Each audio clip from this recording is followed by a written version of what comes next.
Breakfast of Champions by Kurt Vonnegut. Read by Kimura Gracie. The expression Breakfast of Champions is a registered trademark of General Mills Incorporated for use on a breakfast cereal product. The use of the identical expression as the title of this book is not intended to indicate an association with or sponsorship by General Mills, nor is it intended to disparage their fine products. The person to whom this book is dedicated, Phoebe Hurdy, is no longer among the living, as they say. She was an Indianapolis widow when I met her late in the Great Depression. I was 16 or so. She was about 40. She was rich, but she had gone to work every weekday of her adult life, so she went on doing that. She wrote a sane and funny advice to the lovelorn column for the Indianapolis Times, a good paper which is now defunct. She wrote ads for the William H. Block Company, a department store which still flourishes in a building my father designed. She wrote this ad for an end-of-the-summer sale on straw hats.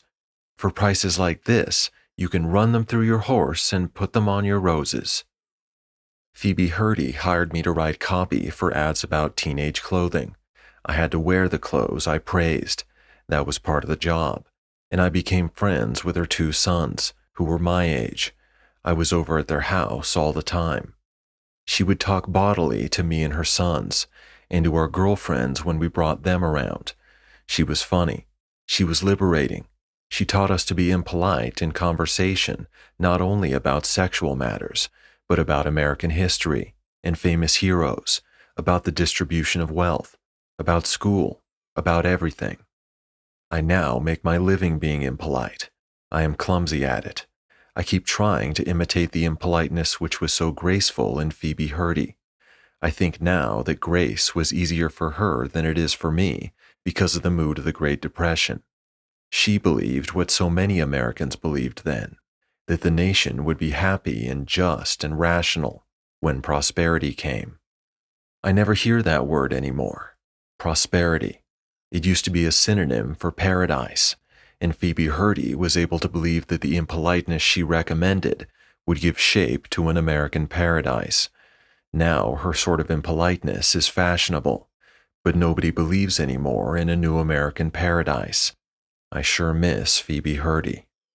As for the suspicion I express in this book, that human beings are robots, are machines, it should be noted that people, mostly men, suffering from the last stages of syphilis, from locomotor ataxia, were common spectacles in downtown Indianapolis and in circus crowds when I was a boy.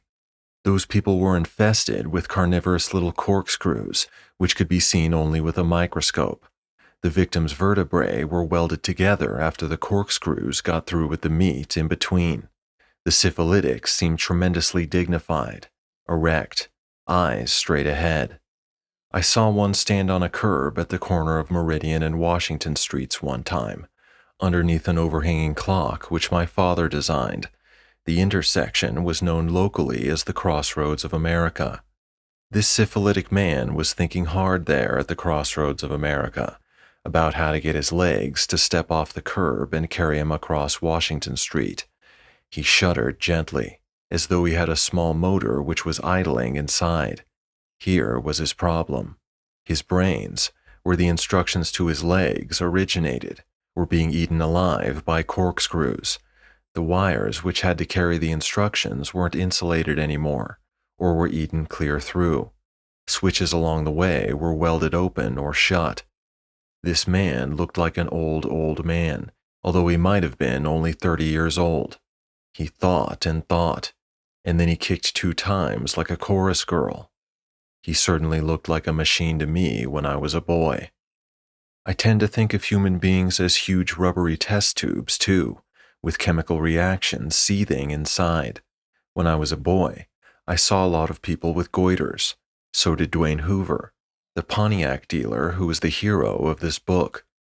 Those unhappy earthlings had such swollen thyroid glands that they seemed to have zucchini squash growing from their throats. All they had to do in order to have ordinary lives, it turned out, was to consume less than 1/1,000,000th of an ounce of iodine every day.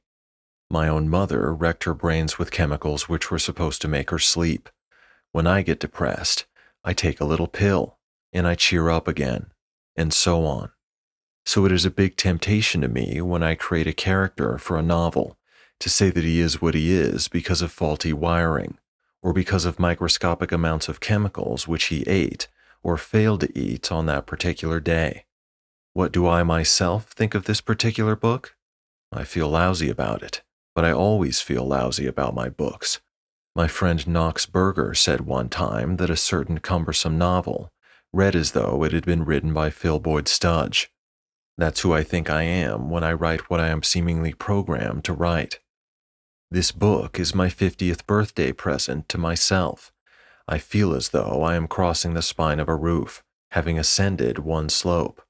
I am programmed at 50 to perform childishly, to insult the Star-Spangled Banner, to scrawl pictures of a Nazi flag and an asshole and a lot of other things with a felt-tipped pen. To give an idea of the maturity of my illustrations for this book, here is my picture of an asshole. I think I am trying to clear my head of all the junk in there, the assholes, the flags, the underpants. Yes, there is a picture in this book of underpants. I'm throwing out characters from my other books, too. I'm not going to put on any more puppet shows. I think I am trying to make my head as empty as it was when I was born onto this damaged planet 50 years ago. I suspect that this is something most white Americans and non-white Americans who imitate white Americans should do. The things other people have put into my head, at any rate, do not fit together nicely, are often useless and ugly, are out of proportion with one another, or out of proportion with life as it really is outside my head. I have no culture, no humane harmony in my brains. I can't live without a culture anymore. So this book is a sidewalk strewn with junk, trash which I have thrown over my shoulders as I travel back in time to November 11th, 1922. I will come to a time in my backwards trip when November 11th, accidentally my birthday, was a sacred day called Armistice Day.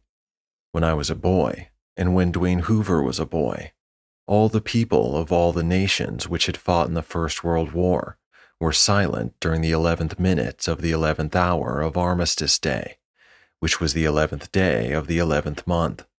It was during that minute in 1918 that millions upon millions of human beings stopped butchering one another. I have talked to old men who were on battlefields during that minute. They have told me in one way or another that the sudden silence was the voice of God. So we still have among us some men who can remember when God spoke clearly to mankind. Armistice Day has become Veterans Day. Armistice Day was sacred. Veterans Day is not. So I will throw Veterans Day over my shoulder. Armistice Day I will keep. I don't want to throw away any sacred things. What else is sacred? Oh, Romeo and Juliet, for instance, and all music is. Phil Boyd Studge. Chapter 1.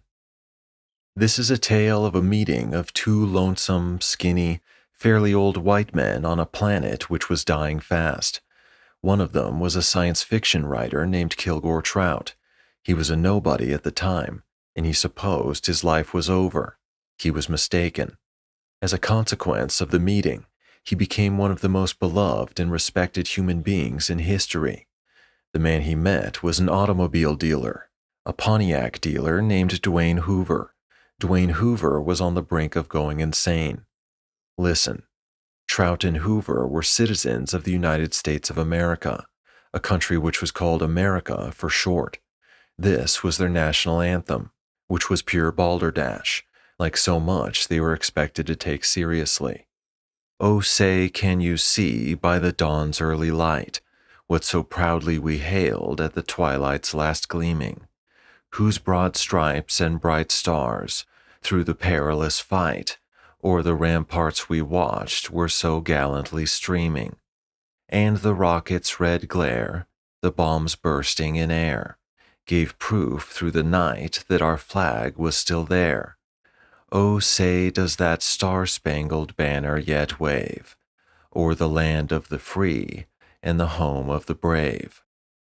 There were 1 quadrillion nations in the universe, but the nation Dwayne Hoover and Kilgore Trout belonged to was the only one with a national anthem which was pure gibberish sprinkled with question marks. Here is what their flag looked like. It was the law of their nation, a law no other nation on the planet had about its flag, which said this: "The flag shall not be dipped to any person or thing."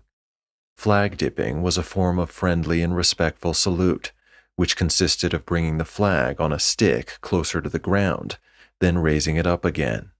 The motto of Dwayne Hoover's and Kilgore Trout's nation was this, which meant in a language nobody spoke anymore: out of many, one. E pluribus unum. The undippable flag was a beauty, and the anthem and the vacant motto might not have mattered much if it weren't for this. A lot of citizens were so ignored and cheated and insulted that they thought they might be in the wrong country, or even on the wrong planet, that some terrible mistake had been made. It might have comforted them some if their anthem and their motto had mentioned fairness, or brotherhood, or hope, or happiness, had somehow welcomed them to the society and its real estate. If they studied their paper money for clues as to what their country was all about, they found, among a lot of other Baroque trash, a picture of a truncated pyramid with a radiant eye on top of it, like this. Not even the President of the United States knew what that was all about. It was as though the country were saying to its citizens, "In nonsense is strength." A lot of the nonsense was the innocent result of playfulness on the part of the founding fathers. The founders were aristocrats, and they wished to show off their useless education, which consisted of the study of hocus pocus from ancient times. They were bum poets as well. But some of the nonsense was evil, since it concealed great crimes. For example, teachers of children in the United States of America wrote this date on blackboards again and again, and asked the children to memorize it with pride and joy. 1492. The teachers told the children that this was when their continent was discovered by human beings. Actually, millions of human beings were already living full and imaginative lives on the continent in 1492. That was simply the year in which sea pirates began to cheat and rob and kill them. Here was another piece of evil nonsense children were taught, that the sea pirates eventually created a government which became a beacon of freedom to human beings everywhere. There were pictures and statues of this supposed imaginary beacon for children to see. It was sort of an ice cream cone on fire. It looked like this. Actually, the sea pirates who had the most to do with the creation of the new government owned human slaves. They used human beings for machinery, and even after slavery was eliminated, because it was so embarrassing, they and their descendants continued to think of ordinary human beings as machines. The sea pirates were white.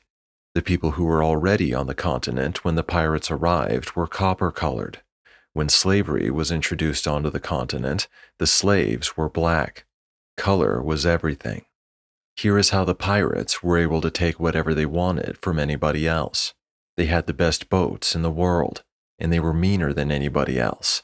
And they had gunpowder, which was a mixture of potassium nitrate, charcoal, and sulfur. They touched this seemingly listless powder with fire, and it turned violently into gas. This gas blew projectiles out of metal tubes at terrific velocities.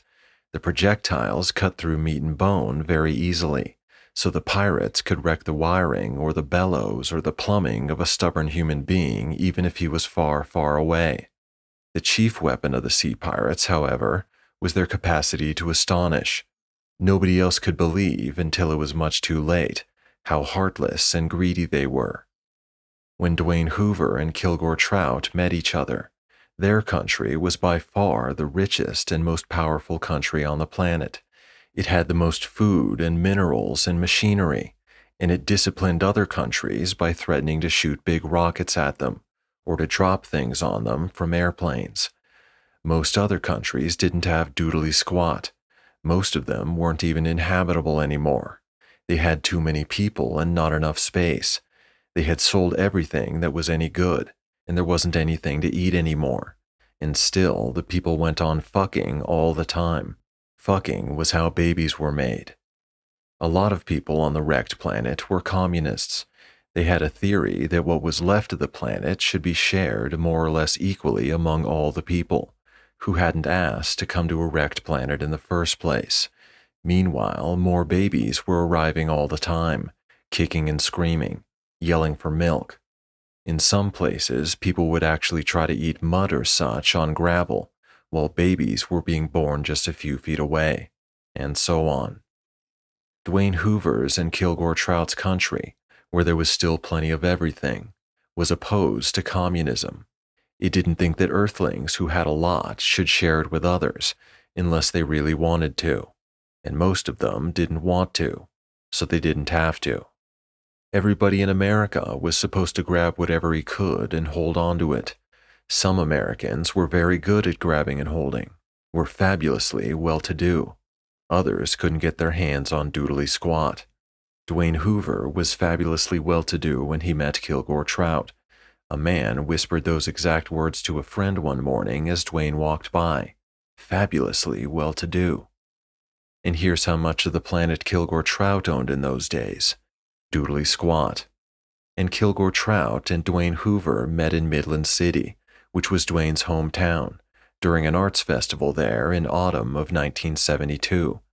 As has already been said, Dwayne was a Pontiac dealer who was going insane. Dwayne's incipient insanity was mainly a matter of chemicals, of course. Dwayne Hoover's body was manufacturing certain chemicals which unbalanced his mind. But Dwayne, like all novice lunatics, needed some bad ideas too, so that his craziness could have shape and direction. Bad chemicals and bad ideas were the yin and yang of madness. Yin and yang were Chinese symbols of harmony. They looked like this. The bad ideas were delivered to Dwayne by Kilgore Trout. Trout considered himself not only harmless but invisible. The world had paid so little attention to him that he supposed he was dead. He hoped he was dead. But he learned from his encounter with Dwayne that he was alive enough to give a fellow human being ideas which would turn him into a monster. Here was the core of the bad ideas which Trout gave to Dwayne. Everybody on Earth was a robot, with one exception, Dwayne Hoover. Of all the creatures in the universe, only Dwayne was thinking and feeling and worrying and planning and so on. Nobody else knew what pain was. Nobody else had any choices to make. Everybody else was a fully automatic machine, whose purpose was to stimulate Dwayne. Dwayne was a new type of creature being tested by the creator of the universe. Only Dwayne Hoover had free will. Trout did not expect to be believed. He put the bad ideas into a science fiction novel, and that was where Dwayne found them. The book wasn't addressed to Dwayne alone. Trout had never heard of Dwayne when he wrote it. It was addressed to anybody who happened to open it up. It said to simply anybody, in effect, "Hey, guess what? You're the only creature with free will. How does that make you feel?" And so on. It was a tour de force. It was a jeu d'esprit. But it was mind poison to Dwayne. It shook up Trout to realize that even he could bring evil into the world in the form of bad ideas. And after Dwayne was carted off to a lunatic asylum in a canvas camisole, Trout became a fanatic on the importance of ideas as causes and cures for diseases. But nobody would listen to him. He was a dirty old man in the wilderness, crying out among the trees and underbrush. Ideas, or the lack of them, can cause disease. Kilgore Trout became a pioneer in the field of mental health. He advanced his theories disguised as science fiction.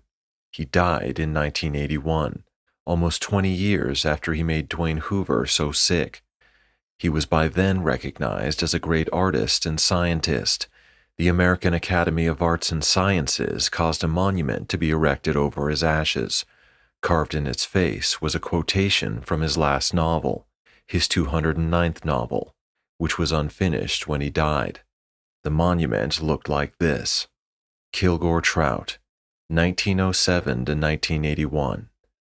We are healthy only to the extent that our ideas are humane.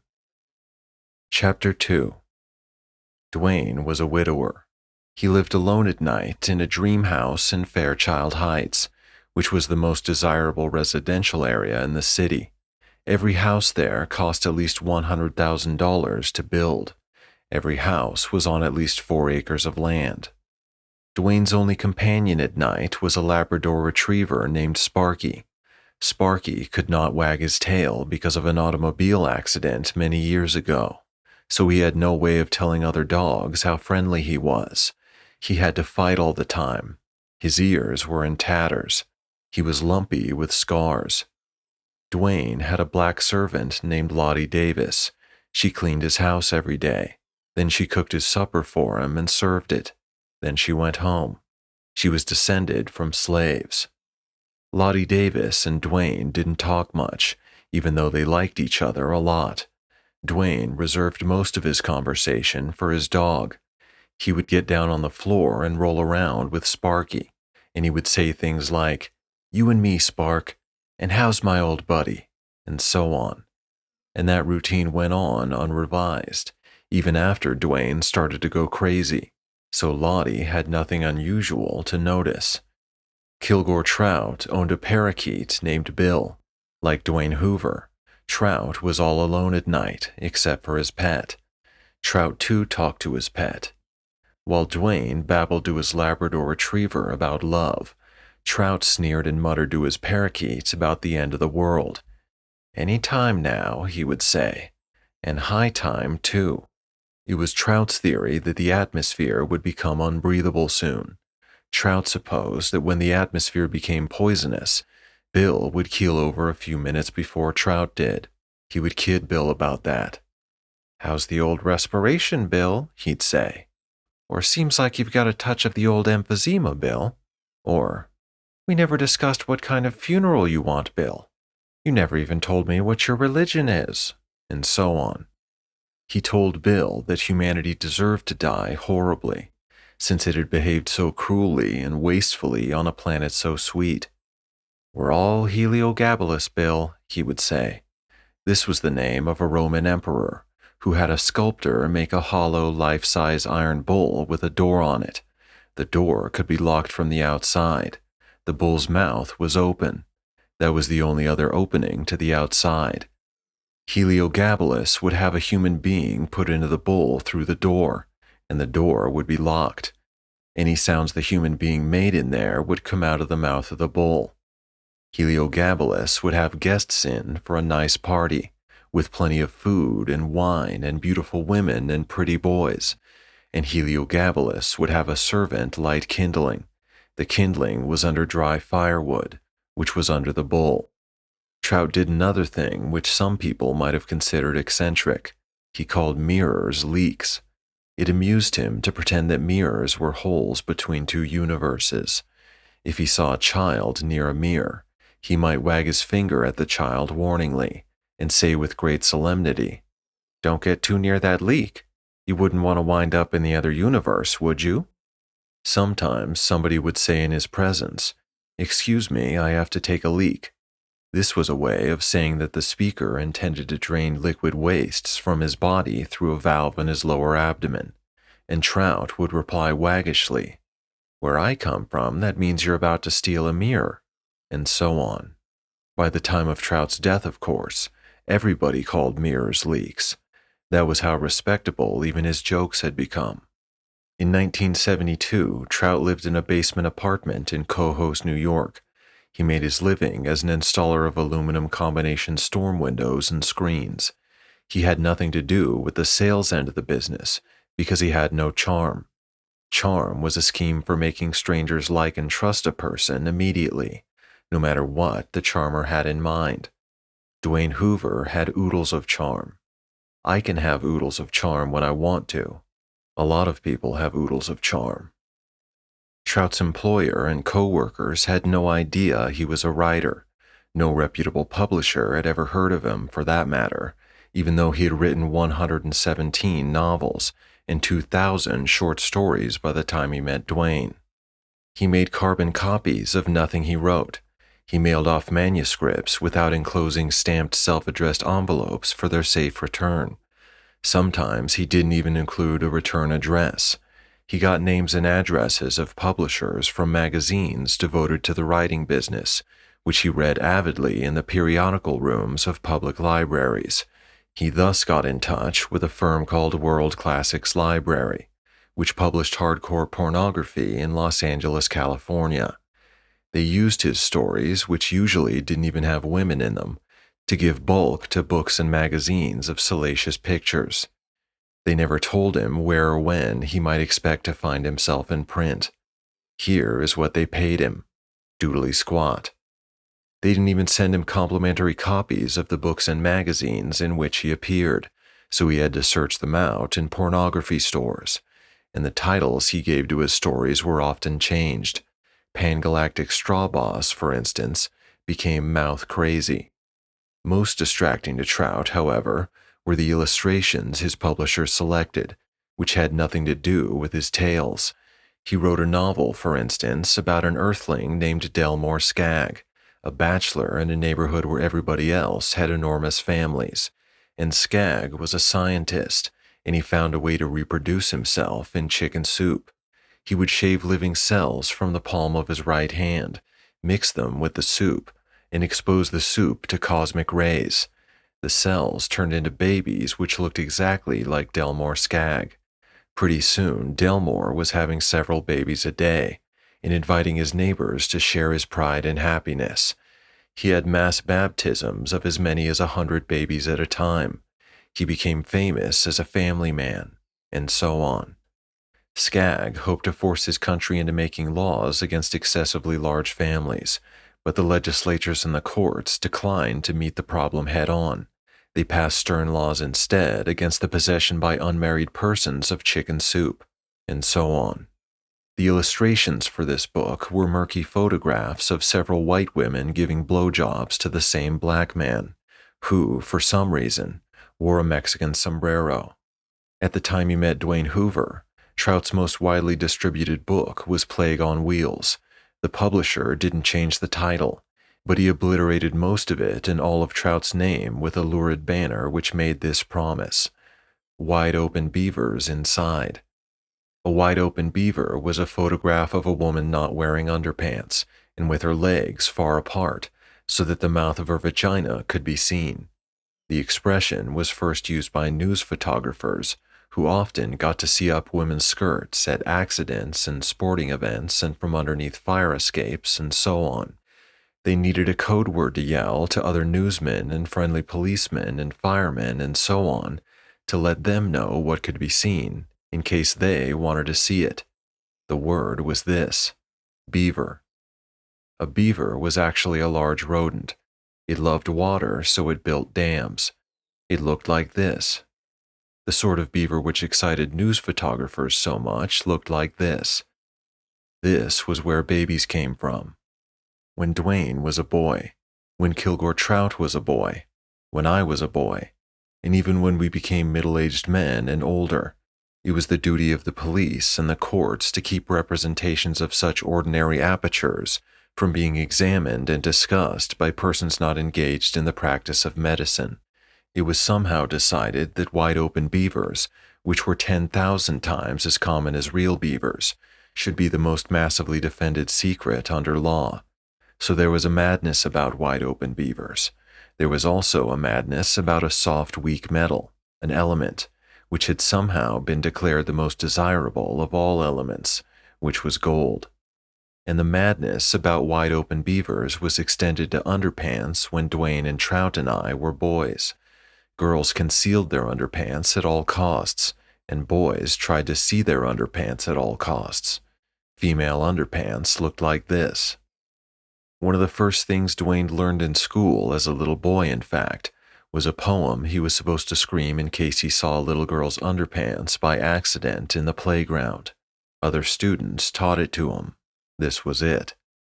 I see England, I see France. I see a little girl's underpants.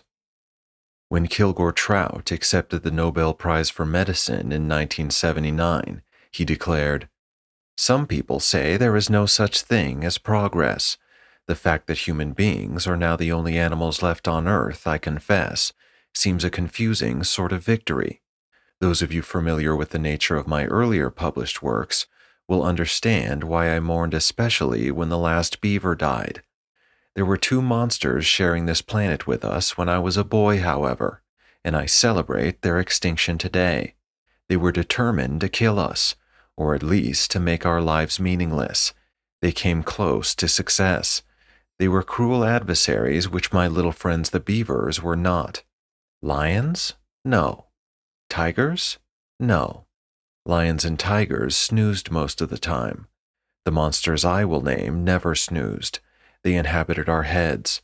They were the arbitrary lusts for gold, and God help us, for a glimpse of a little girl's underpants. I thank those lusts for being so ridiculous, for they taught us that it was possible for a human being to believe anything, and to behave passionately in keeping with that belief, any belief. So now we can build an unselfish society by devoting to unselfishness the frenzy we once devoted to gold and to underpants. He paused, and then he recited with wry mournfulness the beginning of a poem he had learned to scream in Bermuda when he was a little boy. The poem was all the more poignant, since it mentioned two nations which no longer existed as such. I see England, he said. I see France. Actually, women's underpants had been drastically devalued by the time of the historic meeting between Dwayne Hoover and Trout. The price of gold was still on the rise. Photographs of women's underpants weren't worth the paper they were printed on, and even high-quality color motion pictures of wide-open beavers were going begging into the marketplace. There had been a time when a copy of Trout's most popular book to date, Plague on Wheels, had brought as much as $12 because of the illustrations. It was now being offered for $1, and people who paid even that much did so not because of the pictures. They paid for the words. The words in the book, incidentally, were about life on a dying planet named Lingo 3, whose inhabitants resembled American automobiles. They had wheels. They were powered by internal combustion engines. They ate fossil fuels. They weren't manufactured, though. They reproduced. They laid eggs containing baby automobiles, and the babies matured in pools of oil drained from adult crankcases. Lingo 3 was visited by space travelers, who learned that the creatures were becoming extinct for this reason. They had destroyed their planet's resources, including its atmosphere. The space travelers weren't able to offer much in the way of material assistance. The automobile creatures hoped to borrow some oxygen, and to have the visitors carry at least one of their eggs to another planet, where it might hatch, where an automobile civilization could begin again. But the smallest egg they had was a 48-pounder, and the space travelers themselves were only an inch high, and their spaceship wasn't even as big as an Earthling shoebox. They were from Zeltaldamar. The spokesman for the Zeltaldamarians was Kago. Kago said all he could do was tell others in the universe about how wonderful the automobile creatures had been. Here is what he said to all those rusting junkers who were out of gas. You will be gone, but not forgotten. The illustration for the story at this point showed two Chinese girls, seemingly identical twins, seated on a couch with their legs wide open. So Kago and his brave little Zeltaldamarian crew, which was all homosexual, roamed the universe, keeping the memory of the automobile creatures alive. They came at last to the planet Earth. In all innocence, Kago told the Earthlings about the automobiles. Kago did not know that human beings could be as easily felled by a single idea as by cholera or the bubonic plague. There was no immunity to cuckoo ideas on Earth. And here, according to Trout, was the reason human beings could not reject ideas because they were bad. Ideas on Earth were badges of friendship or enmity. Their content did not matter. Friends agreed with friends in order to express friendliness. Enemies disagreed with enemies in order to express enmity. The ideas Earthlings held didn't matter for hundreds of thousands of years, since they couldn't do much about them anyway. Ideas might as well be badges as anything. They even had a saying about the futility of ideas. If wishes were horses, beggars would ride. And then Earthlings discovered tools. Suddenly, agreeing with friends could be a form of suicide or worse. But agreements went on, not for the sake of common sense or decency or self-preservation, but for friendliness. Earthlings went on being friendly when they should have been thinking instead. Even when they built computers to do some thinking for them, they designed them not so much for wisdom as for friendliness, so they were doomed. Homicidal beggars could ride. Chapter 4. Within a century of little Kego's arrival on Earth, according to Trout's novel, every form of life on that once peaceful and moist and nourishing blue-green ball was dying or dead. Everywhere were the shells of the great beetles which men had made and worshipped. They were automobiles. They had killed everything. Little Kego himself died long before the planet did. He was attempting to lecture on the evils of the automobile in a bar in Detroit, but he was so tiny that nobody paid any attention to him. He laid down to rest for a moment, and a drunk automobile worker mistook him for a kitchen match. He killed Kego by trying to strike him repeatedly on the underside of the bar. Trout received only one fan letter before 1972. It was from an eccentric millionaire who hired a private detective agency to discover who and where he was. Trout was so invisible that the search cost $18,000. The fan letter reached him in his basement in Cohoes. It was handwritten, and Trout concluded that the writer might be 14 years old or so. The letter said that Plague on Wheels was the greatest novel in the English language, and that Trout should be President of the United States. Trout read the letter out loud to his parakeet. "Things are looking up, Bill," he said. "Always knew they would. Get a load of this." And then he read the letter. There was no indication in the letter that the writer, whose name was Elliot Rosewater, was a grown-up, was fabulously well-to-do. Kilgore Trout, incidentally, could never be President of the United States without a constitutional amendment. He hadn't been born inside the country. His birthplace was Bermuda. His father, Leo Trout, while remaining an American citizen, worked there for many years for the Royal Ornithological Society, guarding the only nesting place in the world for Bermuda erns. These great green sea eagles eventually became extinct, despite anything anyone could do. As a child, Trout had seen those erns die, one by one. His father had assigned him the melancholy task of measuring wing spreads of the corpses. These were the largest creatures ever to fly under their own power on the planet, and the last corpse had the greatest wing spread of all, which was 19 feet 2 3/4 inches. After all the erns were dead, it was discovered what had killed them. It was a fungus which attacked their eyes and brains. Men had brought the fungus to their rookery in the innocent form of athlete's foot. Here is what the flag of Kilgore Trout's native island looked like. So Kilgore Trout had a depressing childhood, despite all the sunshine and fresh air. The pessimism that overwhelmed him in later life, which destroyed his 3 marriages, which drove his only son Leo from home at the age of 14, very likely had its roots in the bittersweet mulch of rotting urns. The fan letter came much too late. It wasn't good news. It was perceived as an invasion of privacy by Kilgore Trout. The letter from Rosewater promised that he would make Trout famous. This is what Trout had to say about that, with only his parakeet listening. "Keep the hell out of my body bag." A body bag was a large plastic envelope for a freshly killed American soldier. It was a new invention. I do not know who invented the body bag. I do know who invented Kilgore Trout. I did. I made him snaggle-toothed. I gave him hair, but I turned it white. I wouldn't let him comb it or go to a barber.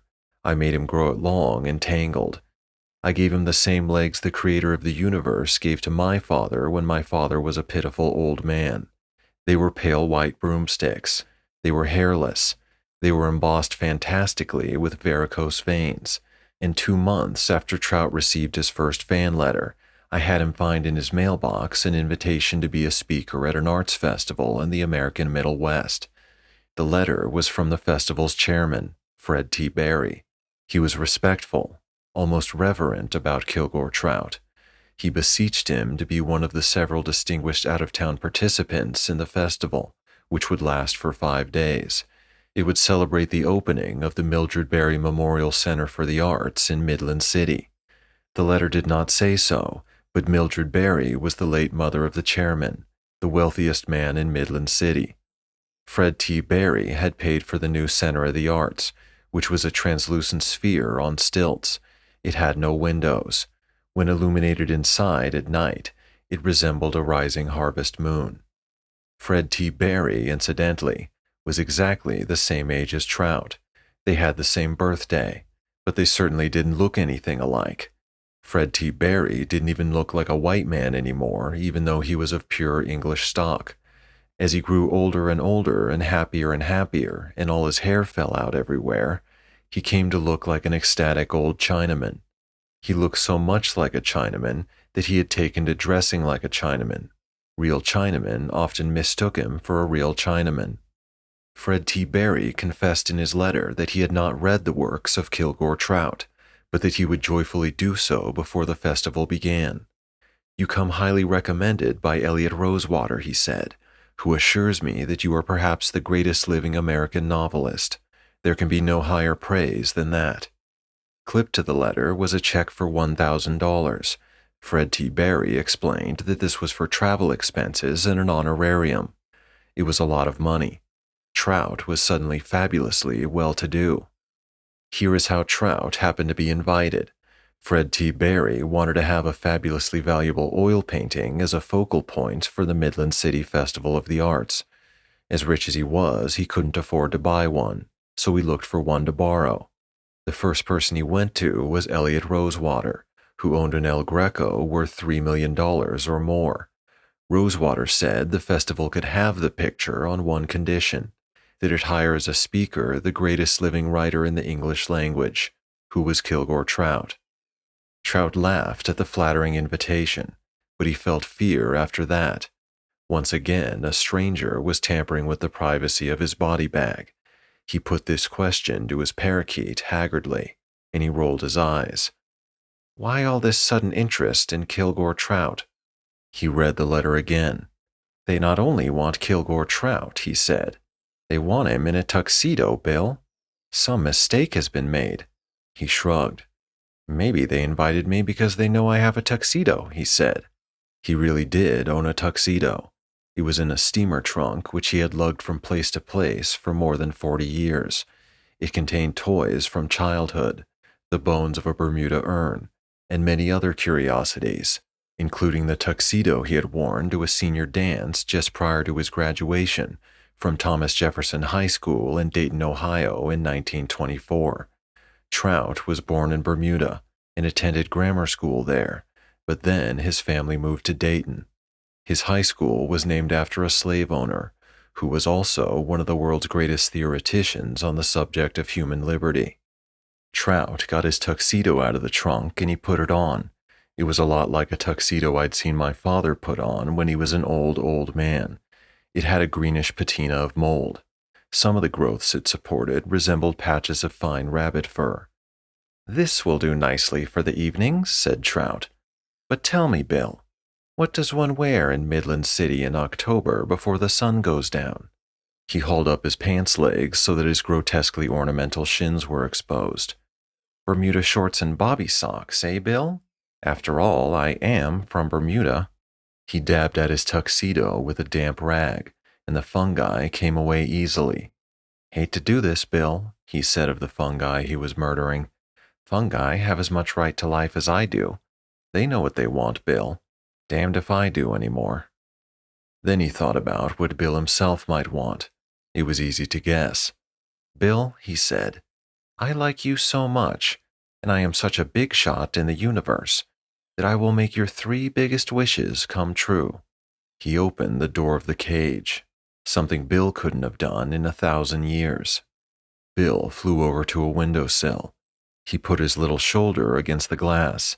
There was just one layer of glass between Bill and the great outdoors. Although Trout was in the storm window business, he had no storm windows on his own abode.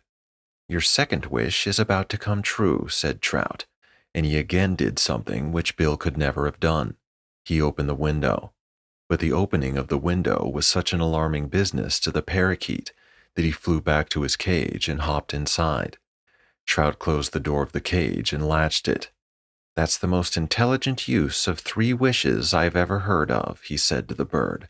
"You made sure you'd still have something worth wishing for, to get out of the cage." Trout made the connection between his lone fan letter and the invitation, but he couldn't believe that Elliot Rosewater was a grown-up. Rosewater's handwriting looked like this: "You ought to be President of the United States." "Bill," said Trout tentatively, "some teenager named Rosewater got me this job. His parents must be friends of the chairman of the arts festival, and they don't know anything about books out that way.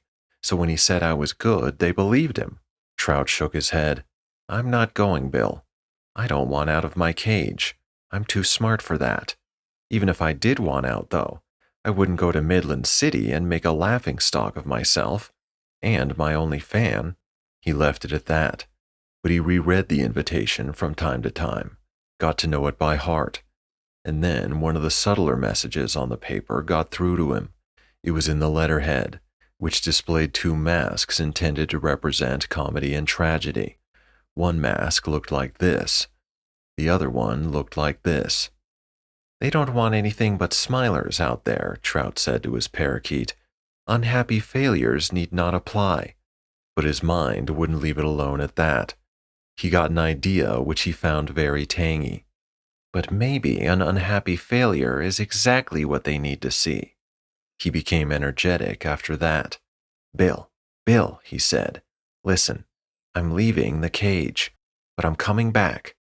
I'm going out there to show them what nobody has ever seen at an arts festival before, a representative of all the thousands of artists who devoted their entire lives to a search for truth and beauty and didn't find doodly squat." Trout accepted the invitation after all. 2 days before the festival was to begin, he delivered Bill into the care of his landlady upstairs, and he hitchhiked to New York City, with $500 pinned to the inside of his underpants. The rest of the money he had put in a bank. He went to New York first, because he hoped to find some of his books in pornography stores there. He had no copies at home. He despised them, but now he wanted to read out loud from them in Midland City, as a demonstration of a tragedy which was ludicrous as well. He planned to tell people out there what he hoped to have in the way of a tombstone. This was it.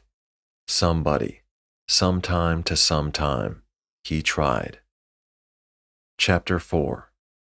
Dwayne was meanwhile getting crazier all the time. He saw 11 moons in the sky over the new Mildred Berry Memorial Center for the Arts one night.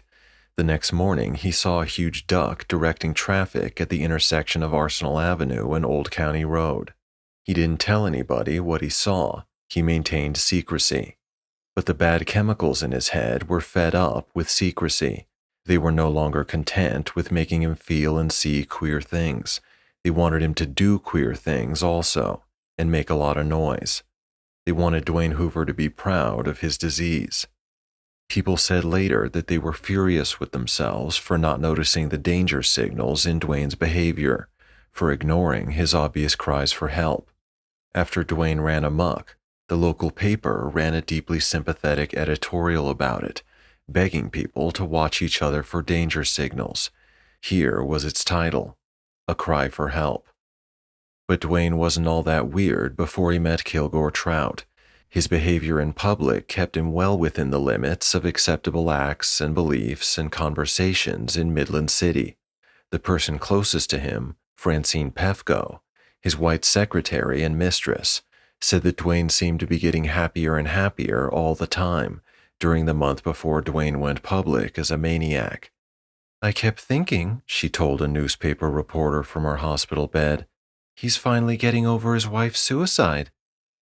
Francine worked at Dwayne's principal place of business, which was Dwayne Hoover's Exit 11 Pontiac Village, just off the interstate, next door to the new Holiday Inn.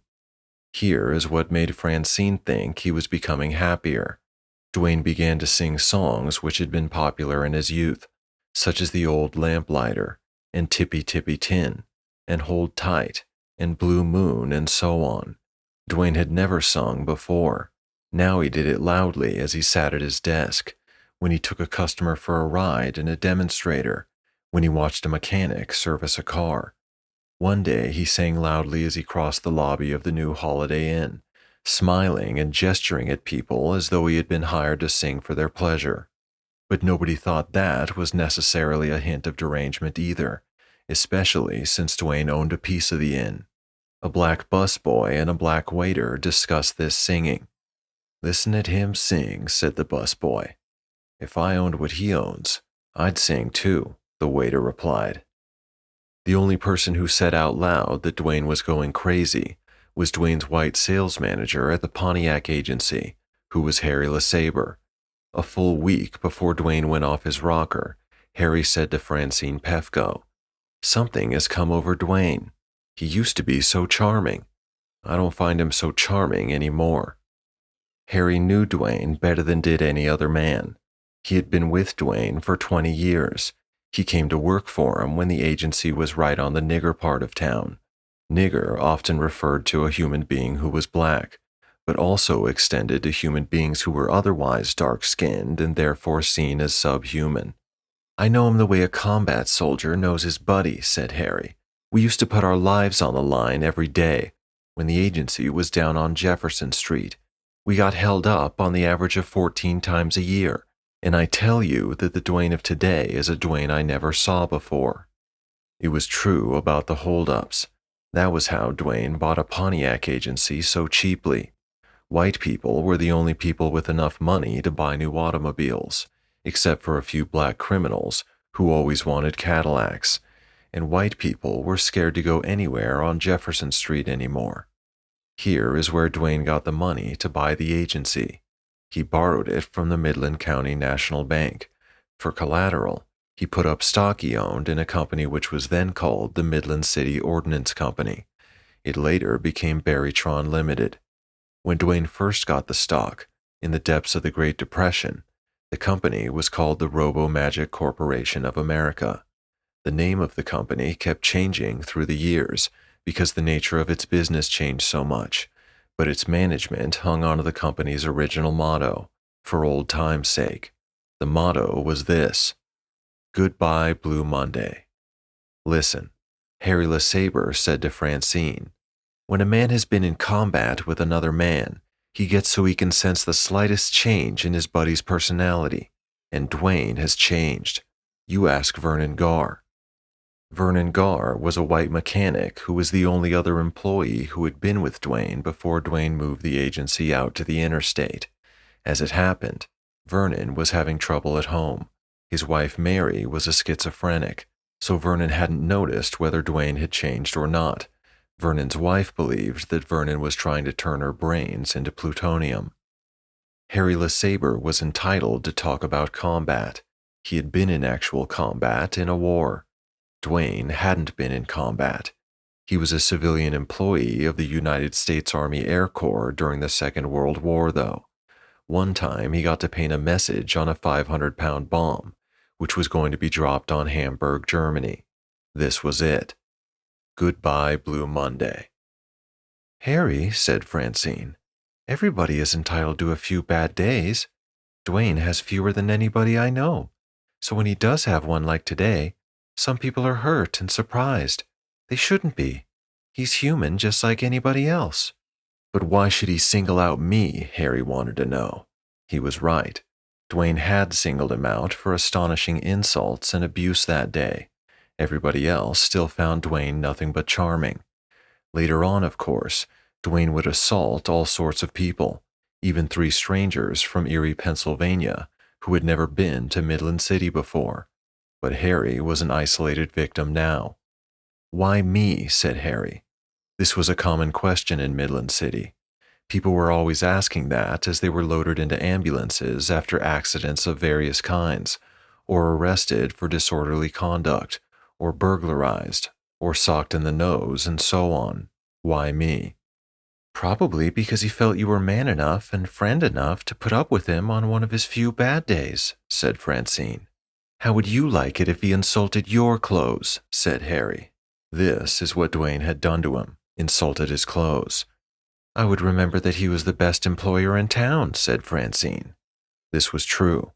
Dwayne paid high wages. He had profit sharing and Christmas bonuses at the end of every year.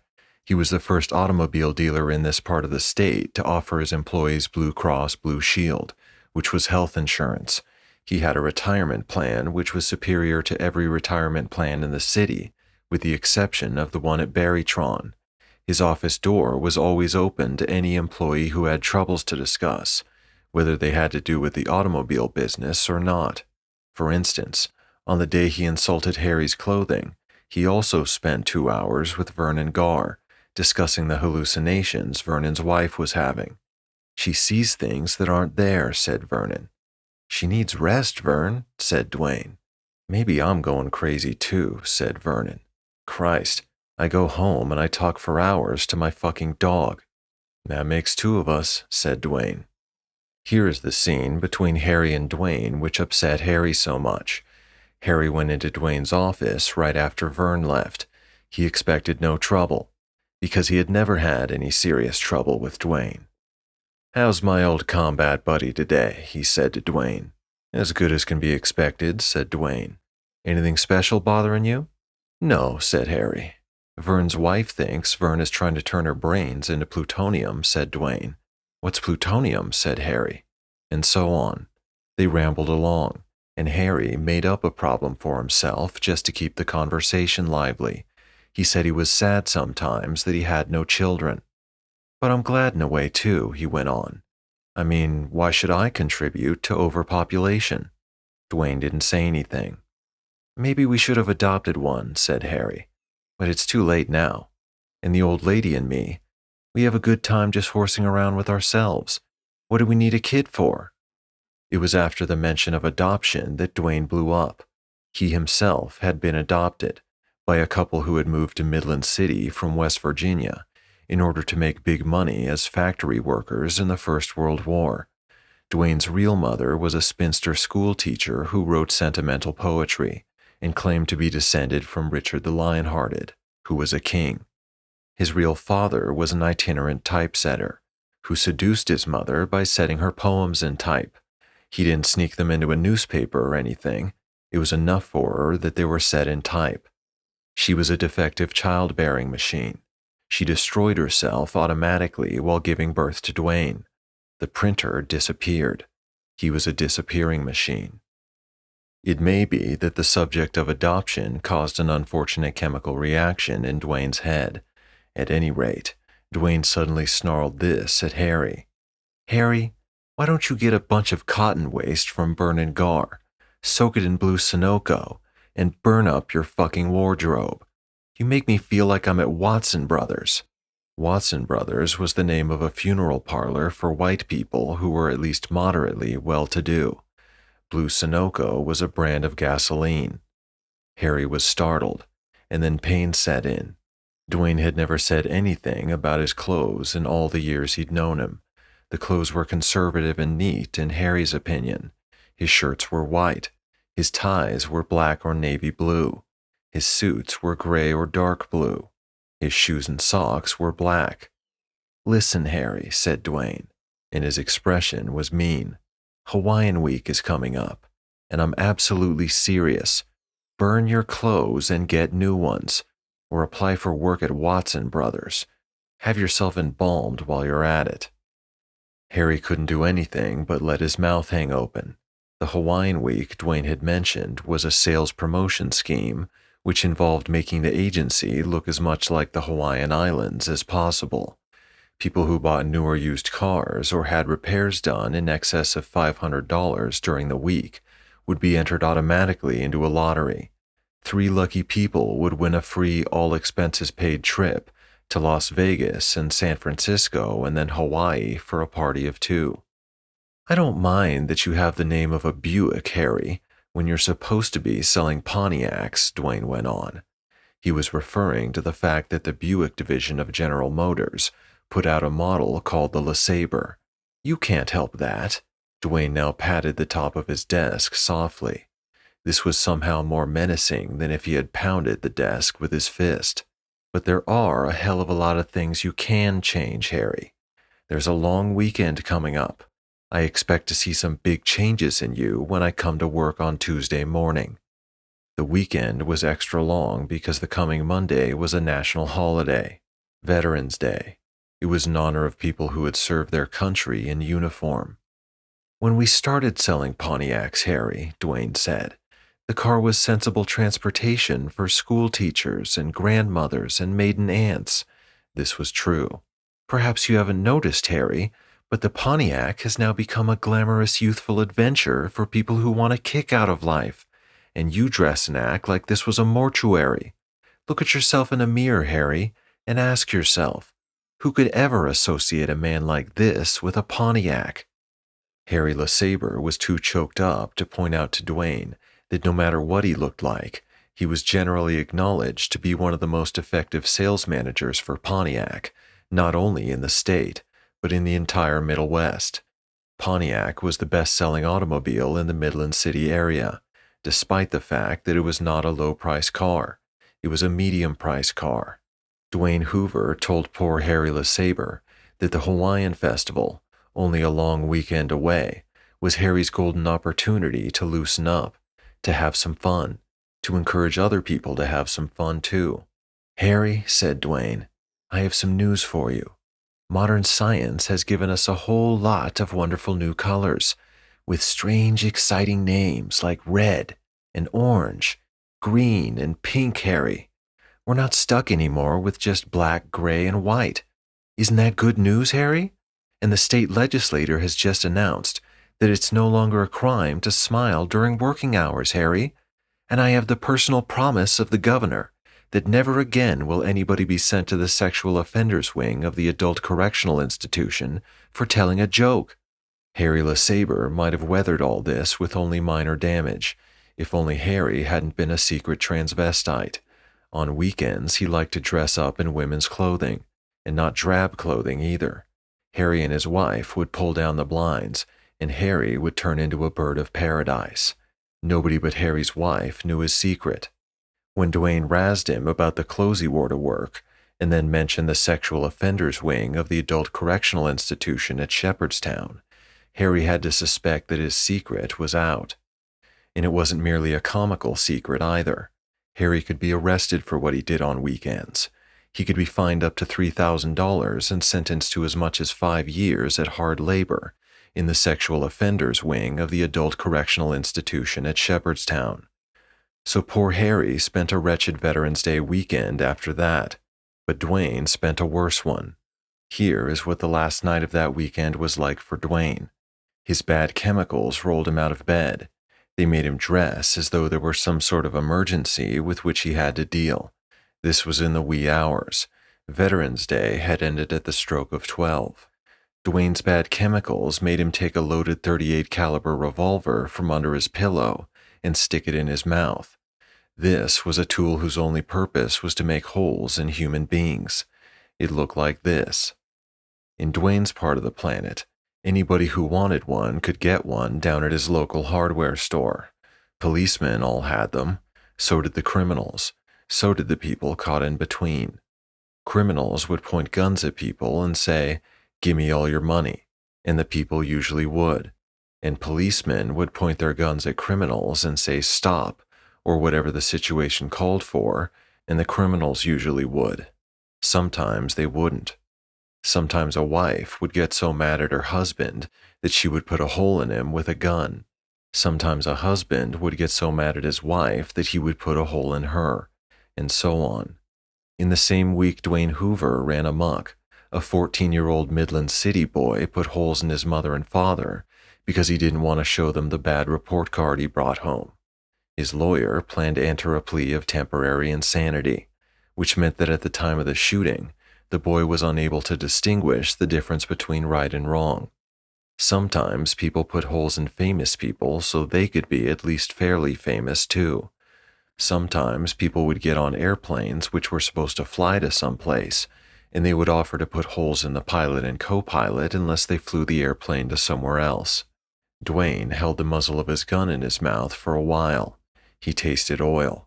The gun was loaded and cocked. There were neat little metal packages containing charcoal, potassium nitrate, and sulfur, only inches from his brain. He had only to trip a lever, and the powder would turn to gas. The gas would blow a chunk of lead down a tube and through Dwayne's brains. But Dwayne elected to shoot up one of his tiled bathrooms instead. He put chunks of lead through his toilet and a wash basin and a bathtub enclosure. There was a picture of a flamingo sandblasted on the glass of the bathtub enclosure. It looked like this.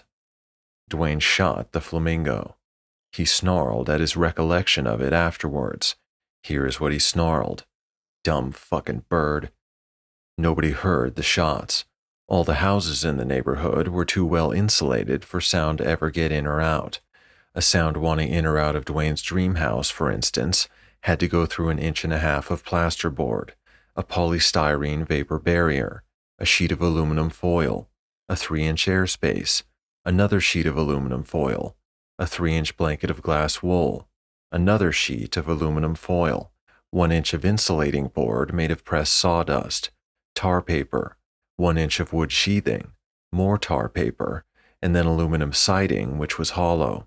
The space in the siding was filled with a miracle insulating material developed for use on rockets to the moon. Dwayne turned on the floodlights around his house, and he played basketball on the blacktop apron outside his 5-car garage. Dwayne's dog Sparky hid in the basement when Dwayne shot up the bathroom, but he came out now. Sparky watched Dwayne play basketball.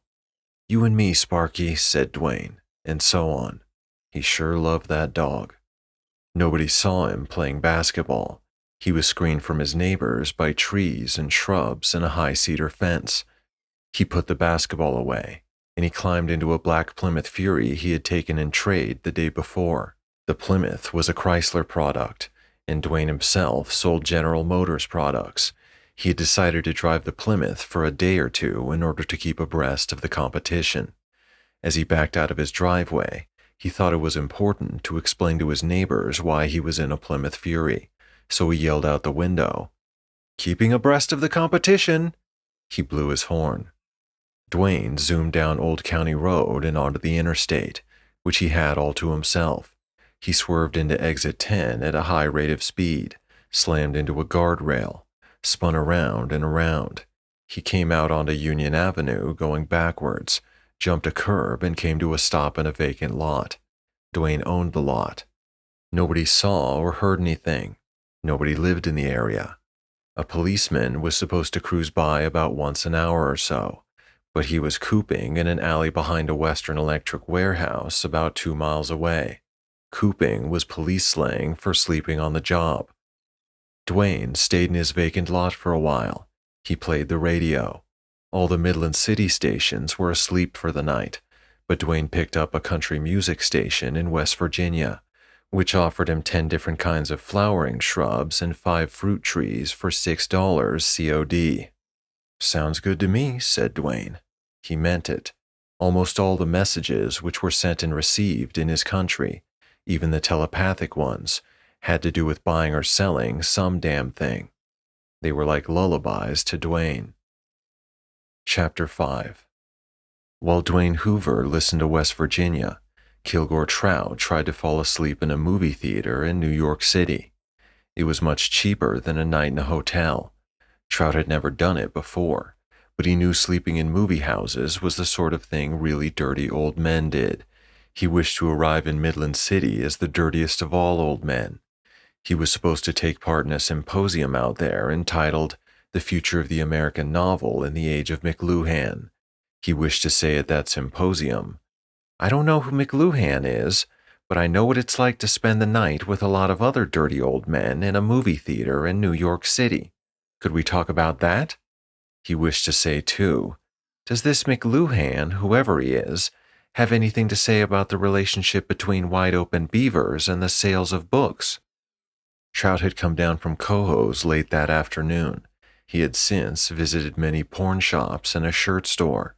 He had bought 2 of his own books, Plague on Wheels and Now It Can Be Told, a magazine containing a short story of his, and a tuxedo shirt. The name of the magazine was Black Garter Belt. The tuxedo shirt had a cascade of ruffles down its bosom. On the shirt salesman's advice, Trout had also bought a packaged ensemble consisting of a cummerbund, a boutonniere, and a bow tie. They were all the color of tangerines. These goodies were all in his lap, along with a crackling brown paper parcel containing his tuxedo, 6 new pairs of jockey shorts, 6 new pairs of socks, his razor, and a new toothbrush. Trout hadn't owned a toothbrush for years. The jackets of Plague on Wheels and Now It Can Be Told both promised plenty of wide-open beavers inside. The picture on the cover of Now It Can Be Told, the book that would turn Dwayne Hoover into a homicidal maniac, showed a college professor being undressed by a group of naked sorority girls. A library tower could be seen through a window in the sorority house. It was daytime outside, and there was a clock in the tower. The clock looked like this. The professor was stripped down to his candy-striped underwear shorts and his socks and garters and his mortarboard, which was a hat which looked like this. There was absolutely nothing about a professor or a sorority or a university anywhere in the body of the book. The book was in the form of a long letter from the creator of the universe to the only other creature in the universe who had free will. As for the story in Garter Belt magazine, Trout had no idea it had been accepted for publication. It had been accepted years ago, apparently, for the date on the magazine was April 1962. Trout found it by chance in a bin of tame old magazines near the front of the store. They were underpants magazines. When he bought the magazine, the cashier supposed Trout was drunk or feeble-minded. All he was getting, the cashier thought, was pictures of women in their underpants. Their legs were apart all right, but they had on underpants, so they were certainly no competition for the wide-open beavers on sale in the back of the store. "I hope you enjoy it," said the cashier to Trout. He meant that he hoped Trout would find some pictures he could masturbate to, since that was the only point of all the books and magazines. "It's for an arts festival," said Trout. As for the story itself, it was entitled The Dancing Fool. Like so many Trout stories, it was about a tragic failure to communicate.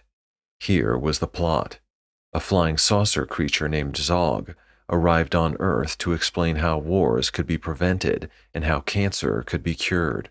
He brought the information from Margot, a planet where the natives conversed by means of farts and tap dancing. Zog landed at night in Connecticut.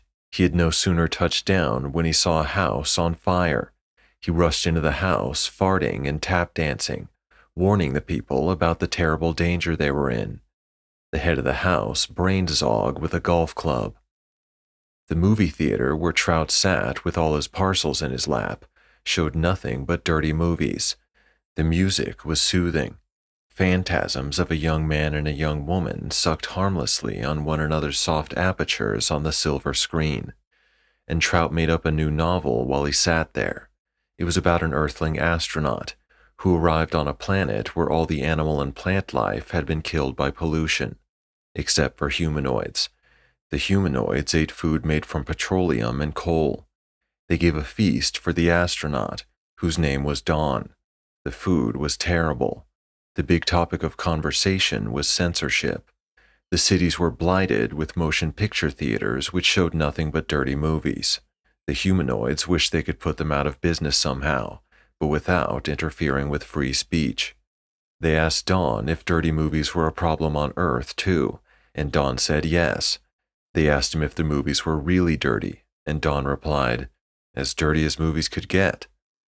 This was a challenge to the humanoids, who were sure their dirty movies could beat anything on Earth. So everybody piled into air-cushioned vehicles and they floated to a dirty movie house downtown. It was intermission time when they got there, so Don had some time to think about what could possibly be dirtier than what he had already seen on Earth. He became sexually excited even before the house lights went down. The women in his party were all twittery and squirmy. So the theater went dark and the curtains opened. At first, there wasn't any picture. There were slurps and moans from loudspeakers. Then the picture itself appeared. It was a high-quality film of a male humanoid eating what looked like a pear. The camera zoomed in on his lips and tongue and teeth, which glistened with saliva. He took his time about eating the pear. When the last of it had disappeared into his slurpy mouth, the camera focused on his Adam's apple. His Adam's apple bobbed obscenely.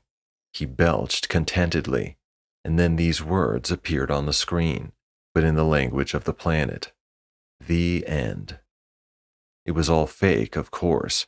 There weren't any pears anymore, and the eating of a pear wasn't the main event of the evening anyway. It was a short subject, which gave the members of the audience time to settle down. Then the main feature began. It was about a male and a female and their 2 children, and their dog and their cat. They ate steadily for an hour and a half. Soup, meat, biscuits, butter, vegetables, mashed potatoes and gravy, fruit, candy, cake, pie. The camera rarely strayed more than a foot from their glistening lips and their bobbing Adam's apples. And then the father put the cat and the dog on the table so they could take part in the orgy too. After a while, the actors couldn't eat anymore. They were so stuffed that they were goggle-eyed. They could hardly move. They said they didn't think they could eat again for a week, and so on. They cleared the table slowly. They went waddling out into the kitchen, and they dumped about 30 pounds of leftovers into a garbage can. The audience went wild. When Don and his friends left the theater, they were accosted by humanoid whores, who offered them eggs and oranges and milk and butter and peanuts and so on. The whores couldn't actually deliver these goodies, of course. The humanoids told Don that if he went home with a whore, she would cook him a meal of petroleum and coal products at fancy prices, and then, while he ate them, she would talk dirty about how fresh and full of natural juices the food was, even though the food was fake. Chapter 6. Dwayne Hoover sat in the used Plymouth Fury in his own vacant lot for an hour, listening to West Virginia. He was told about health insurance for pennies a day, about how to get better performance from his car. He was told what to do about constipation. He was offered a Bible, which had everything that God or Jesus had actually said out loud printed in red capital letters. He was offered a plant which would attract and eat disease-carrying insects in his home. All this was stored away in Dwayne's memory, in case he should need it later on. He had all kinds of stuff in there. While Dwayne sat there so alone, the oldest inhabitant of Midland City was dying in the county hospital, at the foot of Fairchild Boulevard, which was 9 miles away. She was Mary Young. She was 108 years old. She was black. Mary Young's parents had been human slaves in Kentucky. There was a tiny connection between Mary Young and Dwayne Hoover. She did laundry for Dwayne's family for a few months, back when Dwayne was a little boy. She told Bible stories and stories about slavery to little Dwayne. She told him about a public hanging of a white man she had seen in Cincinnati when she was a little girl. A black intern at the county hospital now watched Mary Young die of pneumonia. The intern did not know her. He had been in Midland City for only a week. He wasn't even a fellow American, although he had taken his medical degree at Harvard. He was an Indaro. He was a Nigerian. His name was Cyprian Ukwende. He felt no kinship with Mary or any American blacks. He felt kinship only with Indaros. As she died, Mary was as alone on the planet as were Dwayne Hoover or Kilgore Trout. She had never reproduced. There were no friends or relatives to watch her die, so she spoke her very last words on the planet to Cyprian Ukwende. She did not have enough breath left to make her vocal cords buzz. She could only move her lips noiselessly.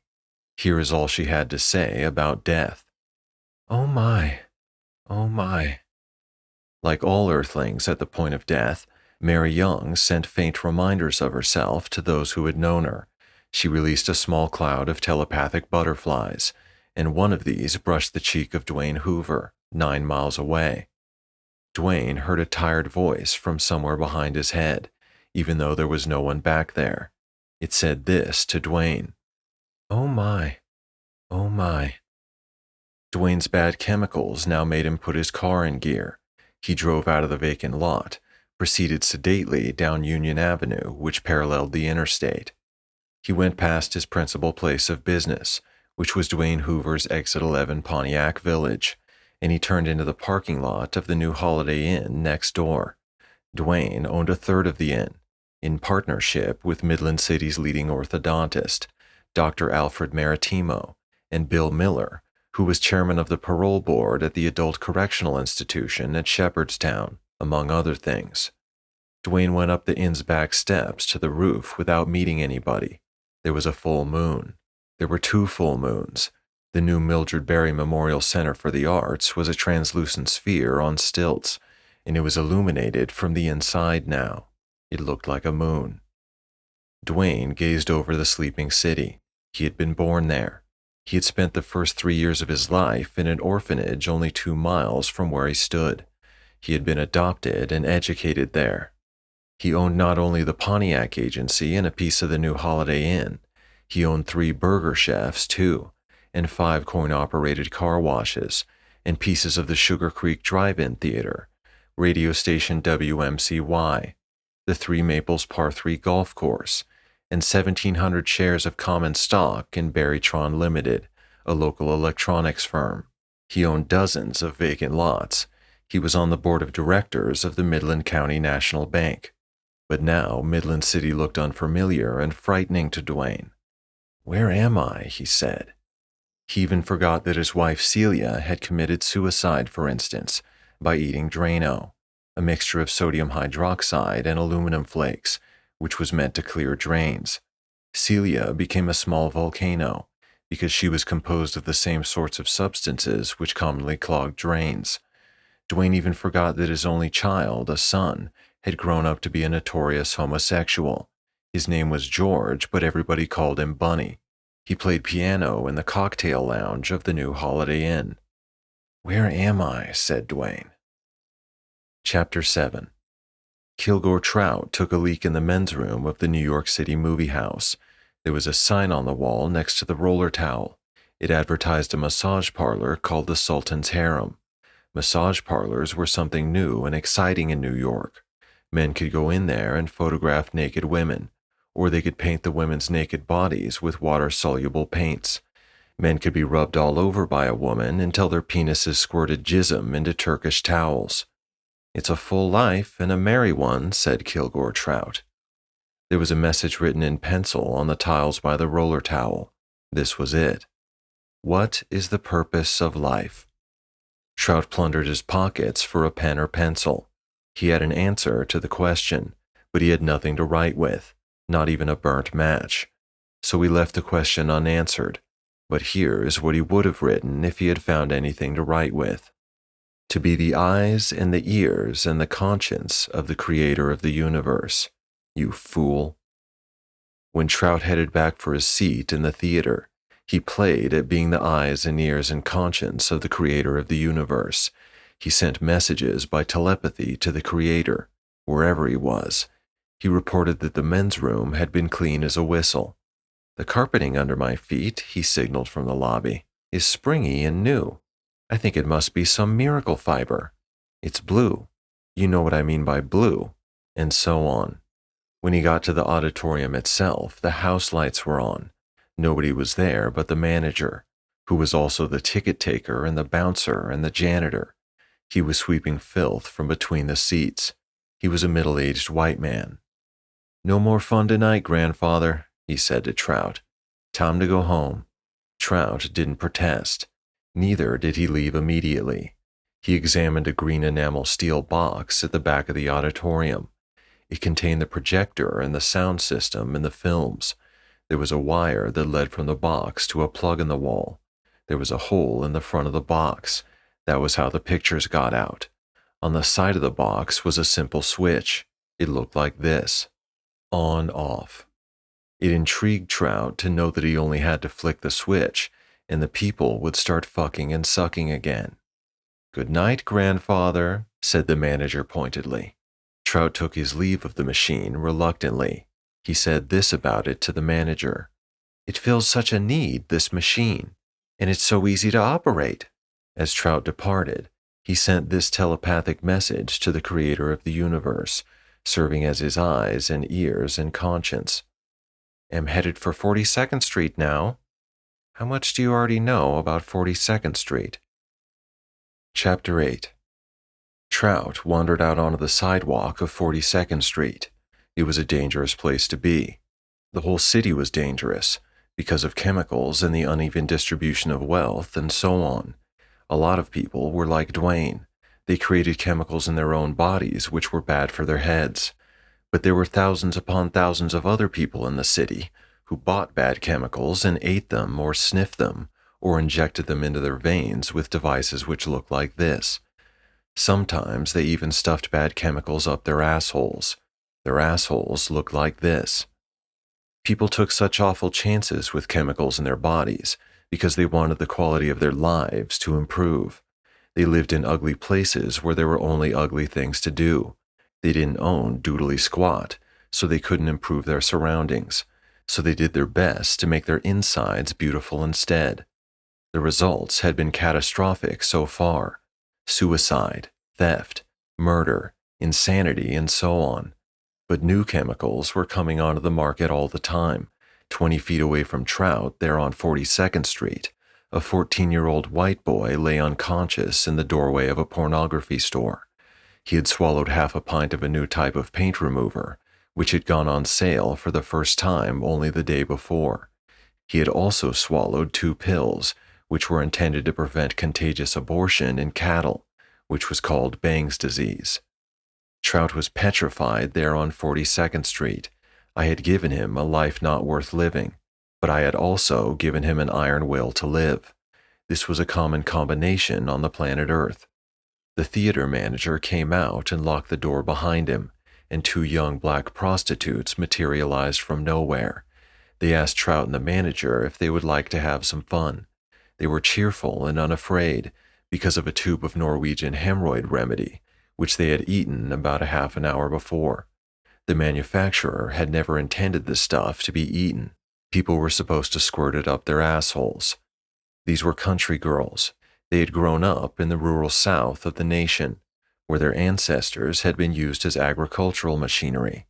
The white farmers down there weren't using machines made out of meat anymore, though, because machines made out of metal were cheaper and more reliable and required simpler homes. So the black machines had to get out of there or starve to death. They came to the cities because every place else had signs like this on the fences and trees. No trespassing. This means you. Kilgore Trout once wrote a story called This Means You. It was set in the Hawaiian Islands, the place where the lucky winners of Dwayne Hoover's contest in Midland City were supposed to go. Every bit of land on the islands was owned by only about 40 people, and in the story, Trout had those people decide to exercise their property rights to the full. They put up no trespassing signs on everything. This caused terrible problems for the millions of other people on the islands. The law of gravity required that they stick somewhere on the surface. Either that or they could go out into the water and bob offshore. But then the federal government came through with an emergency program. It gave a big balloon full of helium to every man, woman, and child who didn't own property. There was a cable with a harness on it dangling from each balloon. With the help of the balloons, Hawaiians could go on inhabiting the islands without always sticking to things other people owned. The prostitutes worked for a pimp now. He was splendid and cruel.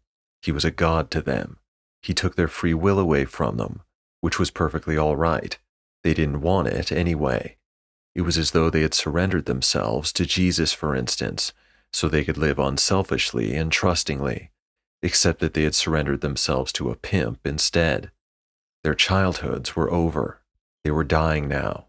Earth was a tin horn planet as far as they were concerned.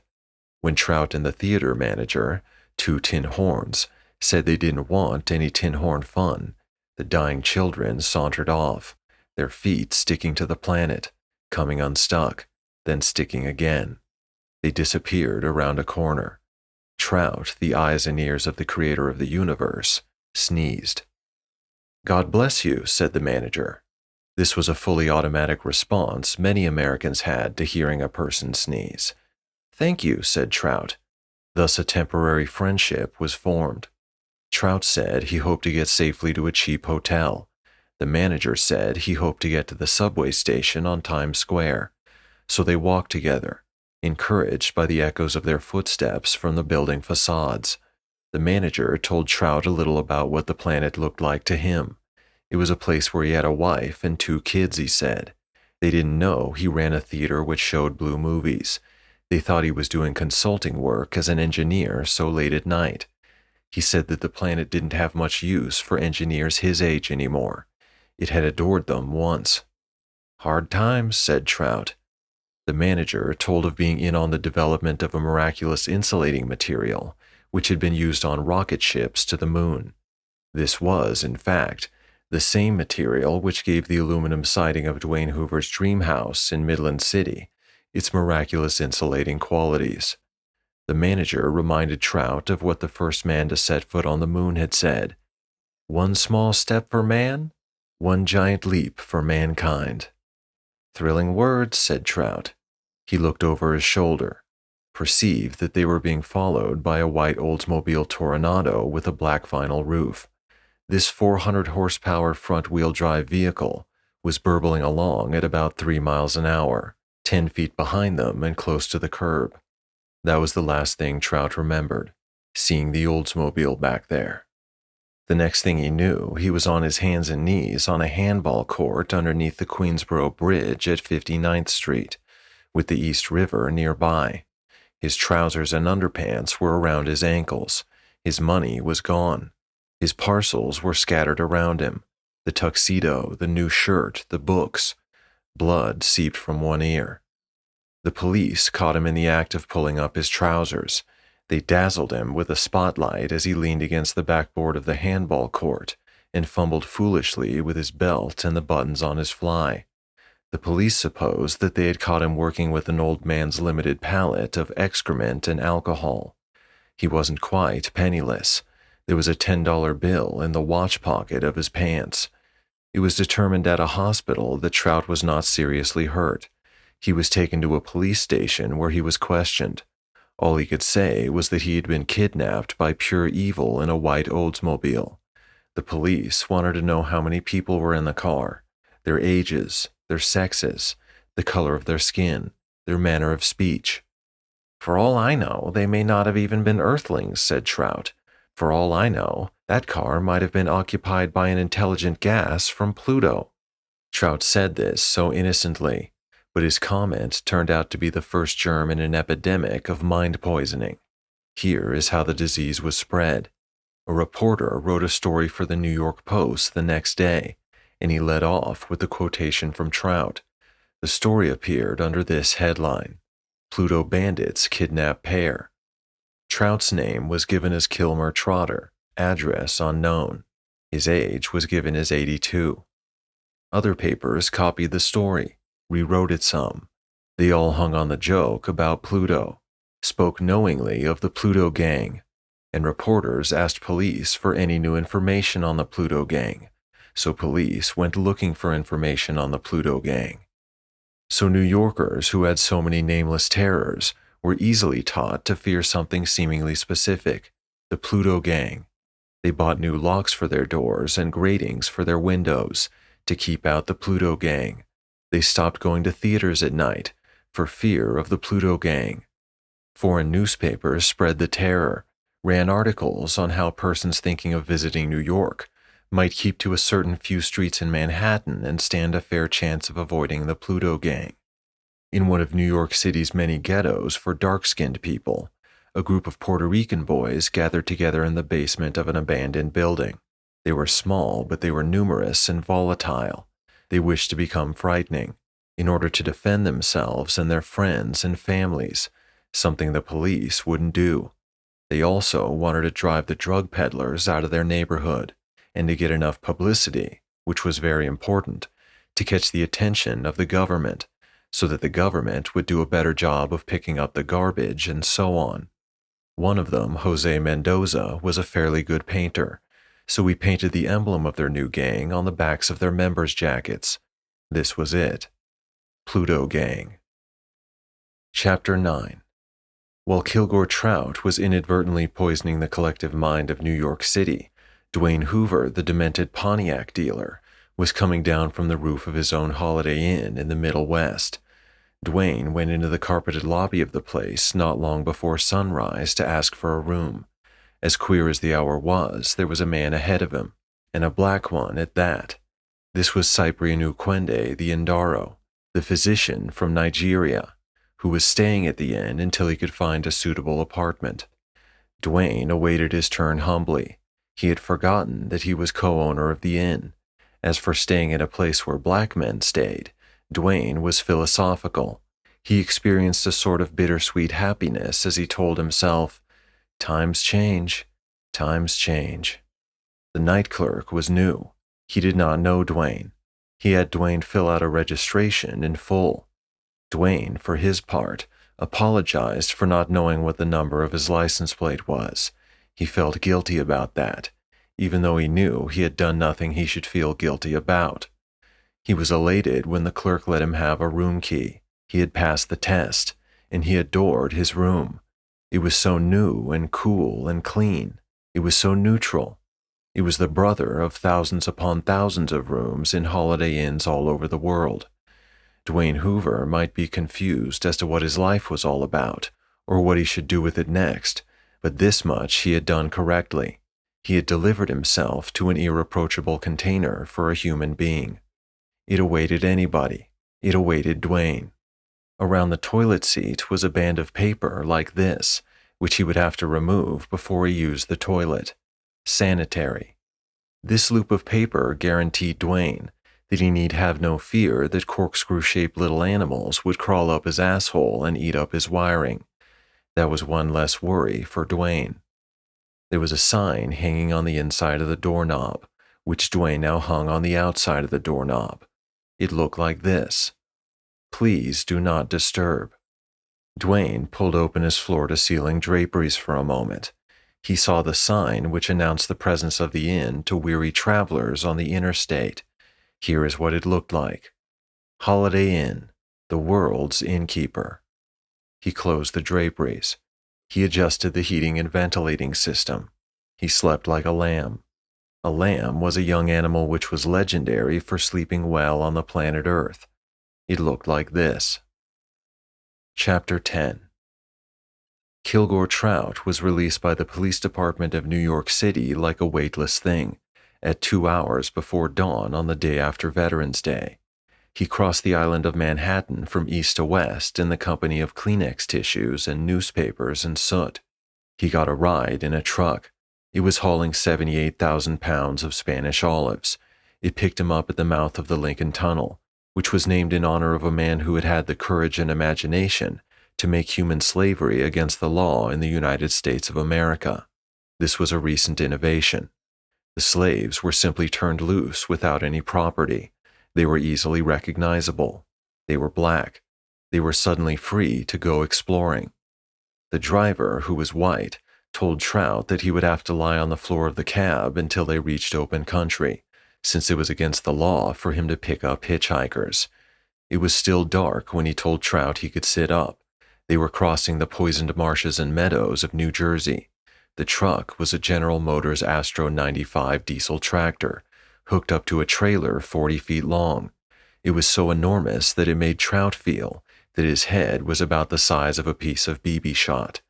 The driver said he used to be a hunter and a fisherman long ago.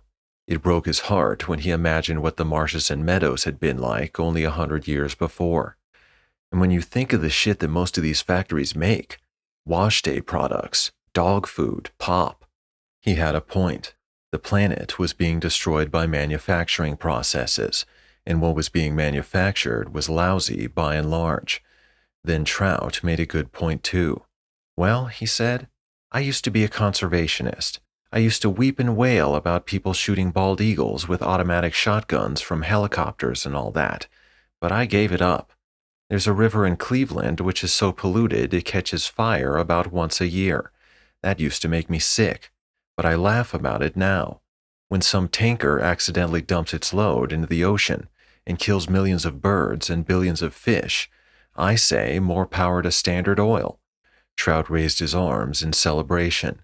"Up your ass with mobile gas," he said. The driver was upset by this. "You're kidding," he said. "I realized," said Trout, that God wasn't any conservationist, so for anybody else to be one was sacrilegious and a waste of time. You ever see one of his volcanoes or tornadoes or tidal waves? Anybody ever tell you about the ice ages he arranges for every 500,000 years? How about Dutch elm disease? That's a nice conservation measure for you. That's God, not man. Just about the time we get our rivers cleaned up, he'll probably have the whole galaxy go up like a celluloid collar. That's what the Star of Bethlehem was, you know. What was the Star of Bethlehem? Said the driver. A whole galaxy going up like a celluloid collar, said Trout. The driver was impressed. Come to think about it, he said, I don't think there's anything about conservation anywhere in the Bible. Unless you count the story about the flood, said Trout. They rode in silence for a while, and then the driver made another good point. He said that he knew his truck was turning the atmosphere into poison gas, and that the planet was being turned into pavement so his truck could go anywhere. So I'm committing suicide, he said. Don't worry about it, said Trout. My brother is even worse, the driver went on. He works in a factory that makes chemicals for killing plants and trees in Vietnam. Vietnam was a country where America was trying to make people stop being communists by dropping things on them from airplanes. The chemicals he mentioned were intended to kill all the foliage, so it would be harder for communists to hide from airplanes. Don't worry about it, said Trout. In the long run, he's committing suicide, said the driver. Seems like the only job an American can get these days is committing suicide. Good point, said Trout. I can't tell if you're serious or not, said the driver. I won't know myself until I find out whether life is serious or not, said Trout. It's dangerous, I know that, and it can hurt a lot. That doesn't necessarily mean it's serious, too. After Trout became famous, of course, one of the biggest mysteries about him was whether he was kidding or not. He told one persistent questioner that he always crossed his fingers when he was kidding. And please note, he went on, that when I gave you that priceless piece of information, my fingers were crossed. And so on. He was a pain in the neck in a lot of ways. The truck driver got sick of him after an hour or two. Trout used the silence to make up an anti-conversation story he called Gilgongo. Gilgongo was about a planet which was unpleasant because there was too much creation going on. The story began with a big party in honor of a man who had wiped out an entire species of darling little panda bears. He had devoted his life to this. Special plates were made for the party, and the guests got to take them home as souvenirs.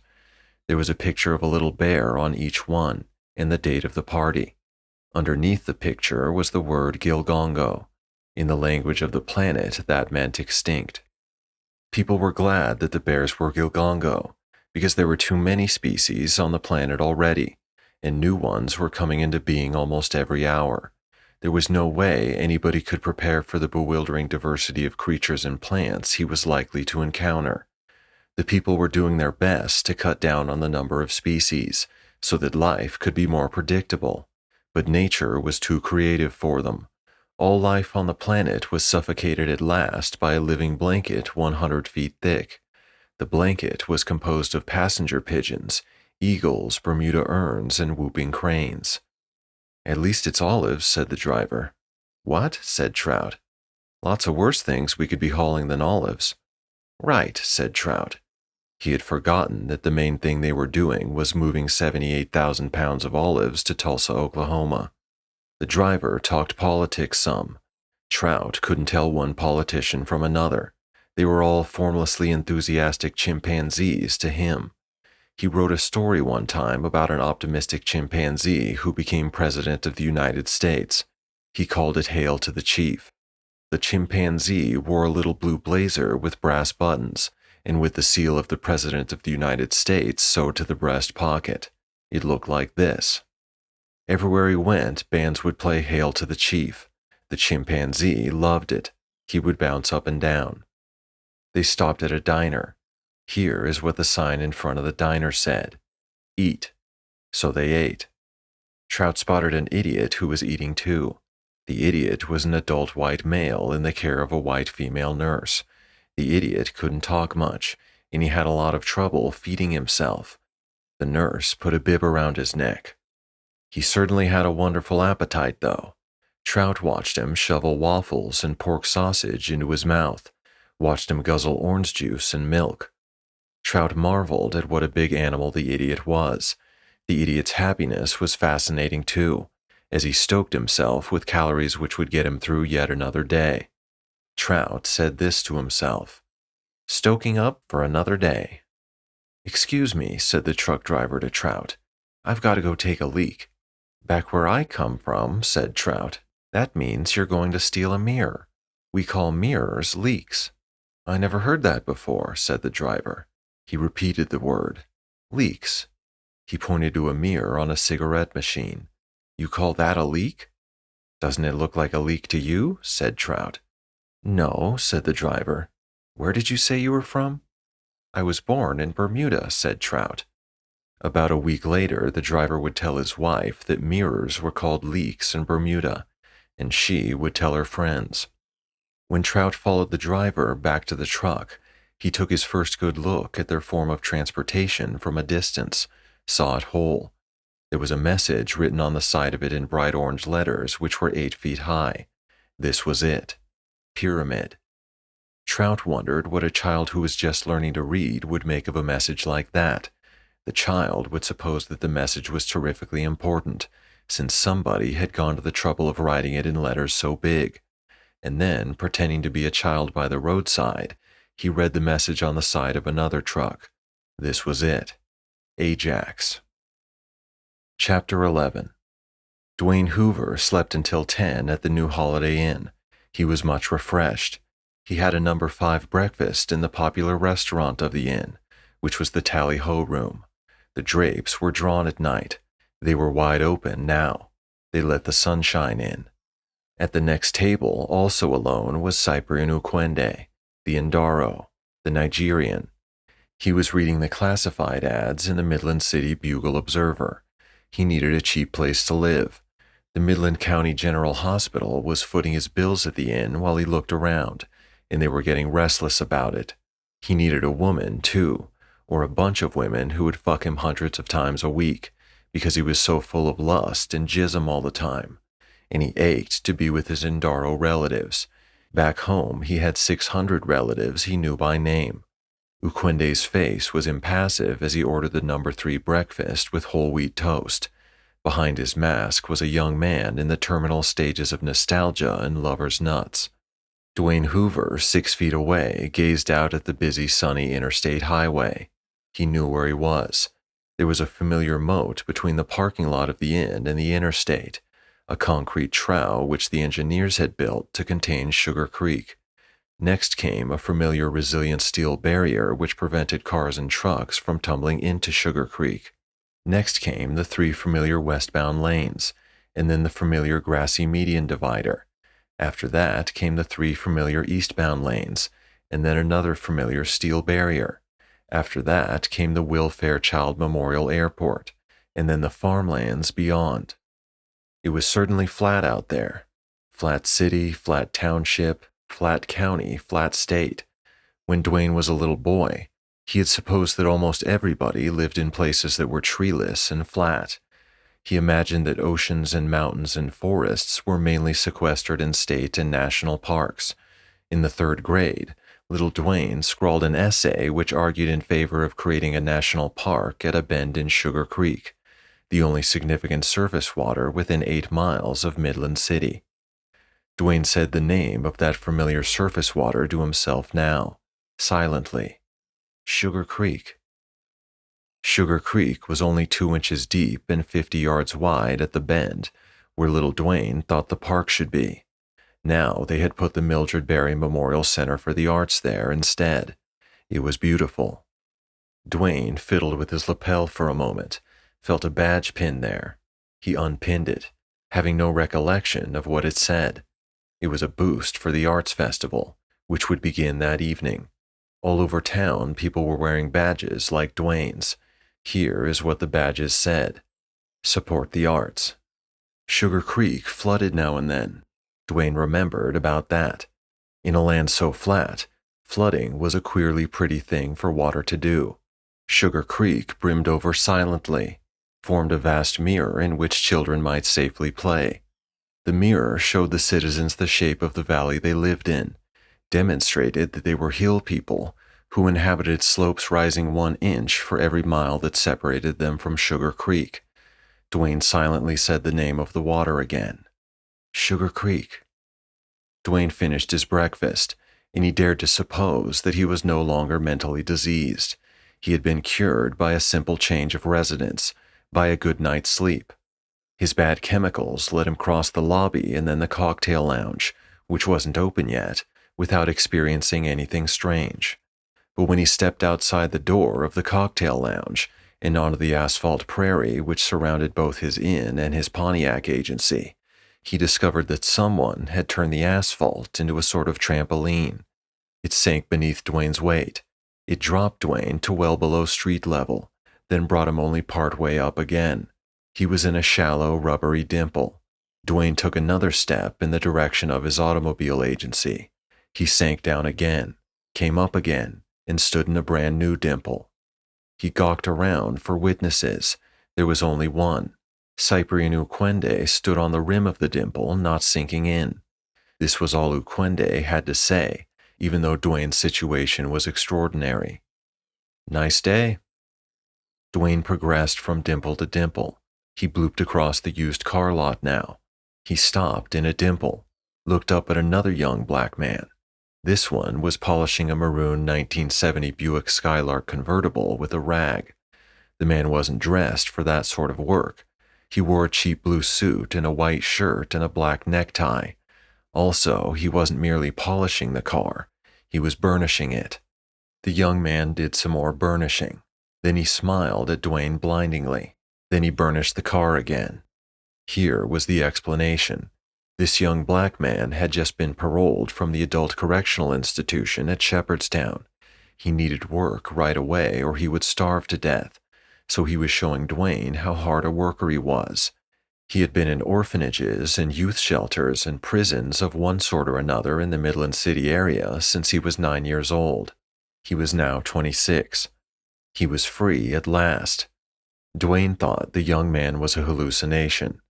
The young man went back to burnishing the automobile. His life was not worth living. He had a feeble will to survive. He thought the planet was terrible, that he never should have been sent there. Some mistake had been made. He had no friends or relatives.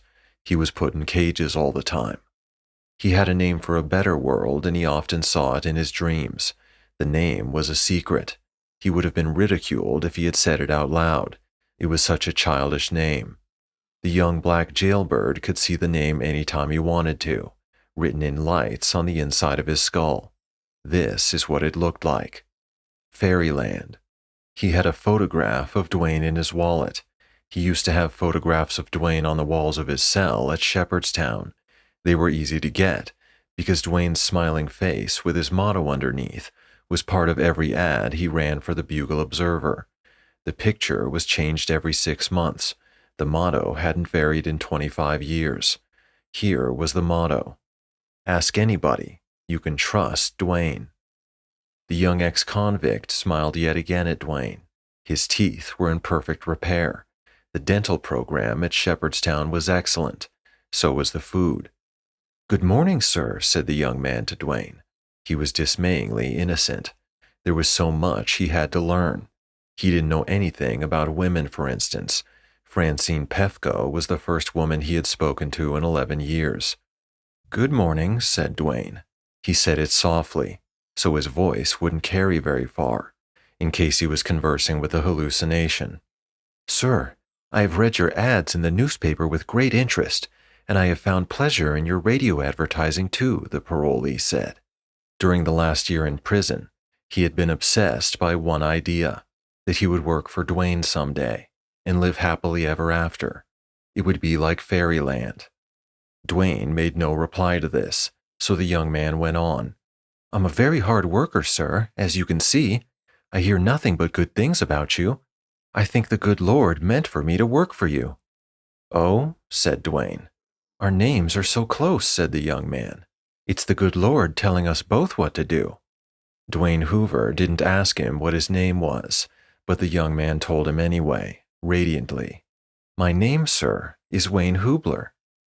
All around Midland City, Hubler was a common nigger name.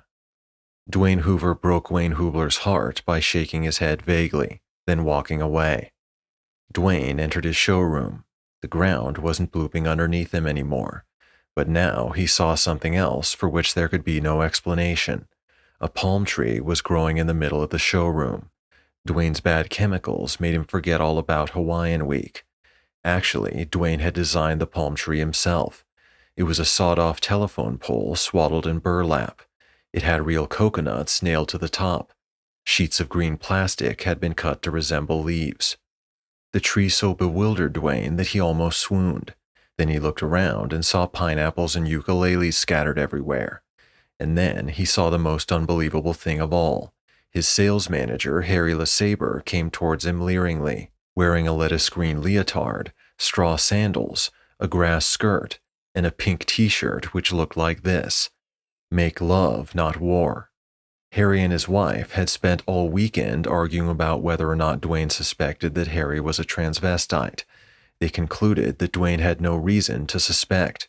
Harry had never talked about women's clothing to Dwayne.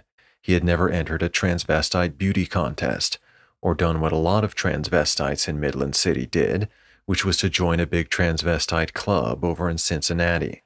He never went into the city's transvestite bar, which was Ye Old Rathskeller in the basement of the Fairchild Hotel. He had never exchanged Polaroid pictures with any other transvestites, had never subscribed to a transvestite magazine. Harry and his wife concluded that Dwayne meant nothing more than what he said, that Harry had better put on some wild clothes for Hawaiian Week, or Dwayne would can him. So here was the new Harry now, rosy with fear and excitement. He felt uninhibited and beautiful and lovable and suddenly free. He greeted Dwayne with the Hawaiian word which meant both hello and goodbye. "Aloha," he said. Chapter 12. Kilgore Trout was far away, but he was steadily closing the distance between himself and Dwayne. He was still in the truck named Pyramid. It was crossing a bridge named in honor of the poet Walt Whitman. The bridge was veiled in smoke. The truck was about to become part of Philadelphia now. A sign at the foot of the bridge said this: "You are now entering the city of brotherly love." As a younger man, Trout would have sneered at the sign about brotherhood, posted on the rim of a bomb crater as anyone could see.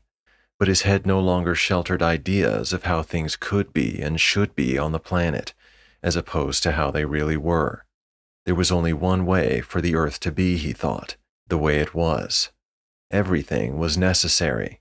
He saw an old white woman fishing through a garbage can. That was necessary. He saw a bathtub toy, a little rubber duck, lying on its side in the grating over a storm sewer. It had to be there, and so on. The driver mentioned that the day before had been Veterans Day. Said Trout. "You a veteran?" said the driver. "No," said Trout. "Are you?" "No," said the driver. Neither one of them was a veteran. The driver got onto the subject of friends. He said it was hard for him to maintain friendships that meant anything because he was on the road most of the time.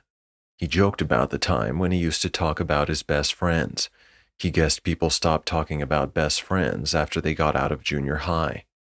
He suggested that Trout, since Trout was in the combination aluminum storm window and screen business, had opportunities to build many lasting friendships in the course of his work. "I mean, you get men working together day after day, putting up those windows, and they get to know each other pretty well." "I work alone," said Trout. The driver was disappointed. "I assumed it would take 2 men to do the job." "Just one," said Trout. "A weak little kid could do it without any help." The driver wanted Trout to have a rich social life so that he could enjoy it vicariously. "All the same," he insisted, "you got buddies you see after work. You have a few beers, you play some cards, you have some laughs." Trout shrugged. "You walk down the same streets every day," the driver told him. "You know a lot of people, and they know you, because it's the same streets for you day after day. You say hello, and they say hello back. You call them by name. They call you by name. If you're in a real jam, they'll help you, because you're one of them. You belong. They see you every day." Trout didn't want to argue about it. Trout had forgotten the driver's name. Trout had a mental defect which I too used to suffer from. He couldn't remember what people in his life looked like, unless their bodies or faces were strikingly unusual.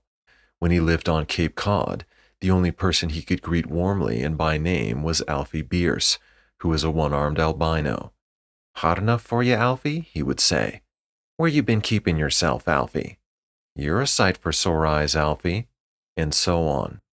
Now that Trout lived in Cohoes, the only person he called by name was a red-headed Cockney midget, Durling Heath. He worked in a shoe repair shop. Heath had an executive-type nameplate on his workbench, in case anybody wished to address him by name. The nameplate looked like this: Durling Heath. Trout would drop into the shop from time to time and say such things as, "Who's going to win the World Series this year, Durling?" And, "You have any idea what all the sirens were blowing about last night, Durling?" And, "You're looking good today, Durling. Where'd you get that shirt?" And so on. Trout wondered now if his friendship with Heath was over. The last time Trout had been in the shoe repair place, saying this and that to Durling, the midget had unexpectedly screamed at him. This is what he had screamed in his Cockney accent: "Stop bloody hounding me!" The governor of New York, Nelson Rockefeller, shook Trout's hand in a Cohoes grocery store one time. Trout had no idea who he was. As a science fiction writer, he should have been flabbergasted to come so close to such a man. Rockefeller wasn't merely governor. Because of the peculiar laws in that part of the planet, Rockefeller was allowed to own vast areas of the Earth's surface, and the petroleum and other valuable minerals underneath the surface as well. He owned or controlled more of the planet than many nations. This had been his destiny since infancy. He had been born into that cockamamie proprietorship. "How's it going, fella?" Governor Rockefeller asked him. "About the same," said Kilgore Trout. After insisting that Trout had a rich social life, the driver pretended, again for his own gratification, that Trout had begged to know what the sex life of a transcontinental truck driver was like. Trout had begged no such thing. "You want to know how truck drivers make out with women, huh?" the driver said. "You have this idea that every driver you see is fucking up a storm from coast to coast, huh?" Trout shrugged. The driver became embittered by Trout, scolded him for being so salaciously misinformed. "Let me tell you, Kilgore." He hesitated. "That's your name, right?" "Yes," said Trout. He had forgotten the driver's name 100 times. Every time Trout looked away from him, Trout forgot not only his name, but his face, too. "If I was to have my rig break down in Cohoes, for instance, and I was to have to stay there for 2 days while it was worked on, how easy you think it would be for me to get laid while I was there, a stranger, looking the way I do?" "It would depend on how determined you were," said Trout. The driver sighed. "Yeah, God," he said, and he despaired for himself. "That's probably the story of my life. Not enough determination." They talked about aluminum siding as a technique for making old houses look new again. From a distance, these sheets, which never needed painting, looked like freshly painted wood. The driver wanted to talk about permastone, too, which was a competitive scheme. It involved plastering the sides of old houses with colored cement, so that from a distance, they looked as though they were made of stone. "If you're in aluminum storm windows," the driver said, "you must be in aluminum siding, too." All over the country, the two businesses went hand in hand. "My company sells it," said Trout, "and I've seen a lot of it. I've never actually worked on an installation." The driver was thinking seriously of buying aluminum siding for his home in Little Rock, and he begged Trout to give him an honest answer to this question. "From what you've seen and heard, the people who get aluminum siding, are they happy with what they get?" "Around Cohoes," said Trout, "I think those were the only really happy people I ever saw." "I know what you mean," said the driver. "One time I saw a whole family standing outside their house. They couldn't believe how nice their house looked after the aluminum siding went on. My question to you, and you can give me an honest answer, on account of we'll never have to do business, you and me. Kilgore, how long will that happiness last?" "About 15 years," said Trout. "Our salesmen say you can easily afford to have the job redone with all the money you've saved on paint and heat. Permastone looks a lot richer, and I suppose it lasts a lot longer too, said the driver. On the other hand, it costs a lot more. You get what you pay for, said Kilgore Trout. The truck driver told Trout about a gas hot water heater he had bought 30 years ago, and it hadn't given him a speck of trouble in all that time. I'll be damned, said Trout. Trout asked about the truck, and the driver said it was the greatest truck in the world. The tractor alone cost $28,000. It was powered by a 324 horsepower Cummins diesel engine, which was turbocharged, so it would function well at high altitudes. It had hydraulic steering, air brakes, a 13-speed transmission, and was owned by his brother-in-law. His brother-in-law, he said, owned 28 trucks and was president of the Pyramid Trucking Company. Why did he name the company Pyramid? Asked Trout. I mean, this thing can go 100 miles an hour if it has to. It's fast and useful and unornamental. It's as up-to-date as a rocket ship. I never saw anything that was less like a pyramid than this truck. A pyramid was a huge stone tomb which Egyptians had built thousands and thousands of years before. The Egyptians didn't build them anymore. The tombs looked like this, and tourists would come from far away to gaze at them. Why would anybody in the business of high-speed transportation name his business in trucks after buildings which haven't moved an eighth of an inch since Christ was born? The driver's answer was prompt. It was peevish, too, as though he thought Trout was stupid for having to ask a question like that. He liked the sound of it, he said. Don't you like the sound of it?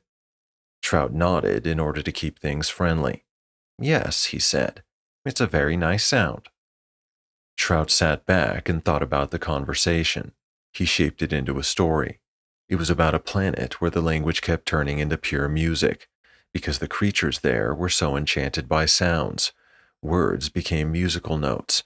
Sentences became melodies. They were useless as conveyors of information, because nobody knew or cared what the meanings of the words were anymore. So leaders in government and commerce, in order to function, had to invent new and much uglier vocabularies and sentence structures all the time, which would resist being transmuted to music. You married Kilgore? The driver asked. 3 times, said Trout. It was true. Not only that, but each of his wives had been extraordinarily patient and loving and beautiful. Each had been shriveled by his pessimism. Any kids? 1, said Trout. Somewhere in the past, tumbling among all the wives and stories lost in the mails, was a son named Leo. He's a man now, said Trout. Leo left home forever at the age of 14. He lied about his age and joined the Marines. He sent a note to his father from boot camp. It said this: I pity you. You've crawled up your own asshole and died. That was the last Trout heard from Leo, directly or indirectly, until he was visited by 2 agents from the FBI. Leo had deserted from his division in Vietnam, they said. He had committed high treason. He had joined the Viet Cong. Here was the FBI's evaluation of Leo's situation. Your boy's in bad trouble, they said. Chapter 13. When Dwayne Hoover saw Harry LeSabre, his sales manager, in leaf green leotards and a grass skirt and all that, he couldn't believe it, so he made himself not see it. He went into his office, which was also cluttered with ukuleles and pineapples. Francine Pefko, his secretary, looked normal, except that she had a rope of flowers around her neck and a flower behind one ear. She smiled. This was a war widow with lips like sofa pillows and bright red hair. She adored Dwayne. She adored Hawaiian Week, too. Aloha, she said. Harry LeSabre, meanwhile, had been destroyed by Dwayne. When Harry presented himself to Dwayne so ridiculously, every molecule in his body awaited Dwayne's reaction. Each molecule ceased its business for a moment, put some distance between itself and its neighbors. Each molecule waited to learn whether its galaxy, which was named Harry LeSabre, would or would not be dissolved. When Dwayne treated Harry as though he were invisible, Harry thought he had revealed himself as a revolting transvestite, and that he was fired on that account. Harry closed his eyes. He never wanted to open them again. His heart sent this message to his molecules. For reasons obvious to us all, this galaxy is dissolved. Dwayne didn't know anything about that. He leaned on Francine Pefko's desk. He came close to telling her how sick he was. He warned her, "This is a very tough day for some reason, so no jokes, no surprises. Keep everything simple. Keep anybody the least bit nutty out of here. No telephone calls." Francine told Dwayne that the twins were waiting for him in his office. "Something bad is happening to the cave, I think," she told him. Dwayne was grateful for a message that simple and clear. The twins were his younger stepbrothers, Lyle and Kyle Hoover. The cave was Sacred Miracle Cave, a tourist trap just south of Shepherdstown, which Dwayne owned in partnership with Lyle and Kyle. It was the sole source of income for Lyle and Kyle, who lived in identical yellow ranch houses on either side of the gift shop, which sheltered the entrance to the cave. All over the state, nailed to trees and fence posts, were arrow-shaped signs which pointed in the direction of the cave and said how far away it was. For example, "Visit Sacred Miracle Cave, 52 miles." Before Dwayne entered his office, he read one of the many comical signs which Francine had put up on the wall to remind them of what they so easily forgot, that people didn't have to be serious all the time. Here was what the sign said: "You don't have to be crazy to work here, but it sure helps." There was a picture of a crazy person to go with the text. This was it. Francine wore a button on her bosom which showed a creature in a healthier, more enviable frame of mind. This was the button. Lyle and Kyle sat side by side on the black leather couch in Dwayne Hoover's office. They looked so much alike that Dwayne hadn't been able to tell them apart until 1954, when Lyle got in a fight over a woman at the roller derby. After that, Lyle was the one with the broken nose. As babies, they used to suck each other's thumbs. Here is how Dwayne happened to have stepbrothers, even though he had been adopted by people who couldn't have children of their own. Their adopting him triggered something in their bodies that made it possible for them to have children after all. This was a common phenomenon. A lot of couples seemed to be programmed that way. Dwayne was so glad to see them now, these two little men in their overalls and work shoes, each wearing a pork pie hat. They were familiar. They were real. Dwayne closed his door on the chaos outside. "All right," he said. "What's happened at the cave?" Ever since Lyle had his nose broken, the twins agreed that Lyle should do the talking for the two. Kyle hadn't said 1,000 words since 1954. "Them bubbles is halfway up to the cathedral now," said Lyle. "The way they're coming, they'll be up to Moby Dick in a week or two." Dwayne understood him perfectly. The underground stream which passed through the bowels of Sacred Miracle Cave was polluted by some sort of industrial waste, which formed bubbles as tough as ping-pong balls. These bubbles were shouldering one another up a passage, which led to a big boulder painted white to resemble Moby Dick, the great white whale. The bubbles would soon engulf Moby Dick and invade the Cathedral of Whispers, which was the main attraction at the cave. Thousands of people had been married in the Cathedral of Whispers, including Dwayne and Lyle and Kyle, Harry LeSabre too. Lyle told Dwayne about an experiment he and Kyle had performed the night before. They had gone into the cave with their identical Browning automatic shotguns, and they had opened fire on the advancing wall of bubbles. "They let loose a stink you wouldn't believe," said Lyle. He said it smelled like athlete's foot. "It drove me and Kyle right out of there. We ran the ventilating system for an hour and went back in. The paint was blistered on Moby Dick. He don't even got eyes anymore. Moby Dick used to have long-lashed blue eyes as big as dinner plates. The organ turned black, and the ceiling turned a kind of dirty yellow," said Lyle. "You can't hardly see the Sacred Miracle no more." The organ was the pipe organ of the gods, a thicket of stalactites and stalagmites which had grown together in one corner of the cathedral. There was a loudspeaker in the back of it, through which music for weddings and funerals was played. It was illuminated by electric lights, which changed colors all the time. The Sacred Miracle was a cross on the ceiling of the cathedral. It was formed by the intersection of two cracks. "It never was really easy to see," said Lyle, speaking of the cross. I ain't even sure if it's there anymore. He asked Dwayne's permission to order a load of cement. He wanted to plug up the passage between the stream and the cathedral. Just forget about Moby Dick and Jesse James and the slaves and all that, said Lyle, and save the cathedral. Jesse James was a skeleton which Dwayne's stepfather had bought from the estate of a doctor back during the Great Depression. The bones of its right hand mingled with the rusted parts of a .45 caliber revolver. Tourists were told it was found that way, that it probably belonged to some railroad robber who was trapped in the cave by a landslide. As for the slaves, these were plaster statues of black men in a chamber 50 feet down the corridor from Jesse James. The statues were removing one another's chains with hammers and hacksaws. Tourists were told that real slaves had at one time used the cave after escaping to freedom across the Ohio River. The story about the slaves was as fake as the one about Jesse James. The cave wasn't discovered until 1937, when a small earthquake opened up a crack. Dwayne Hoover himself discovered the crack, and then he and his stepfather opened it with crowbars and dynamite. Before that, not even small animals had been in there. The only connection the cave had with slavery was this. The farm on which it was discovered was started by an ex-slave, Josephus Hubler. He was freed by his master, and he came north and started a farm. Then he went back and bought his mother and a woman who became his wife. Their descendants continued to run the farm until the Great Depression, when the Midland County Merchants Bank foreclosed on the mortgage. And then Dwayne's stepfather was hit by an automobile, driven by a white man who had bought the farm.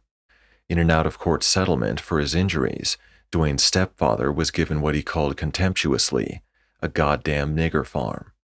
Dwayne remembered the first trip the family took to see it. His father ripped a nigger sign off the nigger mailbox, and he threw it into a ditch. Here is what the sign said: Bluebird Farm. Chapter 14. The truck carrying Kilgore trout was in West Virginia now. The surface of the state had been demolished by men and machinery and explosives in order to make it yield up its coal. The coal was mostly gone now. It had been turned into heat. The surface of West Virginia, with its coal and trees and topsoil gone, was rearranging what was left of itself in conformity with the laws of gravity. It was collapsing into all the holes which had been dug into it. Its mountains, which had once found it so easy to stand by themselves, were sliding into valleys now. The demolition of West Virginia had taken place with the approval of the executive, legislative, and judicial branches of the state government, which drew their power from the people. Here and there an inhabited dwelling still stood. Trout saw a broken guardrail ahead. He gazed into a gully below it, saw a 1968 Cadillac Eldorado capsized in a brook. It had Alabama license plates. There were also several old home appliances in the brook: stoves, a washing machine, a couple of refrigerators. An angel-faced white child with flaxen hair stood by the brook. She waved up at Trout. She clasped an 18-ounce bottle of Pepsi-Cola to her breast.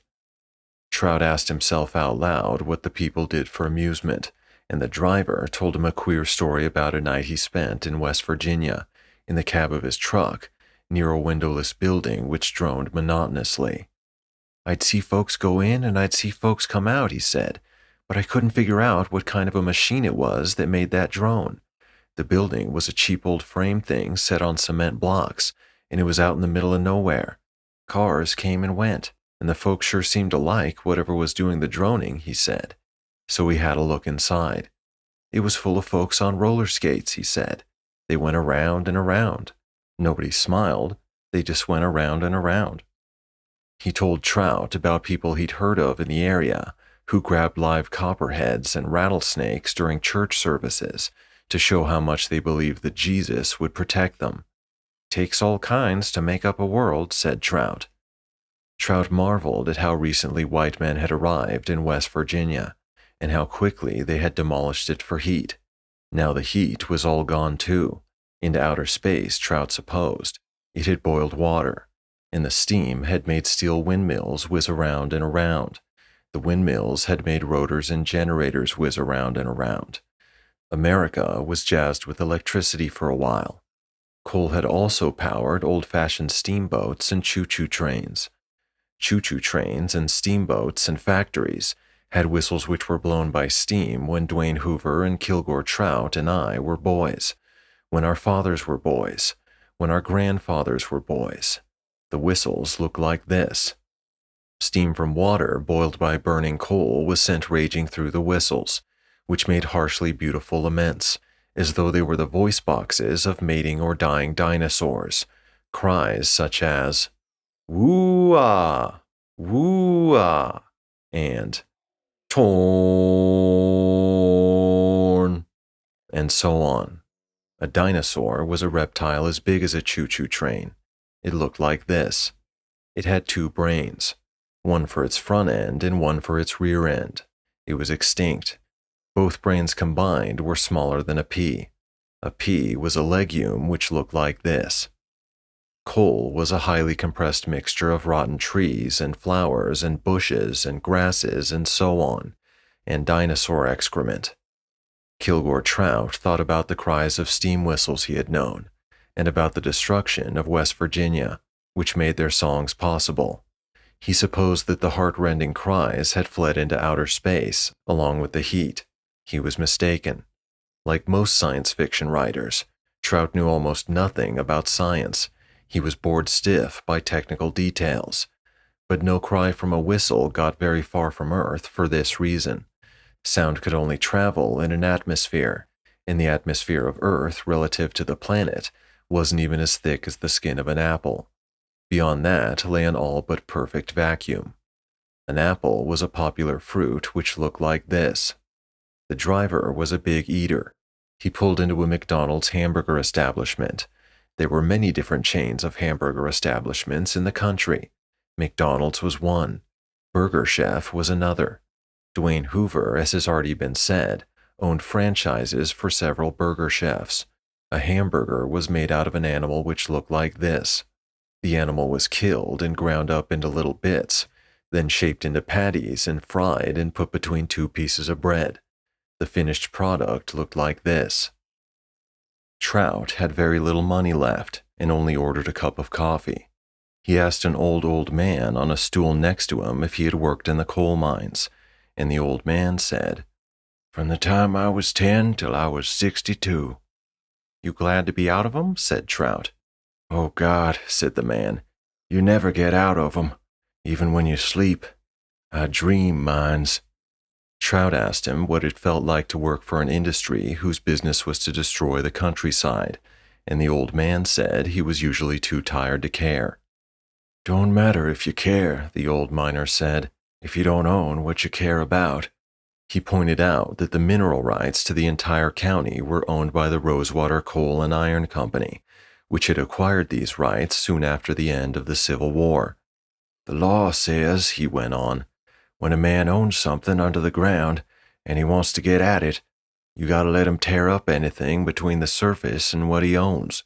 Trout did not make the connection between the Rosewater Coal and Iron Company and Elliot Rosewater, his only fan. He still thought Elliot Rosewater was a teenager.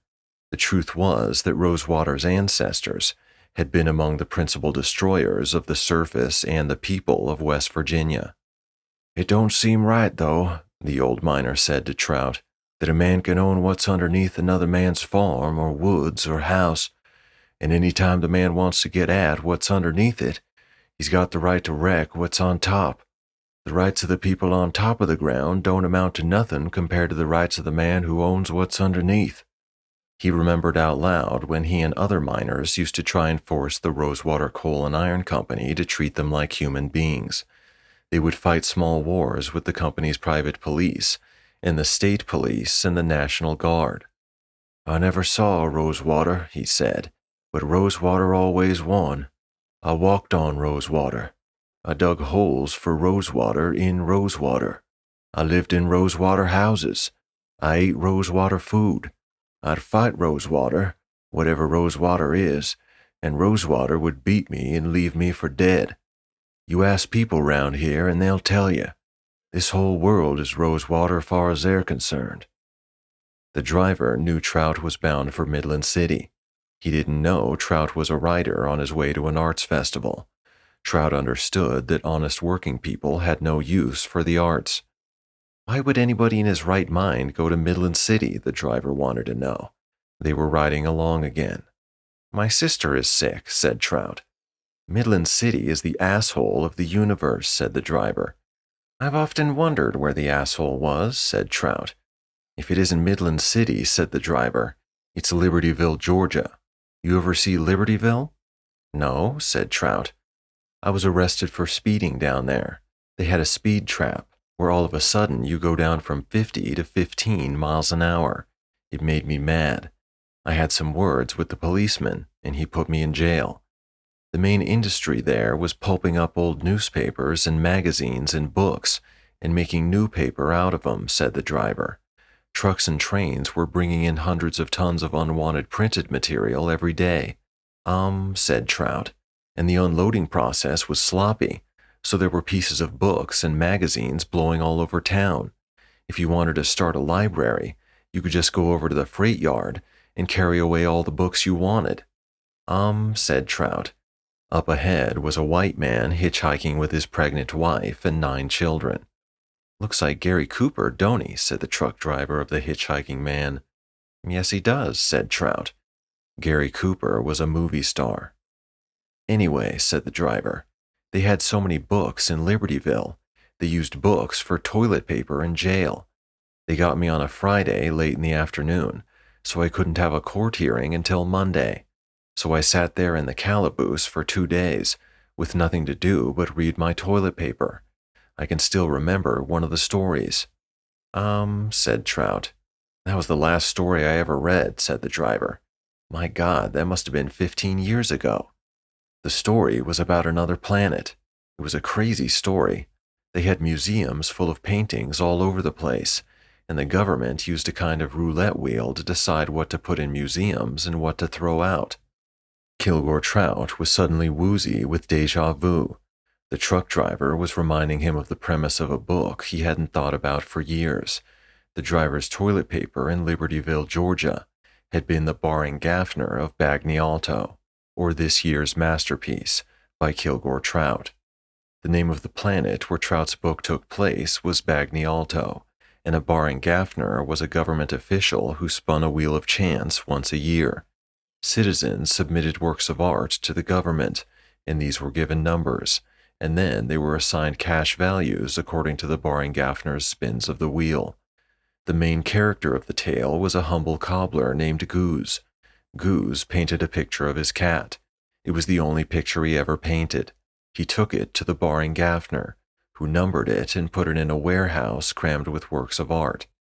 The painting by Goose had an unprecedented gush of luck on the wheel. It became worth 18,000 Lambos, the equivalent of $1 billion on Earth. The Baring Gaffner awarded Goose a check for that amount, most of which was taken back at once by the tax collector.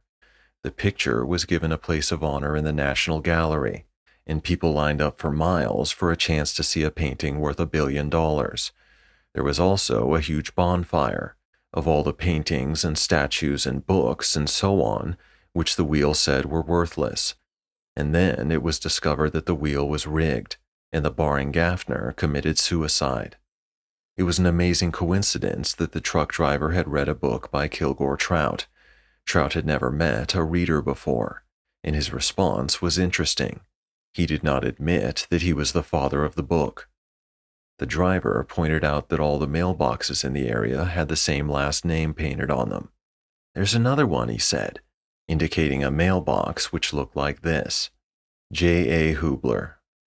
The truck was passing through the area where Dwayne Hoover's step-parents had come from. They had trekked from West Virginia to Midland City during the First World War to make big money at the Keetzler Automobile Company, which was manufacturing airplanes and trucks. When they got to Midland City, they had to change their name from Hubler to Hoover because there were so many black people in Midland City named Hubler. As Dwayne Hoover's stepfather explained to him one time, it was embarrassing. Everybody up here naturally assumed Hubler was a nigger name. Chapter 15. Dwayne Hoover got through lunch all right that day. He remembered now about Hawaiian Week. The ukuleles and so on were no longer mysterious. The pavement between his automobile agency and the new Holiday Inn was no longer a trampoline. He drove to lunch alone in an air-conditioned demonstrator, a blue Pontiac Le Mans with cream interior, with his radio on. He heard several of his own radio commercials, which drove home the point: you can always trust Dwayne. Though his mental health had improved remarkably since breakfast, a new symptom of illness made itself known. It was incipient echolalia. Dwayne found himself wanting to repeat out loud whatever had just been said. When the radio told him, "You can always trust Dwayne," he echoed the last word. "Dwayne," he said. When the radio said there had been a tornado in Texas, Dwayne said this out loud. Texas. When he heard that husbands of women who had been raped during the war between India and Pakistan wouldn't have anything to do with their wives anymore, the women in the eyes of their husbands had become unclean, said the radio. Unclean, said Dwayne. As for Wayne Hubler, the black ex-convict whose only dream was to work for Dwayne, he had learned to play hide-and-seek with Dwayne's employees. He did not wish to be ordered off the property for hanging around the used cars, so when an employee came near, Wayne would wander off to the garbage area behind the Holiday Inn and gravely study the remains of club sandwiches and empty packs of Salem cigarettes and so on in the cans back there, as though he were a health inspector or some such thing. When the employee went away, Wayne would drift back to the used cars, keeping the boiled eggs of his eyes peeled for the real Dwayne. The real Dwayne Hoover, of course, had in effect denied he was Dwayne. So when the real Dwayne came out at lunchtime, Wayne, who had nobody to talk to but himself, said this to himself. That ain't Mr. Hoover. Sure looked like Mr. Hoover, though. Maybe Mr. Hoover's sick today. And so on. Dwayne had a hamburger and French fries and a Coke at his newest burger chef, which was out on Crestview Avenue, across the street from where the new John F. Kennedy High School was going up.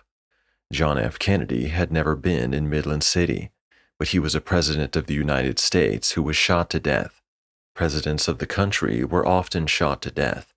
The assassins were confused by some of the same bad chemicals which troubled Dwayne.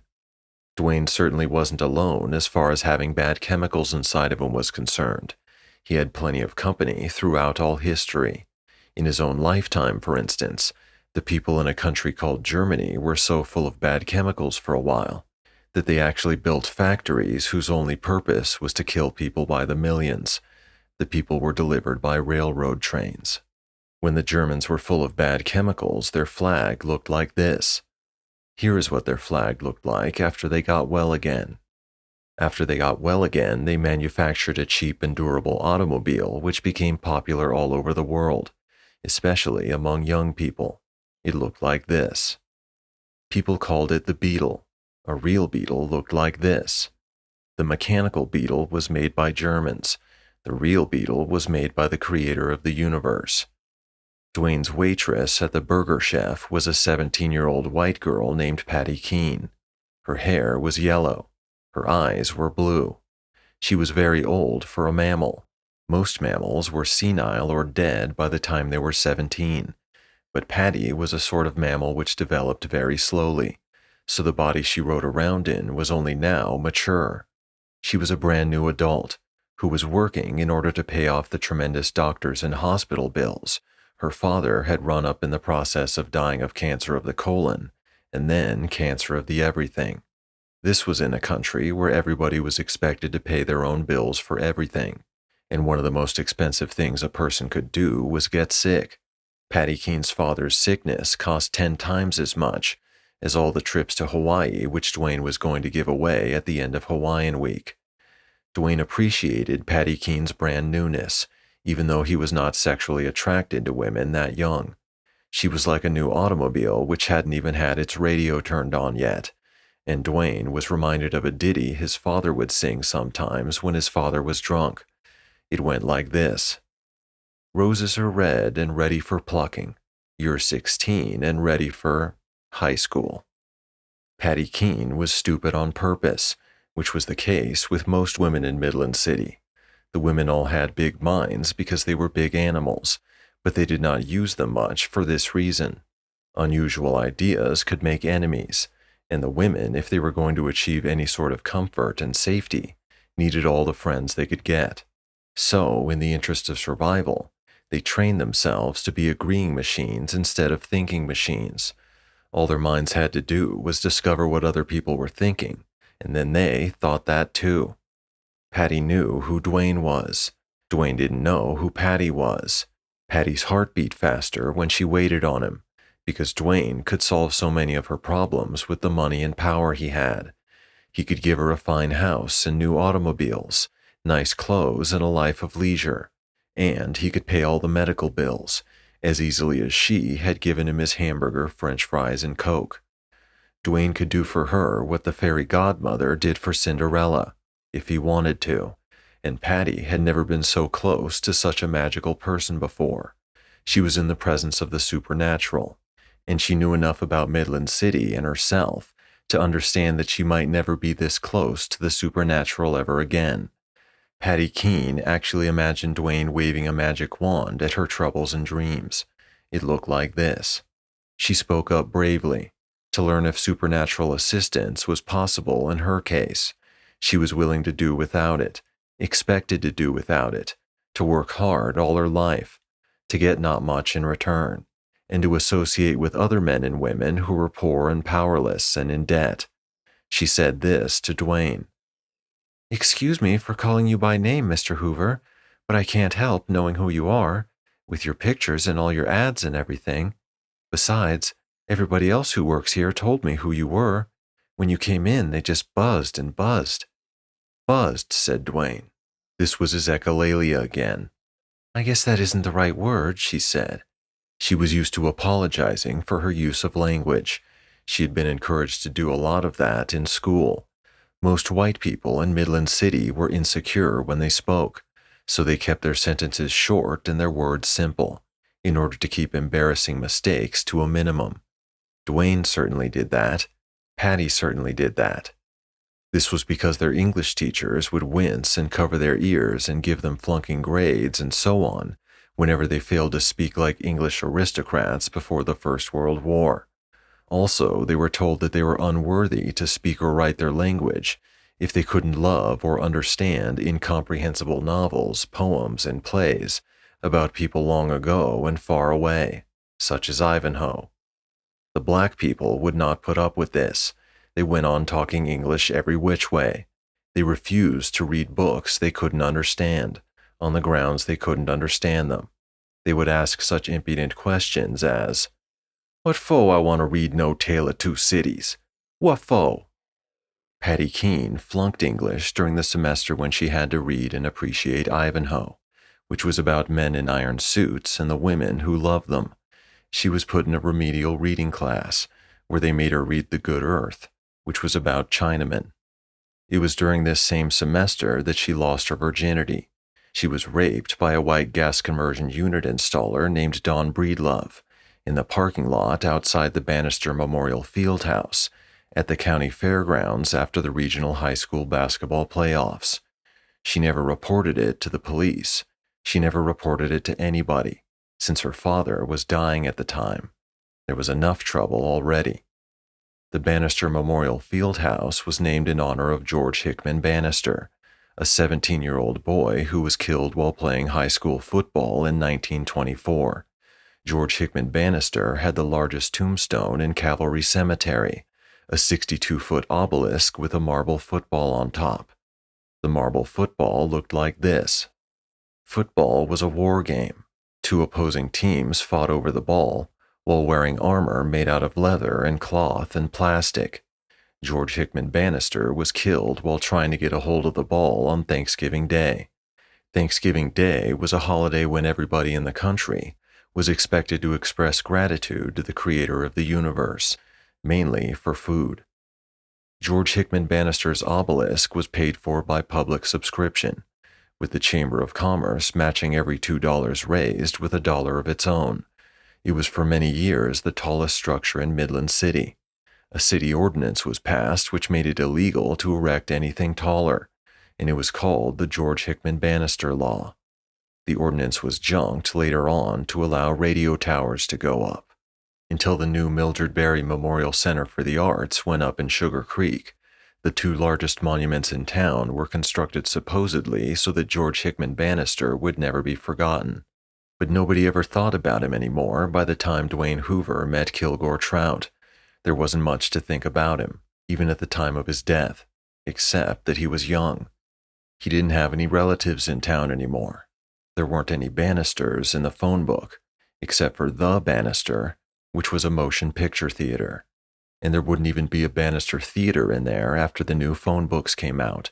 The Bannister had been turned into a cut-rate furniture store.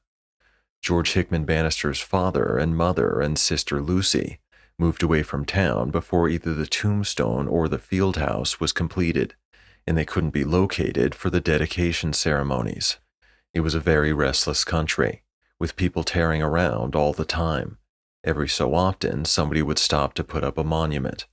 There were monuments all over the country, but it was certainly unusual for a common person to have not one but two monuments in his honor, as was the case with George Hickman Bannister. Technically, though, only the tombstone had been erected specifically for him. The field house would have gone up anyway. The money was appropriated for the field house 2 years before George Hickman Bannister was cut down in his prime. It didn't cost anything extra to name it after him. Cavalry Cemetery, where George Hickman Bannister was at rest, was named in honor of a hill in Jerusalem. Many people believe that the son of the creator of the universe had been killed on that hill thousands of years ago. Dwayne Hoover didn't know whether to believe that or not. Neither did Patty Keene. And they certainly weren't worrying about it now. They had other fish to fry. Dwayne was wondering how long his attack of echolalia would last, and Patty Keene had to find out if her brand newness and prettiness and outgoing personality were worth anything to a sweet, sort of sexy, middle-aged old Pontiac dealer like Dwayne. "Anyway," she said, "it certainly is an honor to have you visit us, and those aren't the right words either, but I hope you know what I mean." "Mean," said Dwayne. "Is the food all right?" she said. "All right," said Dwayne. "It's what everybody else gets," she said. "We didn't do anything special for you." "You," said Dwayne. It didn't matter much what Dwayne said. It hadn't mattered much for years. It didn't matter much what most people in Midland City said out loud, except when they were talking about money or structures or travel or machinery or other measurable things. Every person had a clearly defined part to play. As a black person, a female high school dropout, a Pontiac dealer, a gynecologist, a gas conversion burner installer. If a person stopped living up to expectations because of bad chemicals or one thing or another, everybody went on imagining that the person was living up to expectations anyway. This was the main reason the people in Midland City were so slow to detect insanity in their associates. Their imagination insisted that nobody changed much from day to day. Their imaginations were flywheels on the ramshackle machinery of the awful truth. When Dwayne left Patty Keene and his burger chef, when he got into his demonstrator and drove away, Patty Keene was persuaded that she could make him happy with her young body, with her bravery and cheerfulness. She wanted to cry about the lines in his face, and the fact that his wife had eaten Drano, and that his dog had to fight all the time because it couldn't wag its tail, about the fact that his son was a homosexual. She knew all those things about Dwayne. Everybody knew those things about Dwayne. She gazed at the tower of radio station WMCY, which Dwayne owned. It was the tallest structure in Midland City. It was 8 times as tall as the tombstone of George Hickman Bannister. It had a red light on top of it to keep airplanes away. She thought about all the new and used cars Dwayne owned. Earth scientists had just discovered something fascinating about the continent Patty Keene was standing on. It was riding on a slab about 40 miles thick, and the slab was drifting around on molten glurp. And all the other continents had slabs of their own. When one slab crashed into another one, mountains were made. The mountains of West Virginia, for instance, were heaved up when a huge chunk of Africa crashed into North America, and the coal in the state was formed when the forests were buried with the crash. Patty Keene hadn't heard the big news yet. Neither had Dwayne. Neither had Kilgore Trout. I only found out about it day before yesterday. I was reading a magazine with the TV on. A group of scientists on the TV was saying that the theory of floating, crashing, grinding slabs was more than a theory. They could prove it was true now, and that Japan and San Francisco, for instance, were in hideous danger, because that was where some of the most violent crashing and grinding was going on. They said, too, that the ice ages would continue to occur. Mile-thick glaciers would, geologically speaking, continue to go down and up like window blinds. Dwayne Hoover, incidentally, had an unusually large penis and didn't even know it. The few women he had anything to do with weren't sufficiently experienced to know whether or not he was average. The world average was 5 7/8 inches long and 1 1/2 inches in diameter when engorged with blood. Dwayne's was 7 inches long and 2 1/8 inches in diameter. Dwayne's son Bunny had a penis that was exactly average. Kilgore Trout had a penis 7 inches long, but only 1 1/4 inches in diameter. This was an inch. Harry LeSabre, Dwayne's sales manager, had a penis 5 inches long and 2 1/8 inches in diameter. Cyprian Ukwende, the black physician from Nigeria, had a penis 6 7/8 inches long and 1 3/4 inches in diameter. Don Breedlove, the gas conversion unit installer who raped Patty Keene, had a penis 5 7/8 inches long and 1 7/8 inches in diameter. Patty Keene had 34-inch hips, a 26-inch waist, and 34-inch bosom. Dwayne's late wife was 36, 28, 36 when he married her. She was 39, 31, 38 when she ate Drano.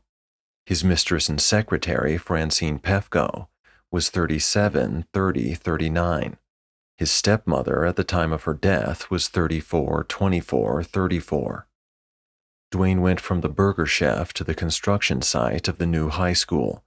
He was in no hurry to get back to his automobile agency, particularly since he had developed echolalia. Francine was perfectly capable of running the place herself, without any advice from Dwayne. He had trained her well. He kicked a little dirt down into the cellar hole. He spat down into it. He stepped into mud. It sucked off his right shoe. He dug the shoe out with his hands and wiped it. Then he leaned against an old apple tree while he put the shoe back on. This had all been farmland when Dwayne was a boy. There had been an apple orchard here. Dwayne forgot all about Patty Keene, but she certainly hadn't forgotten him. She would get up enough nerve that night to call him on the telephone, but Dwayne wouldn't be home to answer. He would be in a padded cell in the county hospital by then. Dwayne wandered over to admire a tremendous earth-moving machine which had cleared the site and dug the cellar hole. The machine was idle now, caked with mud. Dwayne asked a white workman how many horsepower drove the machine. All the workmen were white. The workman said this: "I don't know how many horsepower, but I know what we call it." "What do you call it?" said Dwayne, relieved to find his echolalia was subsiding. "We call it the 100-nigger machine," he said. This had reference to a time when black men had done most of the heavy digging in Midland City. In the Southwest, the machine might be referred to as the 100-beaner machine. The largest human penis in the United States was 14 inches long and 2.5 inches in diameter. The largest human penis in the world was 16 7/8 inches long and 2 1/4 inches in diameter. The blue whale, a sea mammal, had a penis 96 inches long and 14 inches in diameter. One time, Dwayne got an advertisement through the mail for a penis extender made out of rubber. He could slip it over the end of his real penis, according to the ad, and thrill his wife or sweetheart with extra inches. They also wanted to sell him a lifelike rubber vagina for when he was lonesome.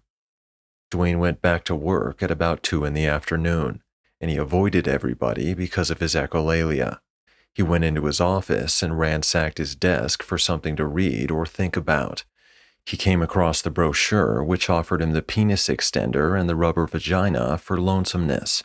He had received it 2 months before. He still hadn't thrown it away. The brochure also offered him motion pictures such as the ones Kilgore Trout had seen in New York. There were still photographs taken from the movies, and these caused the sex excitation center in Dwayne's brain to send nerve impulses down to an erection center in his spine.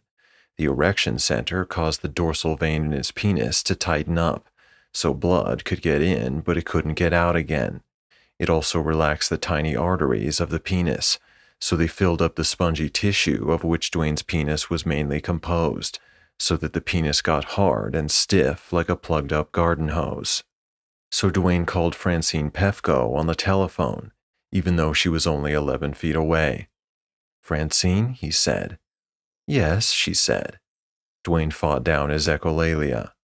"I'm going to ask you to do something I've never asked you to do before. Promise me you'll say yes." "I promise," she said. "I want you to walk out of here with me this very moment and come with me to the Quality Motor Court at Shepherdstown." Francine Pefko was willing to go with Dwayne. It was her duty to go, she thought, especially since Dwayne seemed so depressed and jangled. But she simply couldn't walk away from her desk for the afternoon, since her desk was the nerve center of Dwayne Hoover's Exit 11 Pontiac Village. "You ought to have some crazy young teenager who can rush off whenever you want her to," Francine told Dwayne. "I don't want a crazy teenager," said Dwayne. "I want you." "Then you're going to have to be patient," said Francine. She went back to the service department to beg Gloria Browning, a white cashier back there, to man her desk for a little while. Gloria didn't want to do it. She had a hysterectomy only a month before at the age of 25, after a botched abortion at the Ramada Inn down in Greene County, on Route 53 across from the entrance to Pioneer Village State Park. There was a mildly amazing coincidence here. The father of the destroyed fetus was Don Breedlove, the white gas conversion unit installer who raped Patty Keene in the parking lot of the Bannister Memorial Fieldhouse. This was a man with a wife and 3 kids. Francine had a sign on her wall over her desk, which had been given to her as a joke at the automobile agency's Christmas party at the new Holiday Inn the year before. It spelled out the truth of her situation. This was it. Nerve center. Gloria said she didn't want to man the nerve center. "I don't want to man anything," she said. But Gloria took over Francine's desk anyway. "I don't have nerve enough to commit suicide," she said, "so I might as well do anything anybody says. In the service of mankind." Dwayne and Francine headed for Shepherdstown in separate cars, so as not to call attention to their love affair. Dwayne was in a demonstrator again. Francine was in her own red GTO. GTO stood for Gran Turismo Omologato. She had a sticker on her bumper which said this: "Visit Sacred Miracle Cave." It was certainly loyal of her to put that sticker on her car. She was always doing loyal things like that, always rooting for her man, always rooting for Dwayne. And Dwayne tried to reciprocate in little ways. For instance, he had been reading articles and books on sexual intercourse recently. There was a sexual revolution going on in the country, and women were demanding that men pay more attention to women's pleasure during sexual intercourse, and not just think of themselves. The key to their pleasure, they said, and scientists backed them up, was the clitoris, a tiny meat cylinder which was right above the hole in women, where men were supposed to stick their much larger cylinders. Men were supposed to pay more attention to the clitoris, and Dwayne had been paying a lot more attention to Francine's, to the point where she said he was paying too much attention to it. This didn't surprise him. The things he had read about the clitoris said that this was a danger, that a man could pay too much attention to it.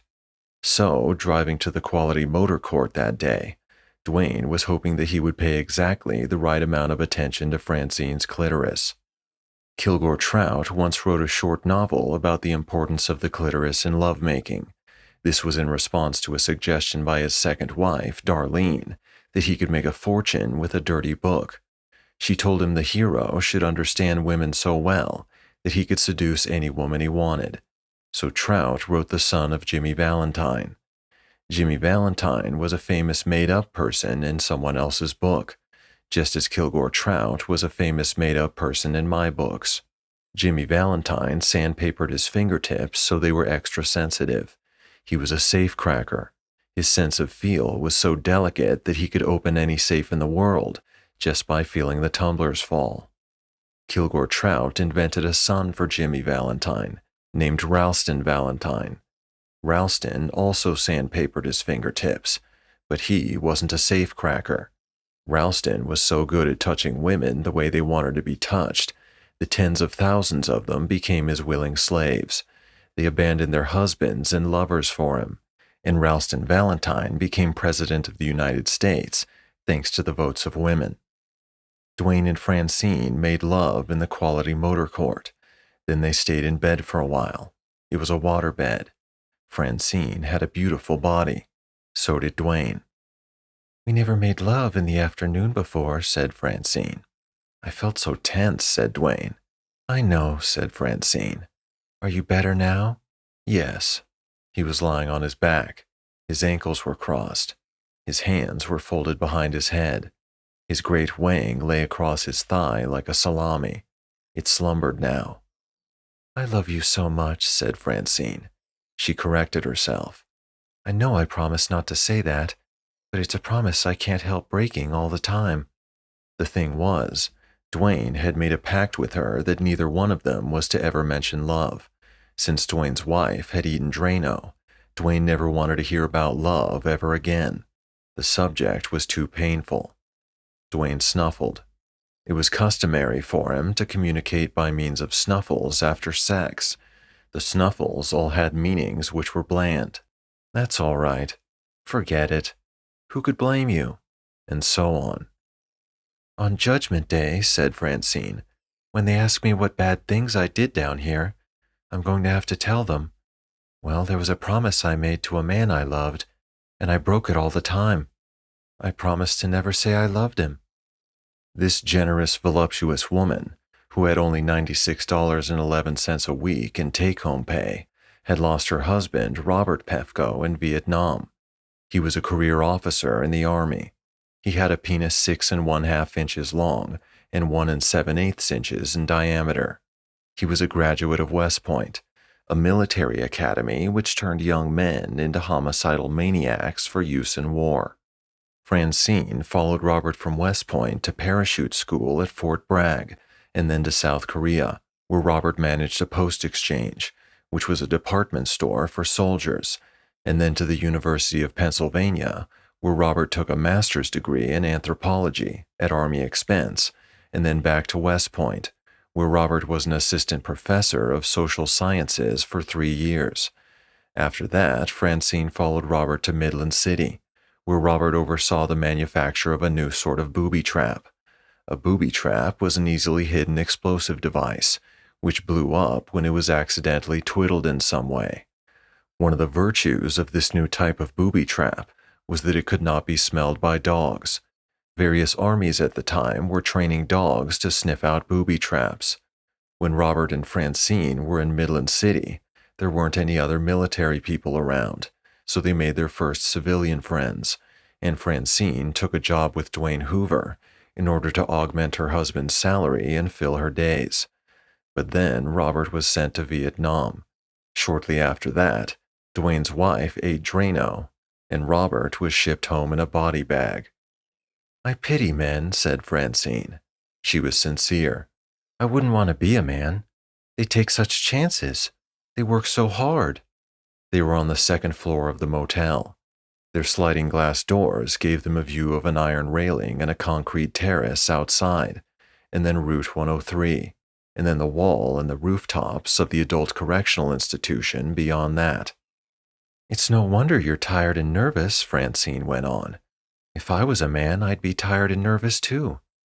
I guess God made women so men could relax and be treated like little babies from time to time." She was more than satisfied with this arrangement. Dwayne snuffled. The air was rich with the smell of raspberries, which was the perfume in the disinfectant and roach killer the motel used. Francine mused about the prison, where the guards were all white and most of the prisoners were black. "Is it true," she said, "that nobody ever escaped from there?" It's true, said Dwayne. When was the last time they used the electric chair? Said Francine. She was asking about a device in the basement of the prison which looked like this. The purpose of it was to kill people by jazzing them with more electricity than their bodies could stand.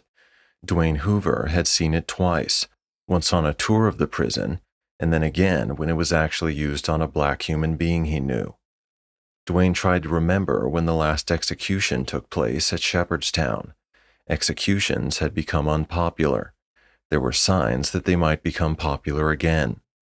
Dwayne and Francine tried to remember the most recent execution anywhere in the country which had stuck in their minds. They remembered the double execution of a man and wife for treason. The couple had supposedly given secrets about how to make a hydrogen bomb to another country. They remembered the double execution of a man and woman who were lovers. The man was good-looking and sexy, and he would seduce ugly old women who had money, and then he and the woman he really loved would kill the women for their money. The woman he really loved was young, but she certainly wasn't pretty in the conventional sense.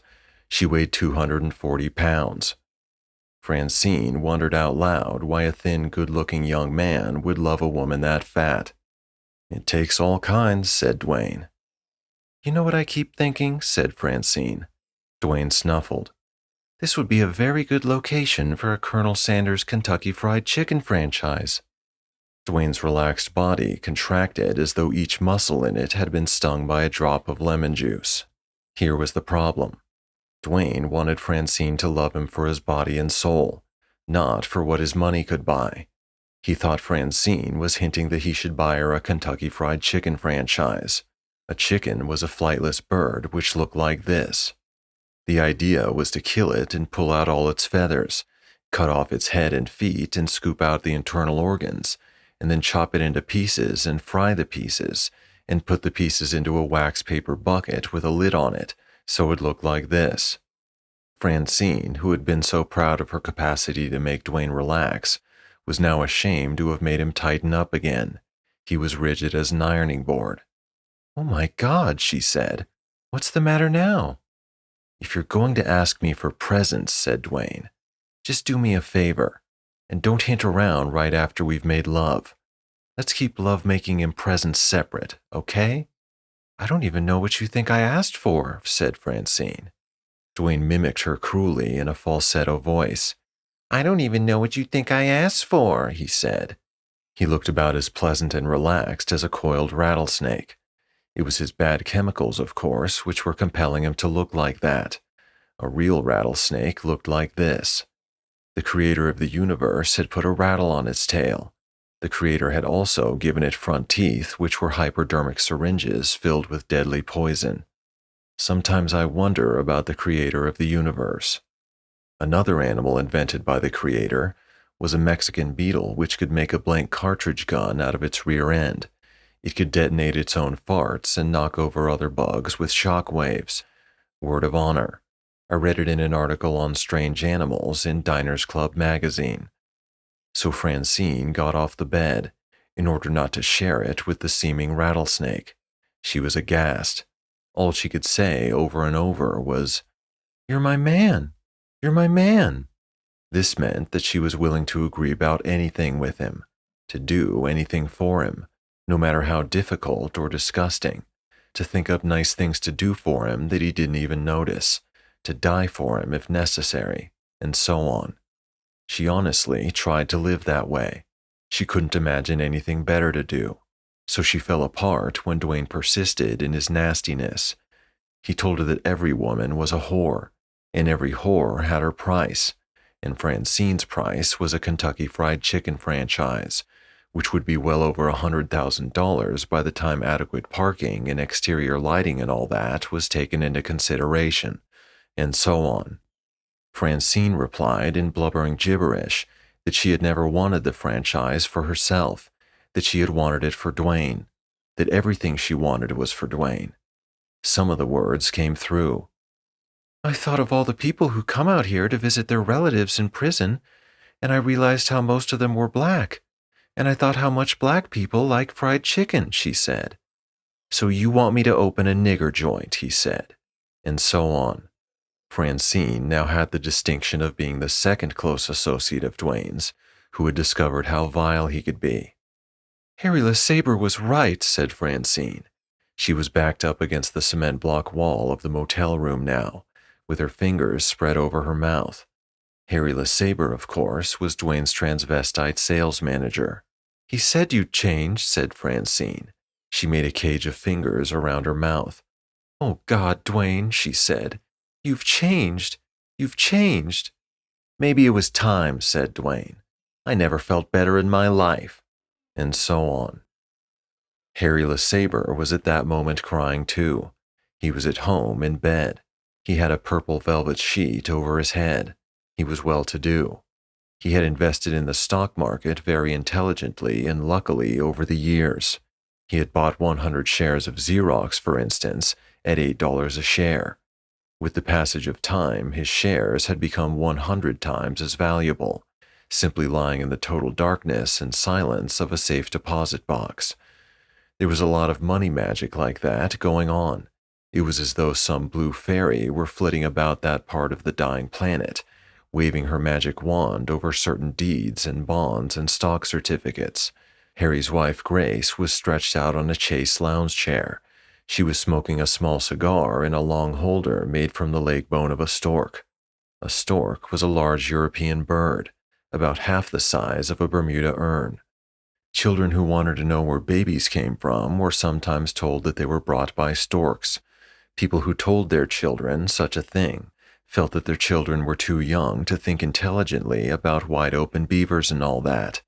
And there were actually pictures of storks delivering babies on birth announcements and in cartoons and so on for children to see. A typical one might look like this. Dwayne Hoover and Harry LeSabre saw pictures like that when they were little boys. They believed them, too. Grace LeSabre expressed her contempt for the good opinion of Dwayne Hoover, which her husband felt he had lost. "Fuck Dwayne Hoover," she said. "Fuck Midland City. Let's sell the goddamn Xerox stock and buy a condominium on Maui." Maui was one of the Hawaiian Islands. It was widely believed to be a paradise.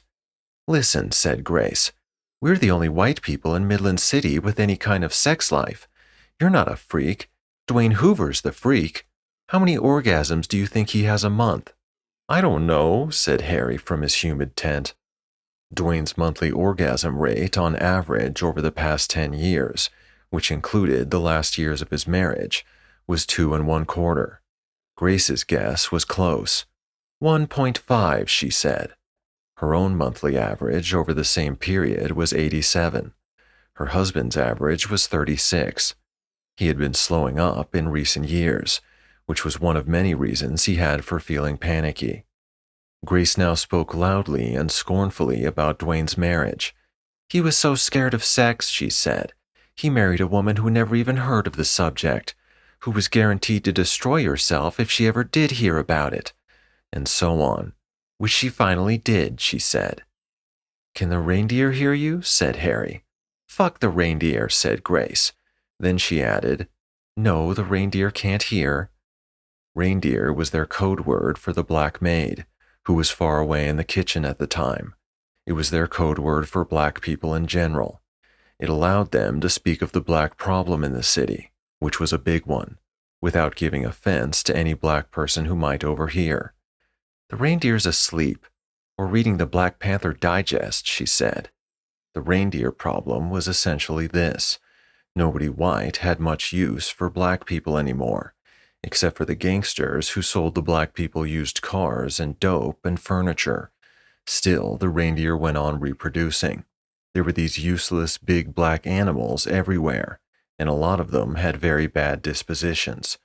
They were given small amounts of money every month so they wouldn't have to steal.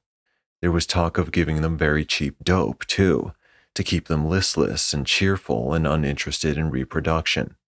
The Midland City Police Department and the Midland County Sheriff's Department were composed mainly of white men. They had racks and racks of submachine guns and 12-gauge semi-automatic shotguns for open season on reindeer, which was bound to come.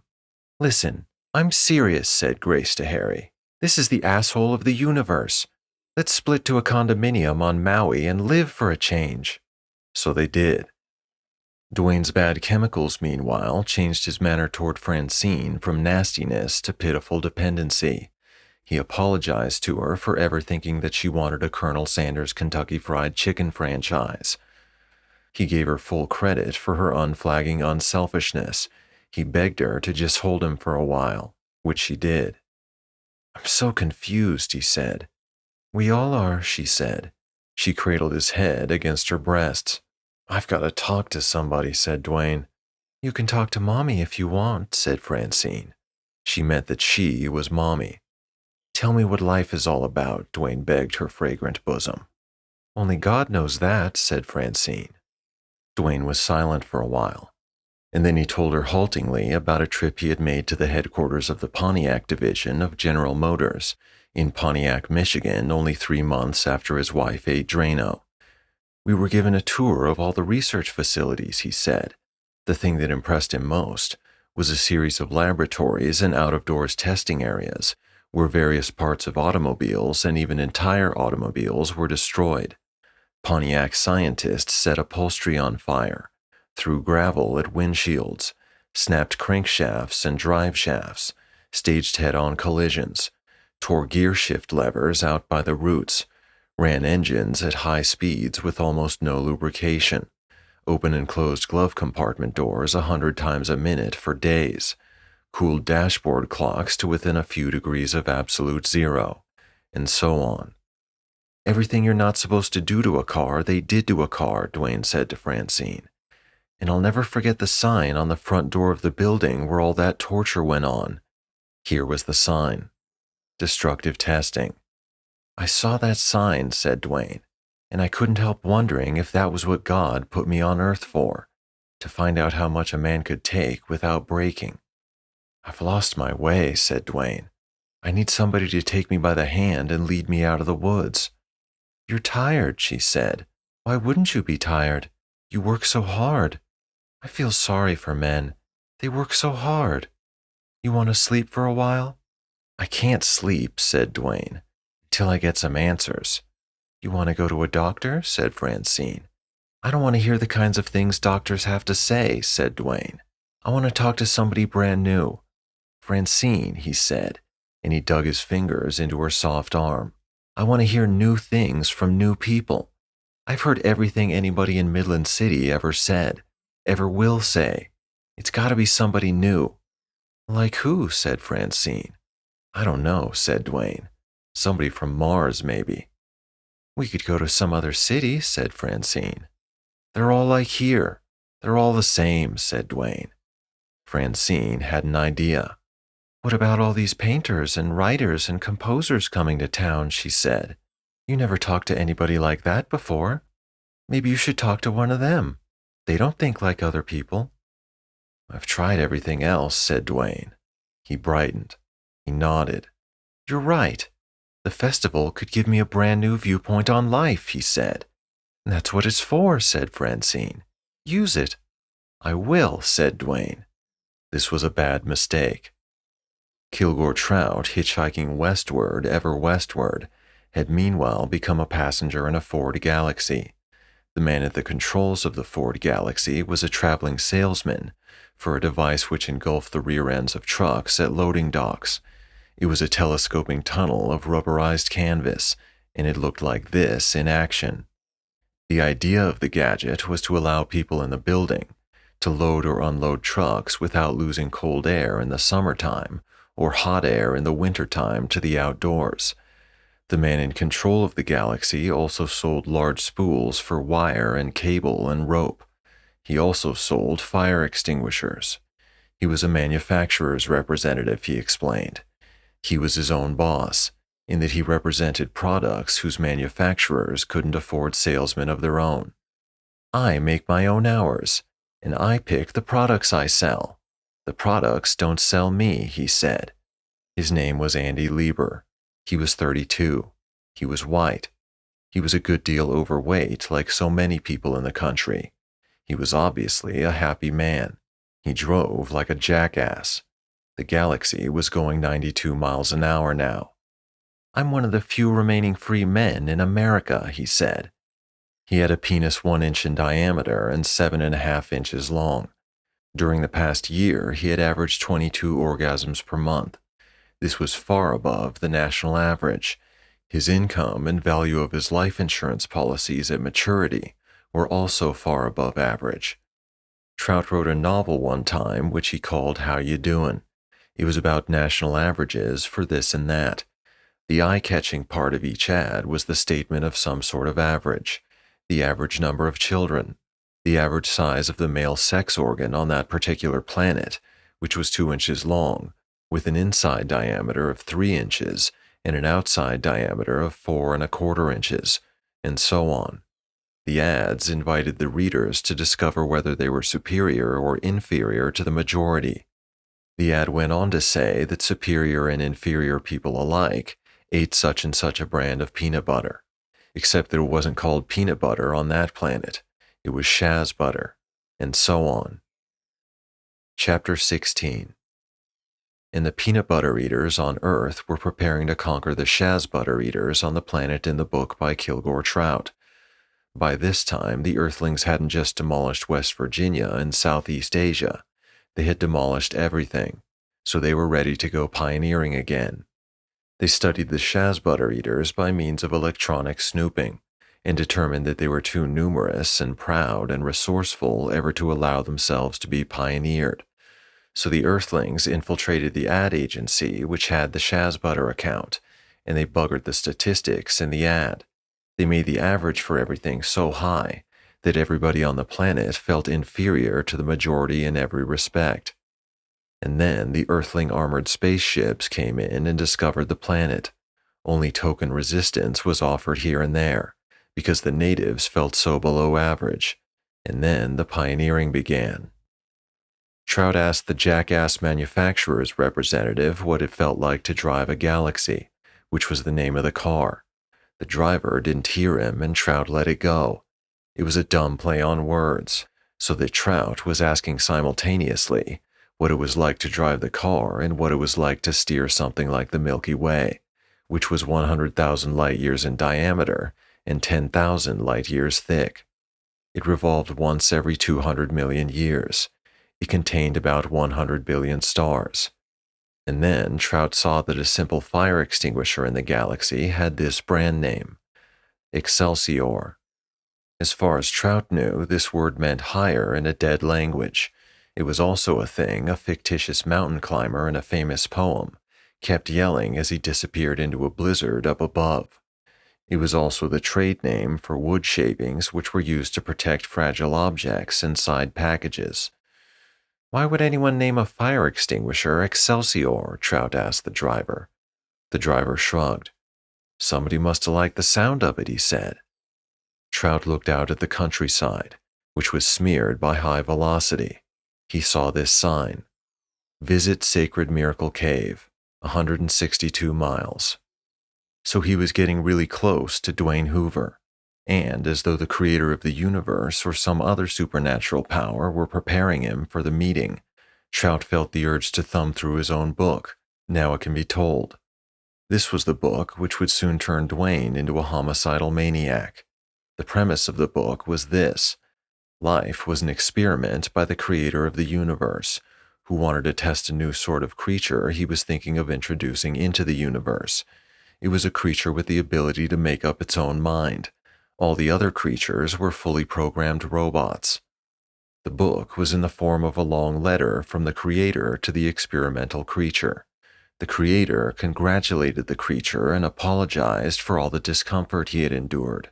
The creator invited him to a banquet in his honor, in the Empire Room of the Waldorf Astoria Hotel in New York City, where a black robot named Sammy Davis Jr. would sing and dance. And the experimental creature wasn't killed after the banquet. He was transferred to a virgin planet instead. Living cells were sliced from the palms of his hands while he was unconscious. The operation didn't hurt at all. And then the cells were stirred into a soupy sea on the virgin planet. There they would evolve into ever more complicated life forms as the eons went by. Whatever shapes they assumed, they would have free will. Trout didn't give the experimental creature a proper name. He simply called him the man. On the virgin planet, the man was Adam and the sea was Eve. The man often sauntered by the sea. Sometimes he waded in his Eve. Sometimes he swam in her, but she was too soupy for an invigorating swim. She made her Adam feel sleepy and sticky afterwards, so he would dive into an icy stream that had just jumped off a mountain. He screamed when he dove into the icy water, screamed again when he came up for air. He bloodied his shins and laughed about it when he scrambled up rocks to get out of the water. He panted and laughed some more, and he thought of something amazing to yell. The Creator never knew what he was going to yell, since the Creator had no control over him. The man himself got to decide what he was going to do next and why. After a dip one day, for instance, the man yelled this: "Cheese!" Another time he yelled, "Wouldn't you really rather drive a Buick?" The only other big animal on the virgin planet was an angel who visited the man occasionally. He was a messenger and investigator for the Creator of the universe. He took the form of an 800-pound male cinnamon bear. He was a robot too, and so was the Creator, according to Kilgore Trout. The bear was attempting to get a line on why the man did what he did. He would ask, for instance, "Why did you yell cheese?" And the man would tell him mockingly, "Because I felt like it, you stupid machine."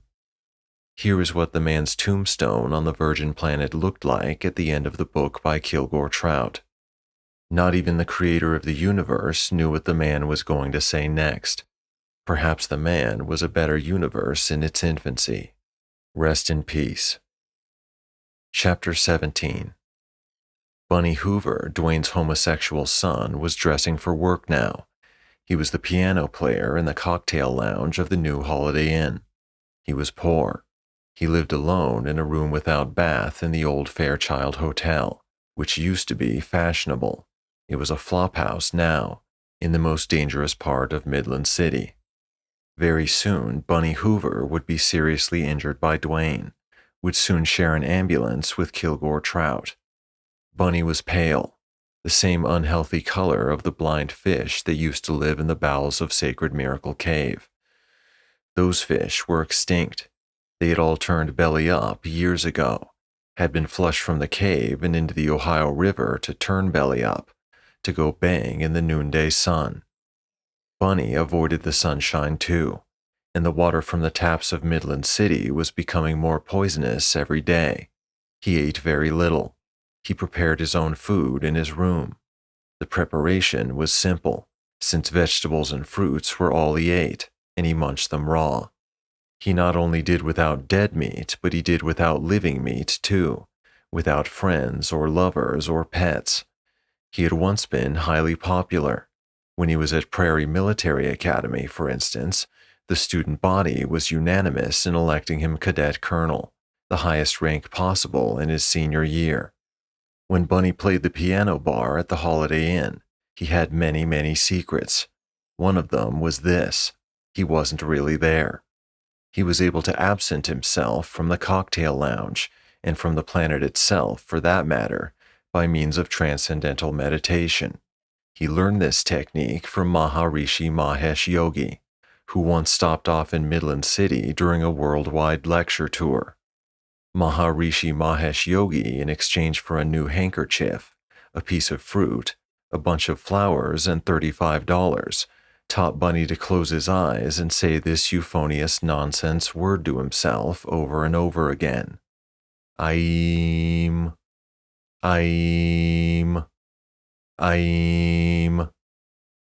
Bunny sat on the edge of his bed in the hotel room now, and he did it.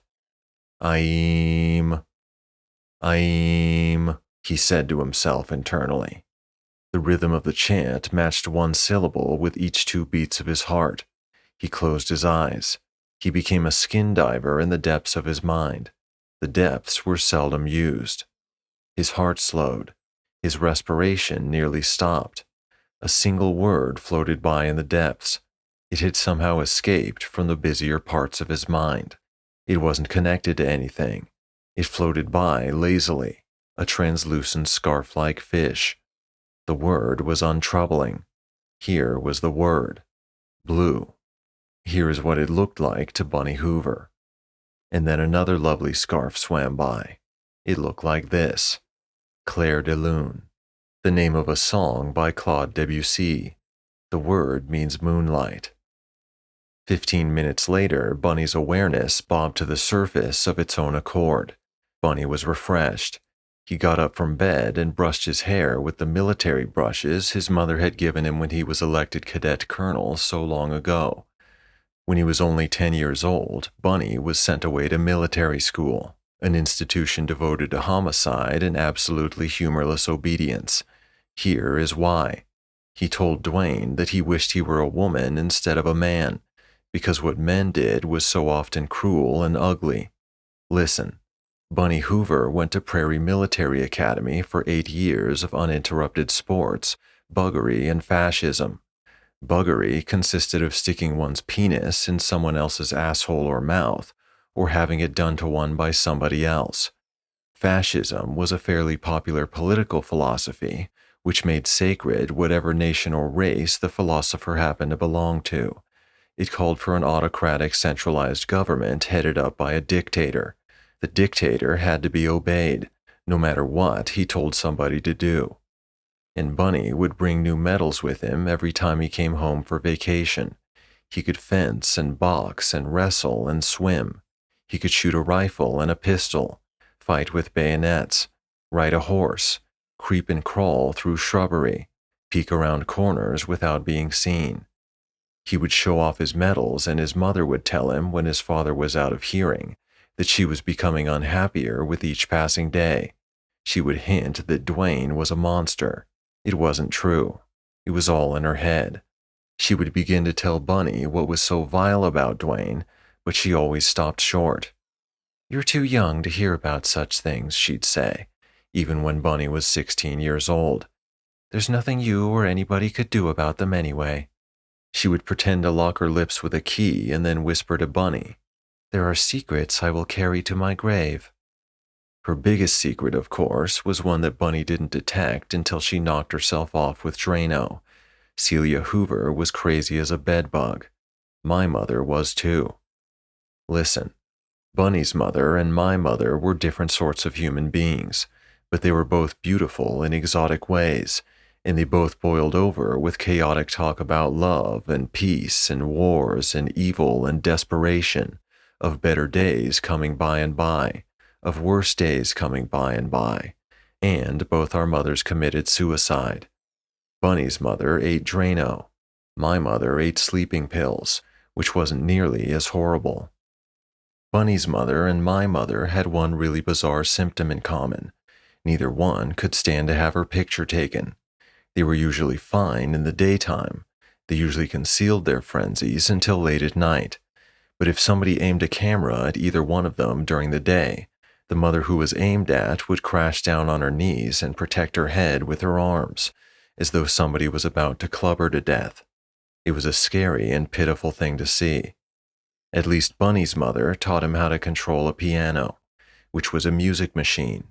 At least Bunny Hoover's mother taught him a trade.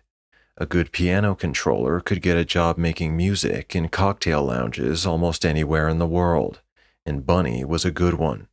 His military training was useless, despite all the medals he won. The armed forces knew he was a homosexual, that he was certain to fall in love with other fighting men, and the armed forces didn't want to put up with such love affairs. So Bunny Hoover now got ready to practice his trade. He slipped a black velvet dinner jacket over a black turtleneck sweater. Bunny looked out his only window at the alleyway. The better rooms afforded views of Fairchild Park, where there had been 56 murders in the past 2 years. Bunny's room was on the second floor, so his window framed a piece of the blank brick side of what used to be the Keatsler Opera House. There was a historical marker on the front of the former opera house. Not many people could understand it, but this is what it said. Jenny Lind, the Swedish nightingale, sang here August 11th. The opera house used to be home of the Midland City Symphony Orchestra, which was an amateur group of music enthusiasts, but they became homeless in 1927, when the opera house became a motion picture house, the Bannister. The orchestra remained homeless too, until the Mildred Berry Memorial Center for the Arts went up. And the Bannister was the city's leading movie house for many years, until it was engulfed by the high crime district, which was moving north all the time. So it wasn't a theater anymore, even though there were still busts of Shakespeare and Mozart and so on, gazing down from the niches in the walls inside. The stage was still there too, but it was crowded with dinette sets now. The Empire Furniture Company had taken over the premises. It was gangster-controlled. The nickname for Bunny's neighborhood was Skid Row. Every American town of any size had a neighborhood with the same nickname, Skid Row. It was a place where people who didn't have any friends or relatives or property or usefulness or ambition were supposed to go. People like that would be treated with disgust in other neighborhoods, and policemen would keep them moving. They were as easy to move, usually, as toy balloons. And they would drift hither and yon, like balloons filled with some gas slightly heavier than air, until they came to rest in Skid Row, against the foundations of the old Fairchild Hotel. They could snooze and mumble to each other all day long. They could beg. They could get drunk. The basic scheme was this one. They were to stay there and not bother anybody anywhere else until they were murdered for thrills or until they were frozen to death by the winter time. Kilgore Trout wrote a story one time about a town which decided to tell derelicts where they were and what was about to happen to them by putting up actual street signs like this, Skid Row. Bunny now smiled at himself in the mirror, in the leak. He called himself to attention for a moment, became again the insufferably brainless, humorless, heartless soldier he had learned to be in military school. He murmured the motto of the school, a motto he used to have to shout 100 times a day, at dawn, at meals, at the start of every class, at games, at bayonet practice, at sunset, at bedtime. Can do, he said, can do. Chapter 18. The Galaxy in which Kilgore Trout was a passenger was on the interstate now, close to Midland City. It was creeping.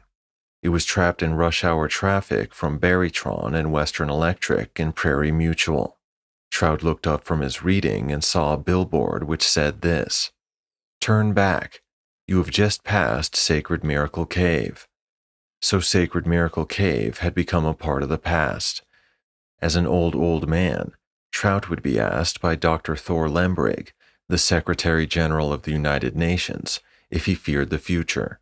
He would give this reply, "Mr. Secretary General, it is the past which scares the bejesus out of me." Dwayne Hoover was only 4 miles away.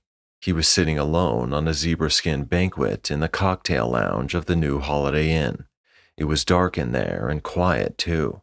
The glare and uproar of rush-hour traffic on the interstate was blocked out by thick drapes of crimson velvet. On each table was a hurricane lamp with a candle inside, although the air was still. On each table was a bowl of dry-roasted peanuts, too, and a sign which allowed the staff to refuse service to anyone who was inharmonious with the mood of the lounge. Here is what it said. This table reserved. Bunny Hoover was controlling the piano. He had not looked up when his father came in. Neither had his father glanced in his direction. They had not exchanged greetings for many years. Bunny went on playing his white man's blues. They were slow and tinkling, with capricious silences here and there. Bunny's blues had some of the qualities of a music box, a tired music box. They tinkled, stopped, then reluctantly, torpidly, they managed a few tinkles more. Bunny's mother used to collect tinkling music boxes, among other things. Listen, Francine Pefko was at Dwayne's automobile agency next door. She was catching up on all the work she should have done that afternoon. Dwayne would beat her up very soon.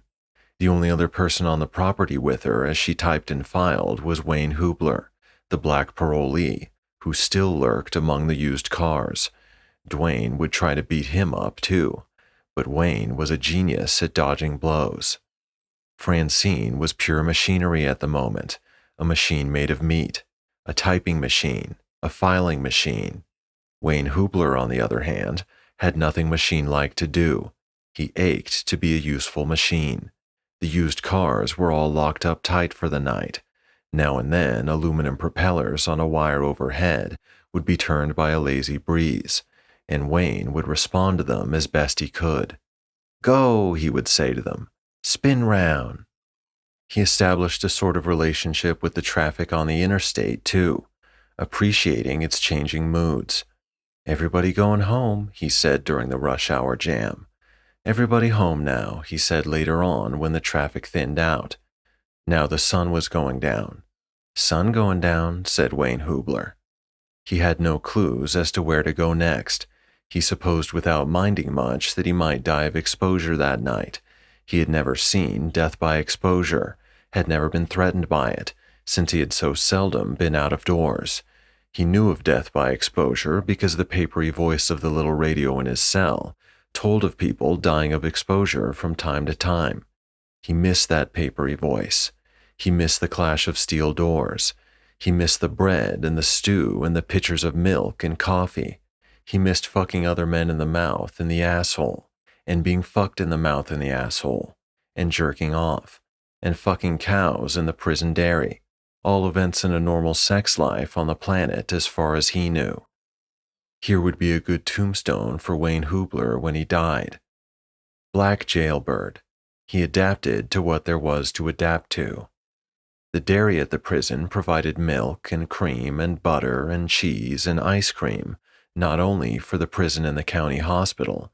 It sold its products to the outside world, too. Its trademark didn't mention the prison. This was it. Queen of the Prairies.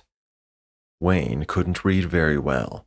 The words Hawaii and Hawaiian, for instance, appeared in combination with more familiar words and symbols, in signs painted on the windows of the showroom and on the windshields of some used cars. Wayne tried to decode the mysterious words phonetically, without satisfaction. "Wahi-io," he would say, and "Hu-hi-woo-hi," and so on. Wayne Hubler smiled now, not because he was happy, but because with so little to do, he thought he might as well show off his teeth. They were excellent teeth. The adult correctional institution at Shepherdstown was proud of its dentistry program. It was such a famous dental program, it had been written up in medical journals and in the Reader's Digest, which was the dying planet's most popular magazine. The theory behind the program was that many ex-convicts could not or would not get jobs because of their appearances, and good looks began with good teeth. The program was so famous, in fact, that police even in neighboring states, when they picked up a poor man with expensively maintained teeth, fillings and bridge work and all that, were likely to ask him, "All right, boy, how many years you spent in Shepherdstown?" Wayne Hubler heard some of the orders a waitress called to the bartender in the cocktail lounge. Wayne heard her call, "Ghiblis and quinine with a twist." He had no idea what that was, or a Manhattan, or a Brandy Alexander, or a slow gin fizz. "Give me a Johnny Walker Rob Roy," she called, "and a Southern Comfort on the rocks, and a Bloody Mary with Wolfschmitz." Wayne's only experiences with alcohol had to do with drinking cleaning fluids and eating shoe polish. He had no fondness for alcohol. "Give me a black and white and water," he heard the waitress say, and Wayne should have pricked up his ears at that. That particular drink wasn't for any ordinary person. That drink was for the person who had created all of Wayne's misery to date, who could kill him or make him a millionaire or send him back to prison, or do whatever he damn well pleased. That drink was for me. I had come to the arts festival incognito. I was there to watch a confrontation between two human beings I had created, Dwayne Hoover and Kilgore Trout. I was not eager to be recognized. The waitress lit the hurricane lamp on my table. I pinched out the flame with my fingers. I had bought a pair of sunglasses at a Holiday Inn outside of Ashtabula, Ohio, where I spent the night before. I wore them in the darkness now. They look like this. The lenses were silvered, were mirrors to anyone looking my way. Anyone wanting to know what my eyes were like was confronted with his or her own twin reflections. Where other people in the cocktail lounge had eyes, I had two holes into another universe. I had leaks. There was a book of matches on my table next to my Pall Mall cigarettes. Here's the message on the book of matches, which I read an hour and a half later, while Dwayne was beating the daylights out of Francine Pefko. It's easy to make $100 a week in your spare time by showing comfortable, latest-style Mason shoes to your friends. Everybody goes for Mason shoes with their many special comfort features. We'll send free money-making kits so you can run your business from home. We'll even tell you how you can earn shoes free of cost as a bonus for taking profitable orders. And so on. This is a very bad book you're writing, I said to myself behind my leaks. I know, I said. You're afraid you'll kill yourself the way your mother did, I said. I know, I said. There in the cocktail lounge, peering out through my leaks at a world of my own invention, I mouthed this word, schizophrenia.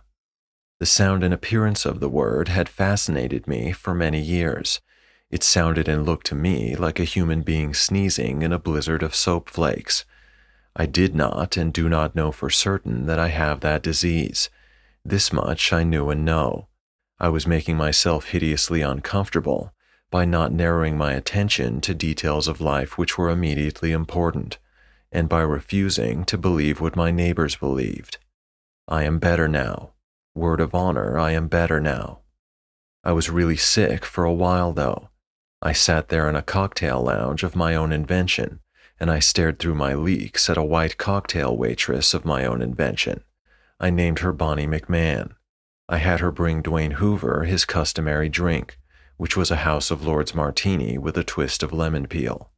She was a longtime acquaintance of Dwayne's. Her husband was a guard in the sexual offenders wing of the adult correctional institution. Bonnie had to work as a waitress because her husband lost all their money by investing it in a car wash in Shepherdstown. Dwayne had advised them not to do it. Here is how Dwayne knew her and her husband Ralph. They had bought 9 Pontiacs from him over the past 15 years.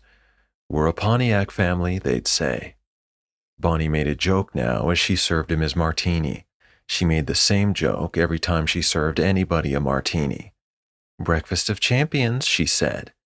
The expression Breakfast of Champions is a registered trademark of General Mills, Inc. for use on a breakfast cereal product. The use of the identical expression as the title for this book, as well as throughout the book, is not intended to indicate an association with or sponsorship by General Mills, nor is it intended to disparage their fine products.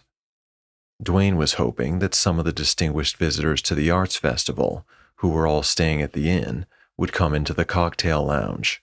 He wanted to talk to them if he could, to discover whether they had truths about life which he had never heard before.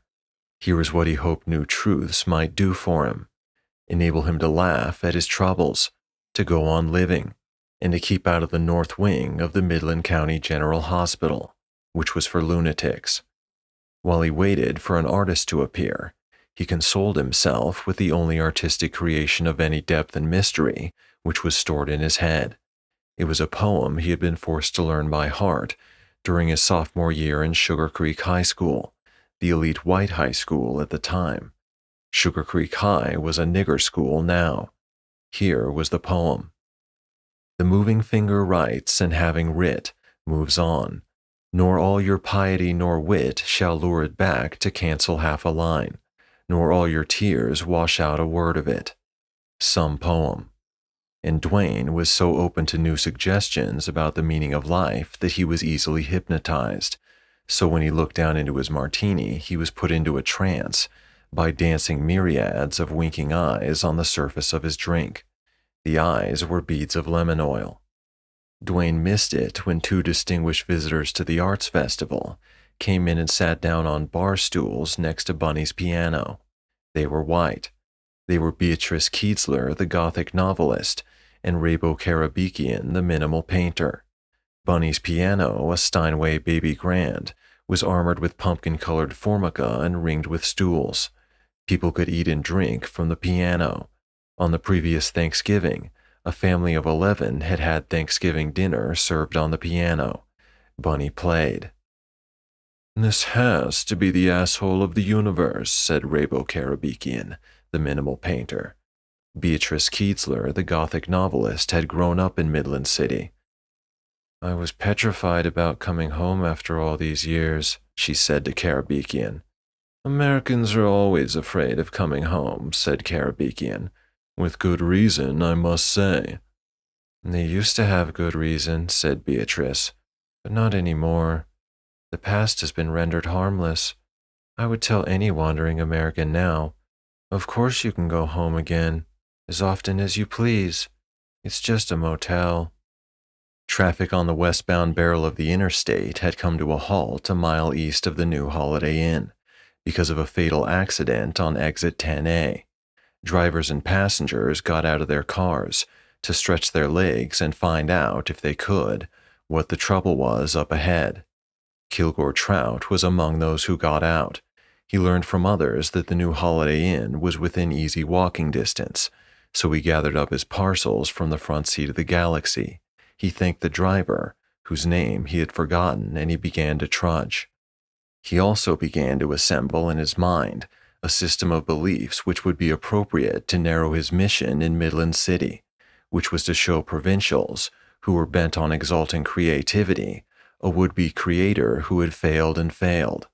He paused in his trudge to examine himself in the rearview mirror, the rearview leak of a truck locked up in traffic. The tractor was pulling 2 trailers instead of 1. Here was the message the owners of the rig saw fit to shriek at human beings wherever it went. Peerless. Trout's image in the leak was as shocking as he had hoped it would be. He had not washed up after his drubbing by the Pluto gang, so there was caked blood on one earlobe, and more under his left nostril. There was dog shit on the shoulder of his coat. He had collapsed into dog shit on the handball court under the Queensboro Bridge after the robbery. By an unbelievable coincidence, that shit came from the wretched greyhound belonging to a girl I knew. The girl with the greyhound was an assistant lighting director for a musical comedy about American history, and she kept her poor greyhound, who was named Lancer, in a one-room apartment 14 feet wide and 26 feet long, and 6 flights of stairs above street level.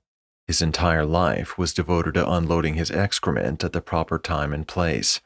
There were 2 proper places to put it: in the gutter outside the door 72 steps below, with the traffic whizzing by, or in a roasting pan his mistress kept in front of the Westinghouse refrigerator. Lancer had a very small brain, but he must have suspected from time to time, just as Wayne Hubler did, that some kind of terrible mistake had been made. Trout trudged onward, a stranger in a strange land. His pilgrimage was rewarded with new wisdom, which would have never been his had he remained in his basement in Cohoes. He learned the answer to a question many human beings were asking themselves so frantically: what's blocking traffic on the westbound barrel of the Midland City stretch of the interstate? The scales fell from the eyes of Kilgore Trout. He saw the explanation.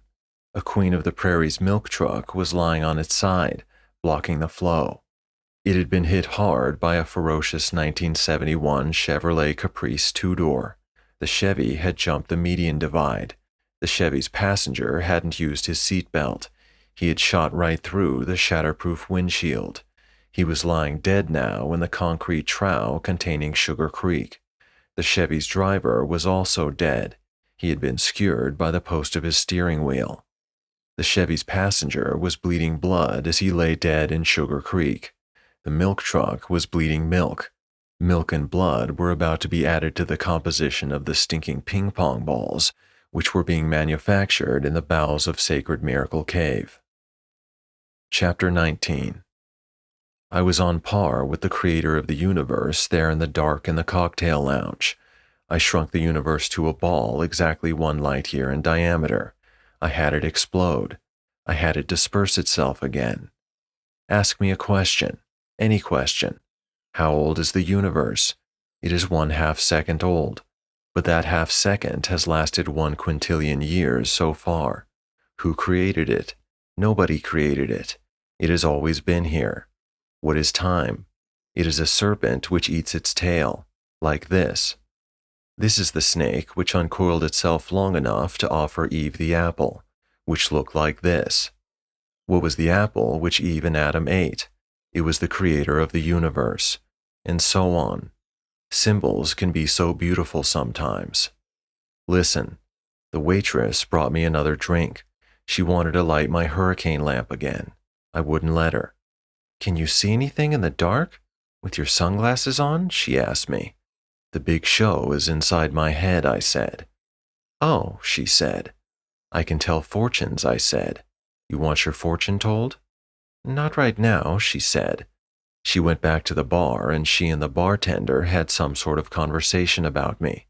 The bartender took several anxious looks in my direction. All he could see were the leaks over my eyes. I did not worry about his asking me to leave the establishment. I had created him after all. I gave him a name, Harold Newcomb Wilbur. I awarded him the Silver Star, the Bronze Star, the Soldier's Medal, the Good Conduct Medal, and a Purple Heart with 2 oak leaf clusters, which made him the second most decorated veteran in Midland City. I put all his medals under his handkerchiefs in his dresser drawer. He won all those medals in the Second World War, which was staged by robots so that Dwayne Hoover could give a free-willed reaction to such a holocaust. The war was such an extravaganza that there was scarcely a robot anywhere who didn't have a part to play. Harold Newcomb Wilbur got his medals for killing Japanese, who were yellow robots. They were fueled by rice. And he went on staring at me, even though I wanted him to stop now. Here was the thing about my control over the characters I created. I could only guide their movements approximately, since they were such big animals. There was inertia to overcome. It wasn't as though I was connected to them by steel wires. It was more as though I was connected to them by stale rubber bands. So I made the green telephone in the back of the bar ring. Harold Newcomb Wilbur answered it, but he kept his eyes on me. I had to think fast about who was on the other end of the phone. I put the first most decorated veteran in Midland City on the other end. He had a penis 800 miles long and 210 miles in diameter, but practically all of it was in the 4th dimension. He got his medals in the war in Vietnam. He had also fought yellow robots who ran on rice. Cocktail lounge, said Harold Newcomb Wilbur. Hal? Yes. This is Ned Lingaman. I'm busy. Don't hang up. The cops got me down at City Jail. They only let me have one call, so I called you. Why me? You're the only friend I got left. What they got you in for? They say I killed my baby. And so on. This man, who was white, had all the medals Harold Newcomb Wilbur had, plus the highest decoration for heroism which an American soldier could receive, which looked like this. He had now also committed the lowest crime which an American could commit, which was to kill his own child. Her name was Cynthia Ann. She certainly didn't live very long before she was made dead again. She got killed for crying and crying. She wouldn't shut up. First she drove her 17-year-old mother away with all her demands, and then her father killed her, and so on. As for the fortune, I might have told the waitress, this was it. You will be swindled by termite exterminators and not even know it.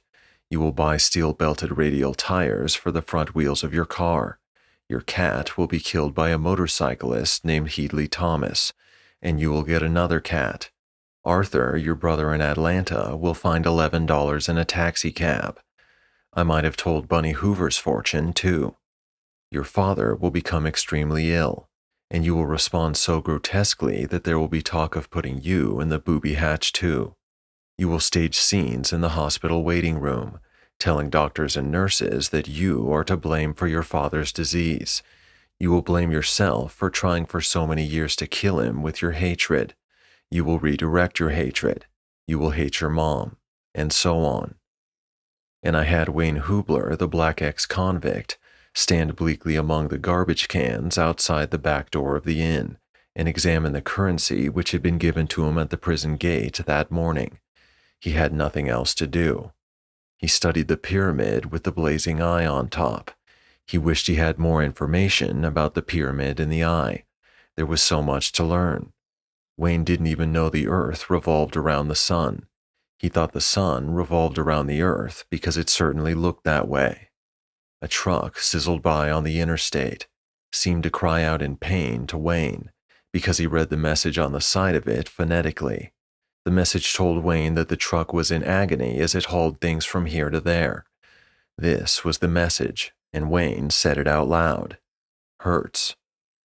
Here was what was going to happen to Wayne in about 4 days, because I wanted it to happen to him.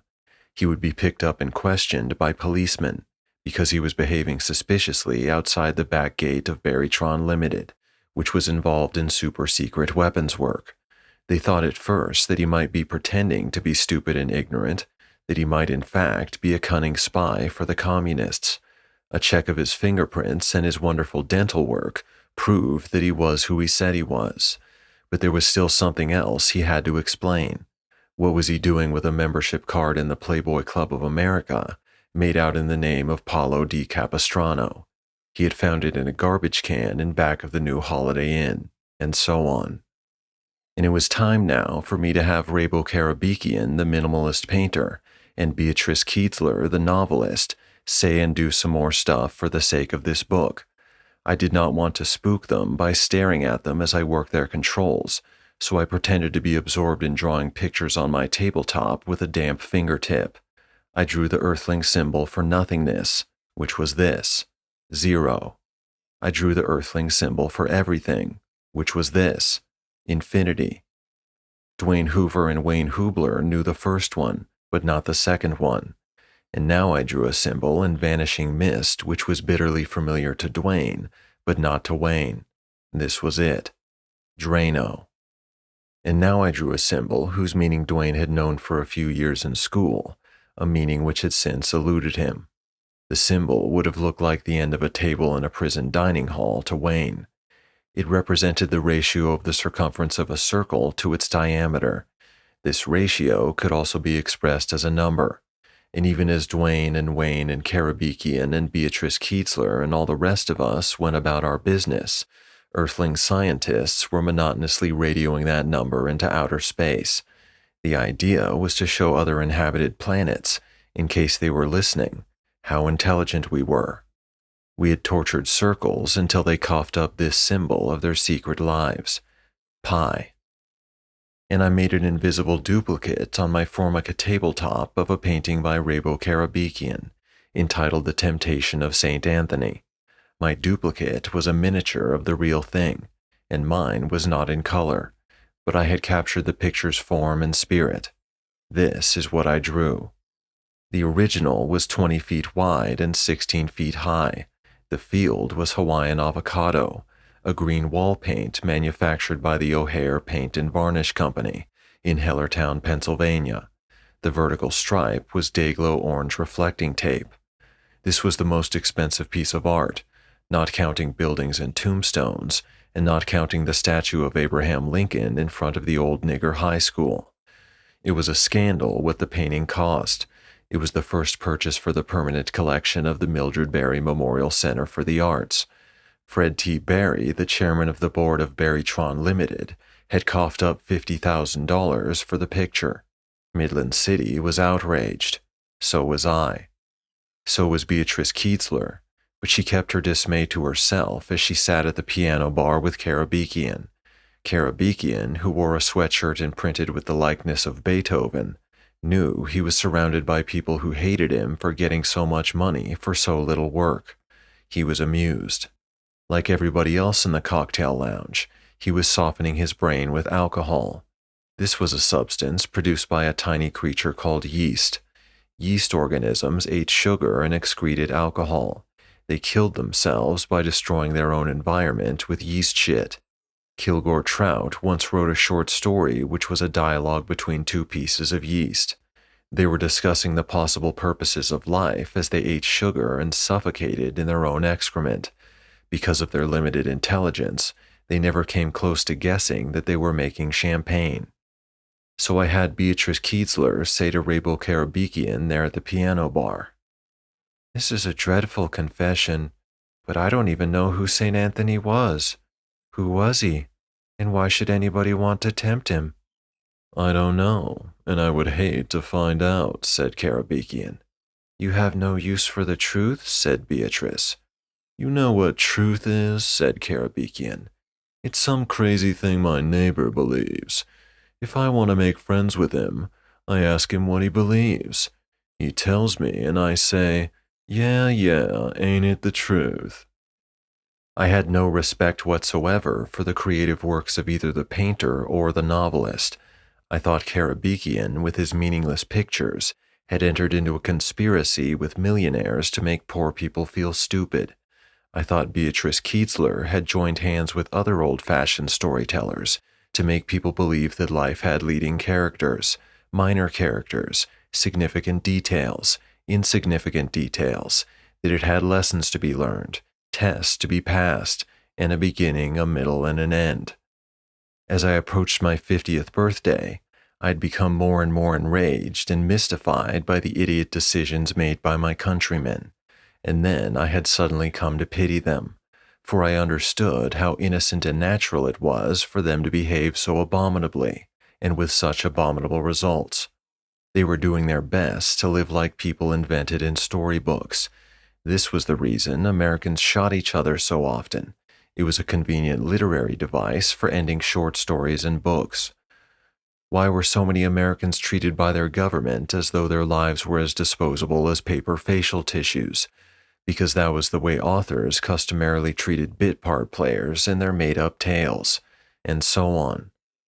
Once I understood what was making America such a dangerous, unhappy nation of people who had nothing to do with real life, I resolved to shun storytelling. I would write about life. Every person would be exactly as important as any other. All facts would be given equal weightiness. Nothing would be left out. Let others bring order to chaos.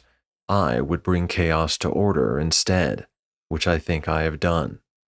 If all writers would do that, then perhaps citizens not in the literary trades will understand that there is no order in the world around us, that we must adapt ourselves to the requirements of chaos instead.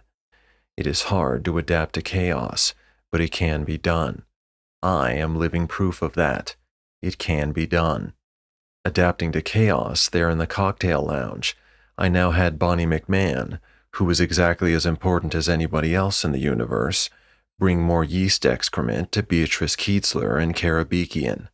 Karabekian's drink was a Beefeater's dry martini with a twist of lemon peel. So Bonnie said to him, "Breakfast of champions."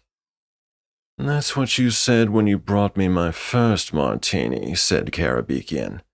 "I say it every time I give anybody a martini," said Bonnie. "Doesn't that get tiresome?" said Karabekian. "Or maybe that's why people found cities in godforsaken places like this, so they can make the same jokes over and over again, until the bright angel of death stops their mouths with ashes." "I just try to cheer people up," said Bonnie. "If that's a crime, I never heard about it till now. I'll stop saying it from now on. I beg your pardon. I didn't mean to give offense." Bonnie detested Karabekian, but she was sweet as pie to him. She had a policy of never showing her anger about anything there in the cocktail lounge. The largest part of her income by far came from tips, and the way to get big tips was to smile, smile, smile, no matter what. Bonnie had only two goals in life now. She meant to recoup all the money her husband had lost in the car wash in Shepherdstown, and she ached to have steel-belted radial tires for the front wheels of her automobile. Her husband, meanwhile, was at home watching professional golfers on television, getting smashed on yeast excrement. St. Anthony, incidentally, was an Egyptian who founded the very first monastery, which was a place where men could live simple lives and pray often to the creator of the universe, without the distractions of ambition and sex and yeast excrement.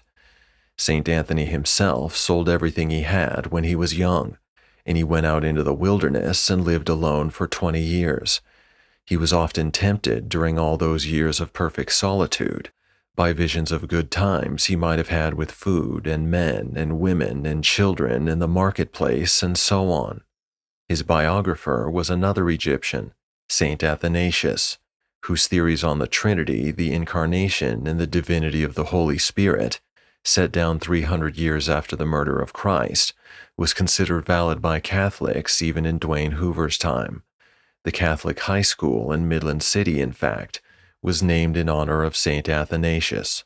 It was named in honor of Saint Christopher at first, but then the Pope, who was head of Catholic churches everywhere, announced that there probably had never been a Saint Christopher, so people shouldn't honor him anymore. A black male dishwasher stepped out of the kitchen of the inn now for a Pall Mall cigarette and some fresh air. He wore a large button on his sweat-soaked white t-shirt which said this, "Support the arts." There were bowls of such buttons around the inn for anybody to help himself to, and the dishwasher had taken one in a spirit of levity. He had no use for works of art, except for cheap and simple ones which weren't meant to live very long. His name was Eldon Robbins, and he had a penis 9 inches long and 2 inches in diameter. Eldon Robbins, too, had spent time in the adult correctional institution, so it was easy for him to recognize Wayne Hubler out among the garbage cans as a new parolee. "Welcome to the real world, brother," he said gently and with wry lovingness to Wayne. "When was the last time you ate? This morning?"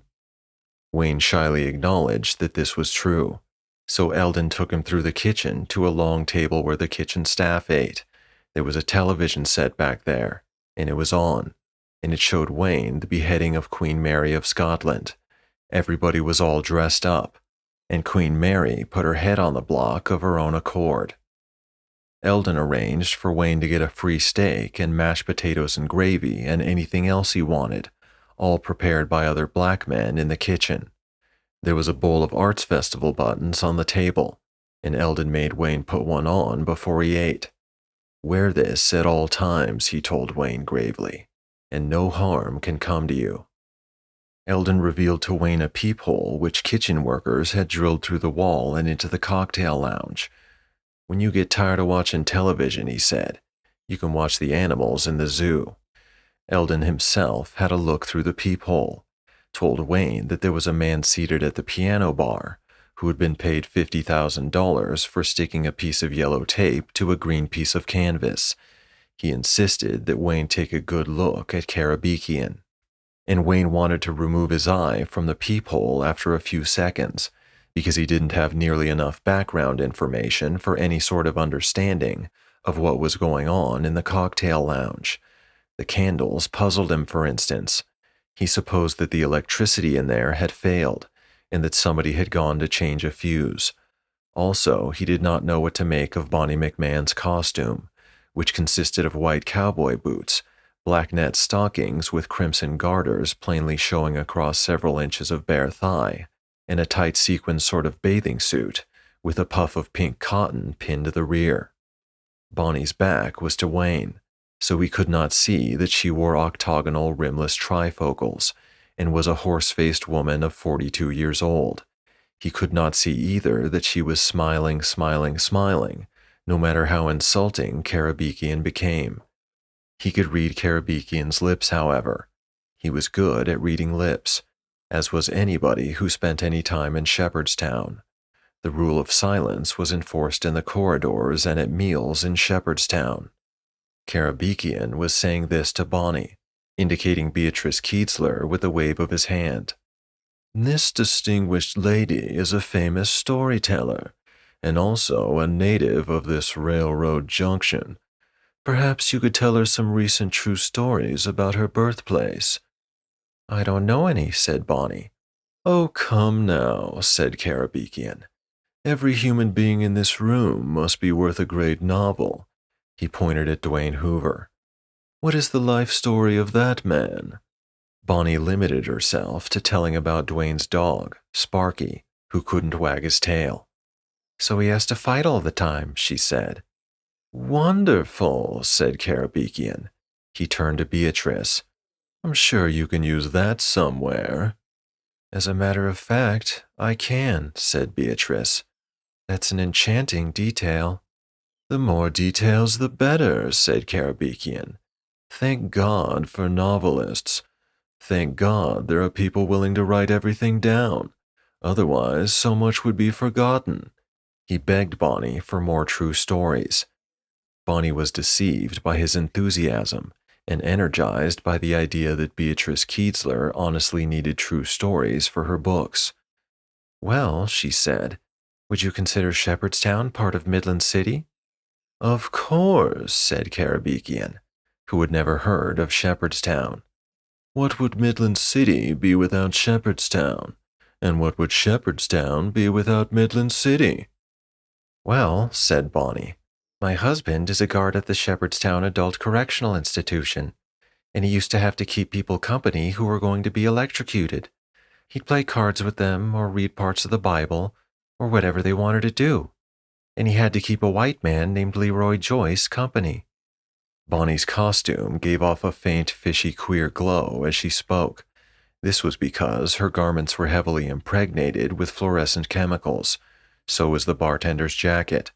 So were the African masks on the walls. The chemicals would shine like electric signs when ultraviolet lights in the ceiling were energized. The lights weren't on just now. The bartender turned them on at random times, at his own whim, in order to give the customers a delightful and mystifying surprise. The power for the lights and for everything electrical in Midland City, incidentally, was generated by coal from strip mines in West Virginia, through which Kilgore Trout had passed not many hours before. Leroy Joyce was so dumb, Bonnie went on. He couldn't play cards. He couldn't understand the Bible. He could hardly talk. He ate his last supper and just sat still. He was going to be electrocuted for rape. So my husband sat outside the cell and he read to himself. He heard Leroy moving around in there, but he didn't worry about it. And then Leroy rattled his tin cup on the bars. My husband thought Leroy wanted some more coffee, so he went over and he took the cup. Leroy was smiling as though everything was all right now. He wouldn't have to go to the electric chair after all. He'd cut off his whatchamacallit and put it in the cup. This book is made up, of course, but the story I had Bonnie tell actually happened in real life, in the death house of a penitentiary in Arkansas. As for Dwayne Hoover's dog Sparky, who couldn't wag his tail, Sparky is modeled after a dog my brother owns, who has to fight all the time because he can't wag his tail. There really is such a dog. Rabo Karabekian asked Bonnie McMahon to tell him something about the teenage girl on the cover of the program for the Festival of the Arts. This was the only internationally famous human being in Midland City. She was Mary Alice Miller, the women's 200-meter breaststroke champion of the world. She was only 15, said Bonnie. Mary Alice was also the queen of the Festival of the Arts. The cover of the program showed her in a white bathing suit, with her Olympic gold medal hanging around her neck. The medal looked like this. Mary Alice was smiling at a picture of Saint Sebastian by the Spanish painter El Greco. It had been loaned to the festival by Elliot Rosewater, the patron of Kilgore Trout. Saint Sebastian was a Roman soldier who lived 1,700 years before me and Mary Alice Miller and Wayne and Dwayne and all the rest of us. He had secretly become a Christian when Christianity was against the law. Somebody squealed on him. The Emperor Diocletian had him shot by archers. The picture Mary Alice smiled at with such uncritical bliss showed a human being who was so full of arrows that he looked like a porcupine. Something almost nobody knew about Saint Sebastian, since painters like to put so many arrows in him, was that he survived the incident. He actually got well. He walked around Rome praising Christianity and bad-mouthing the emperor, so he was sentenced to death a second time. He was beaten to death by rods, and so on. Bonnie McMahon told Beatrice and Karabekian that Mary Alice's father, who was a member of the parole board out at Shepherdstown, and that he had made her swim at least 4 hours a day, every day, since she was 3. Rabo Karabekian thought this over, and then he said loudly so everybody could hear him, "What kind of a man turns his daughter into an outboard motor?" And now comes the spiritual climax of this book, for it is at this point that I, the author, am suddenly transformed by what I have done so far. This is why I had gone to Midland City, to be born again, and chaos announced that it was about to give birth to a new me by putting these words in the mouth of Rabo Karabekian.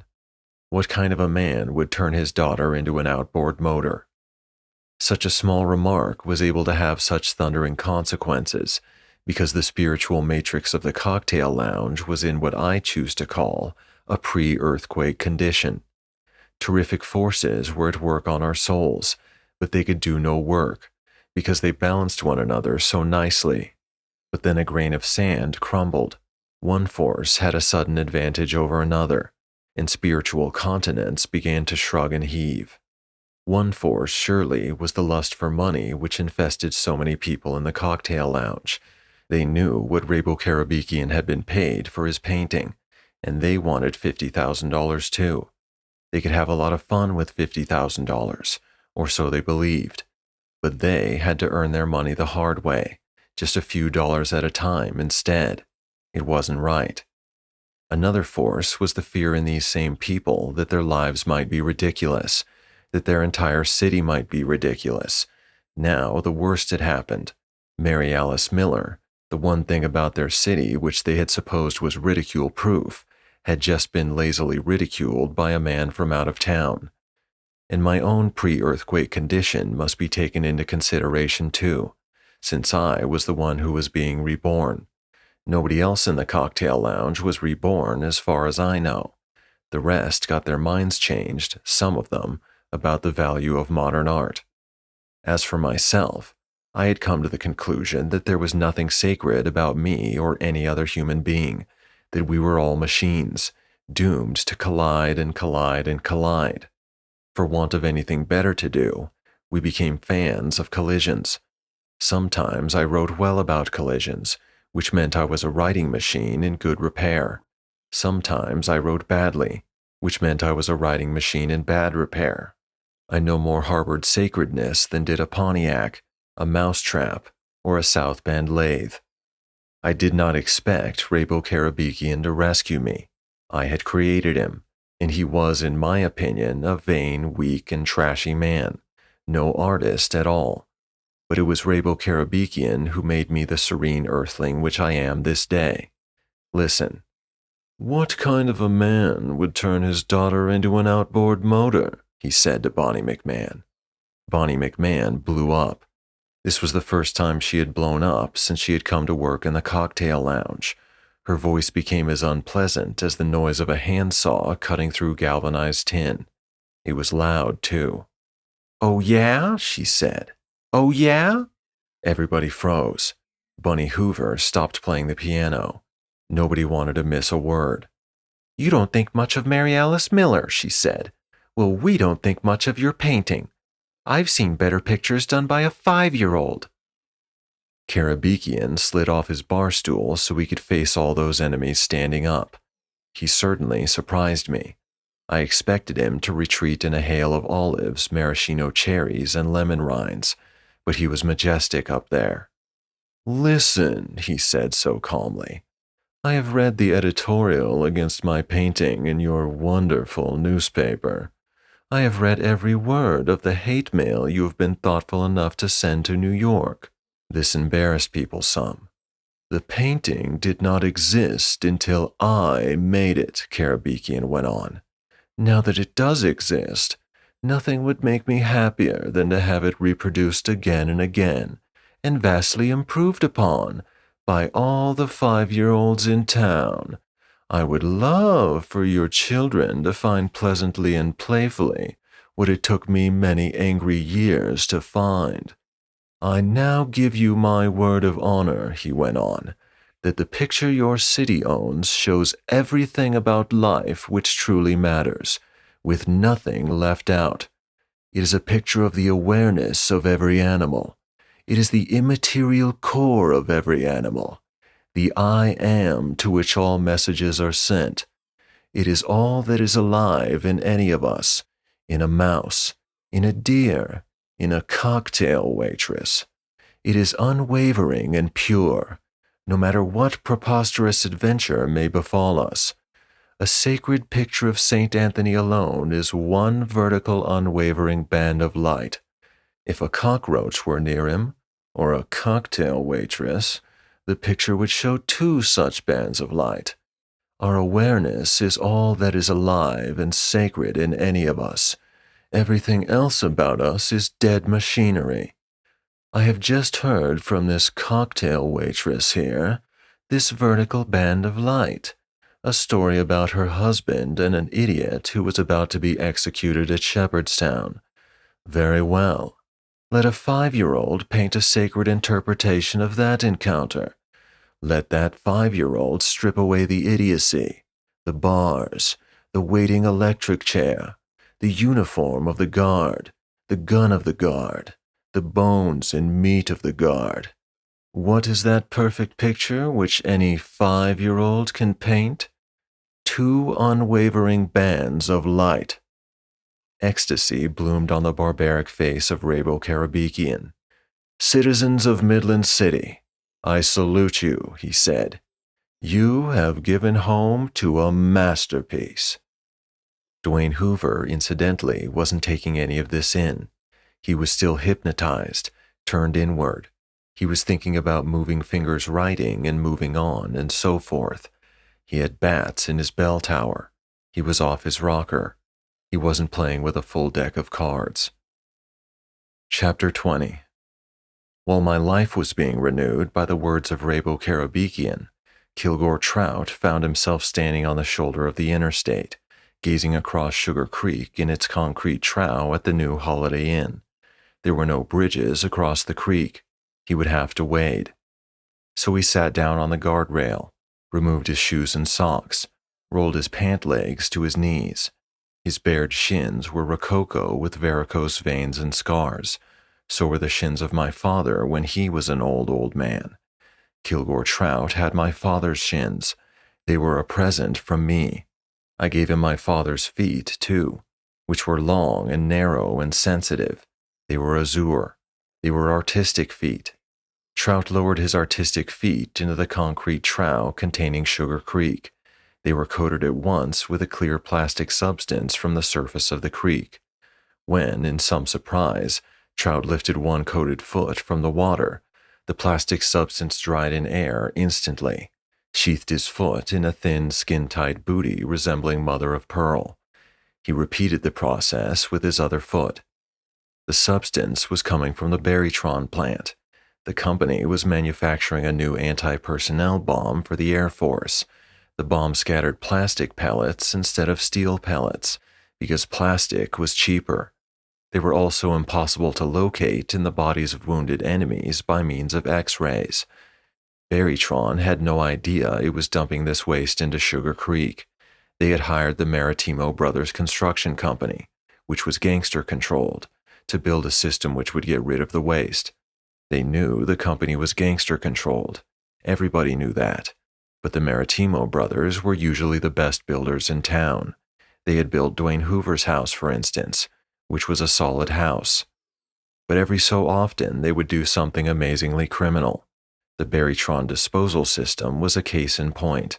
It was expensive, and it appeared to be complicated and busy. Actually, though, it was old junk hooked up every which way, concealing a straight run of stolen sewer pipe running directly from Barytron to Sugar Creek. Barytron would be absolutely sick if it learned what a polluter it was.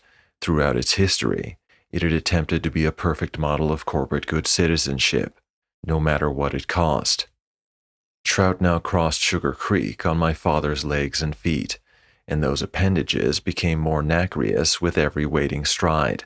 He carried his parcels and his shoes and socks on his head, although the water scarcely reached his kneecaps. He knew how ridiculous he looked.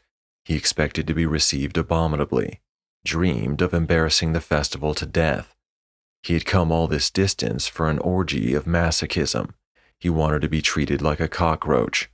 His situation, insofar as he was a machine, was complex, tragic, and laughable. But the sacred part of him, his awareness, remained an unwavering band of light. And this book is being written by a meat machine in cooperation with a machine made of metal and plastic, The plastic, incidentally, is a close relative of the gunk in Sugar Creek, and at the core of the writing machine is something sacred, which is an unwavering band of light. At the core of each person who reads this book is a band of unwavering light. My doorbell has just rung in my New York apartment, and I know what I will find when I open my front door, an unwavering band of light. God bless Rabo Karabekian. Listen, Kilgore Trout climbed out of the trough and onto the asphalt desert which was the parking lot. It was his plan to enter the lobby of the inn on wet bare feet, to leave footprints on the carpet like this. It was Trout's fantasy that someone would be outraged by the footprints. This would give him the opportunity to reply grandly, "What is it that offends you so? I am simply using man's first printing press. You are reading a bold and universal headline which says, 'I am here, I am here, I am here.'" But Trout was no walking printing press. His feet left no marks on the carpet, because they were sheathed in plastic and the plastic was dry. Here was the structure of the plastic molecule. The molecule went on and on and on, repeating itself forever to form a sheet both tough and poreless. This molecule was the monster Dwayne's twin stepbrothers, Lyle and Kyle, had attacked with their automatic shotguns. This was the same stuff which was fucking up Sacred Miracle Cave. The man who told me how to diagram a segment of molecule of plastic was Professor Walter H. Stockmeyer of Dartmouth College. He is a distinguished physical chemist and an amusing and useful friend of mine. I did not make him up. I would like to be Professor Walter H. Stockmeyer. He is a brilliant pianist. He skis like a dream. And when he sketched a plausible molecule, he indicated points where it would go on, just as I have indicated them, with an abbreviation which means sameness without end. The proper ending for any story about people, it seems to me, since life is now a polymer in which the earth is wrapped so tightly, should be that same abbreviation, which I now write large because I feel like it, which is this one, etc. And it's in order to acknowledge the continuity of this polymer that I begin so many sentences with and so, and end so many paragraphs with and so on, and so on. It's all like an ocean, cried Dostoevsky. I say it's all like cellophane. So Trout entered the lobby as an inkless printing press, but he was still the most grotesque human being who had ever come in there. All around him were what other people called mirrors, which he called leaks. The entire wall which separated the lobby from the cocktail lounge was a leak 10 feet high and 30 feet long. There was another leak on the cigarette machine, and yet another on the candy machine. And when Trout looked through them to see what was going on in the other universe, he saw a red-eyed, filthy old creature who was barefoot, who had his pants rolled up to his knees. As it happened, the only other person in the lobby at the time was the beautiful young desk clerk, Milo Maritimo. Milo's clothing and skin and eyes were all the colors that olives can be. He was a graduate of the Cornell Hotel School. He was the homosexual grandson of Guillermo Little Willie Maritimo, a bodyguard of the notorious Chicago gangster, Al Capone. Trout presented himself to this harmless man, stood before his desk with his bare feet far apart and his arms outspread. "The abominable snowman has arrived," he said to Milo. "If I'm not as clean as most abominable snowmen are, it's because I was kidnapped as a child from the slopes of Mount Everest and taken as a slave to a bordello in Rio de Janeiro, where I have been cleaning the unspeakably filthy toilets for the past 50 years. A visitor to our whipping room there screamed in a transport of agony and ecstasy that there was to be an arts festival in Midland City. I escaped down a rope of sheets taken from a reeking hamper. I have come to Midland City to have myself acknowledged, before I die, as the great artist I believe myself to be." Milo Maritimo greeted Trout with luminous adoration. "Mr. Trout," he said in rapture, "I'd know you anywhere. Welcome to Midland City. We need you so." "How do you know who I am?" said Kilgore Trout. Nobody had ever known who he was before. "You had to be you," said Milo. Trout was deflated, neutralized. He dropped his arms, became childlike now. "Nobody ever knew who I was before," he said. "I know," said Milo. "We have discovered you, and we hope you will discover us. No longer will Midland City be known merely as the home of Mary Alice Miller, the women's 200-meter breaststroke champion of the world. It will also be known as the city which first acknowledged the greatness of Kilgore Trout." Trout simply walked away from the desk and sat down on a brocaded Spanish-style settee. The entire lobby, except for the vending machines, was done in Spanish style. Milo now used a line from a television show which had been popular a few years back. The show wasn't on the air anymore, but most people still remembered the line. Much of the conversation in the country consisted of lines from television shows, both past and present. The show Milo's line was from consisted of taking some old person, usually fairly famous, into what looked like an ordinary room, only it was actually a stage, with an audience out front and television cameras hidden all around. There were also people who had known the person in the older days hidden around. They would come out and tell anecdotes about the person later on. Milo now said what the master of ceremonies would have said to Trout if Trout was on the show and the curtain was going up. "Kilgore Trout, this is your life." Only there wasn't any audience or curtain or any of that, and the truth was that Milo Maritimo was the only person in Midland City who knew anything about Kilgore Trout. It was wishful thinking on his part that the upper crust of Midland City was about to be as gaga as he was about the works of Kilgore Trout. "We are so ready for a renaissance, Mr. Trout. You will be our Leonardo." "How could you possibly have heard of me?" said Trout dazedly. "I'm getting ready for the Midland City Renaissance," said Milo. "I made it my business to read everything I could by and about every artist who was on his way here." "There isn't anything by me or about me anywhere," protested Trout. Milo came from behind his desk. He brought with him what appeared to be a lopsided old softball, swaddled in many different sorts of tape. "When I couldn't find out anything about you," he said, "I wrote to Elliot Rosewater, the man who said we should bring you here. He has a private collection of 41 of your novels and 63 of your short stories, Mr. Trout. He let me read them all." He held out the seeming baseball, which was actually a book from Rosewater's collection. Rosewater used his science fiction library hard. "This is the only book I haven't finished, and I'll finish it before the sun comes up tomorrow," said Milo. The novel in question, incidentally, was The Smart Bunny. The leading character was a rabbit who lived like all the other wild rabbits, but who was as intelligent as Albert Einstein or William Shakespeare. It was a female rabbit. She was the only female leading character in any novel or story by Kilgore Trout. She led a normal female rabbit's life, despite her ballooning intellect. She concluded that her mind was useless, that it was a sort of tumor, that it had no usefulness within the rabbit scheme of things. So she went hippity-hop towards the city to have the tumor removed. But a hunter named Dudley Farrow shot and killed her before she could get there. Farrow skinned her and took out the guts, but then he and his wife Grace decided that they better not eat her because of her unusually large head. They thought what she thought when she was alive, that she must be diseased, and so on. Kilgore Trout had to change into his only other garments, his high school tuxedo and his new evening shirt and all, right away.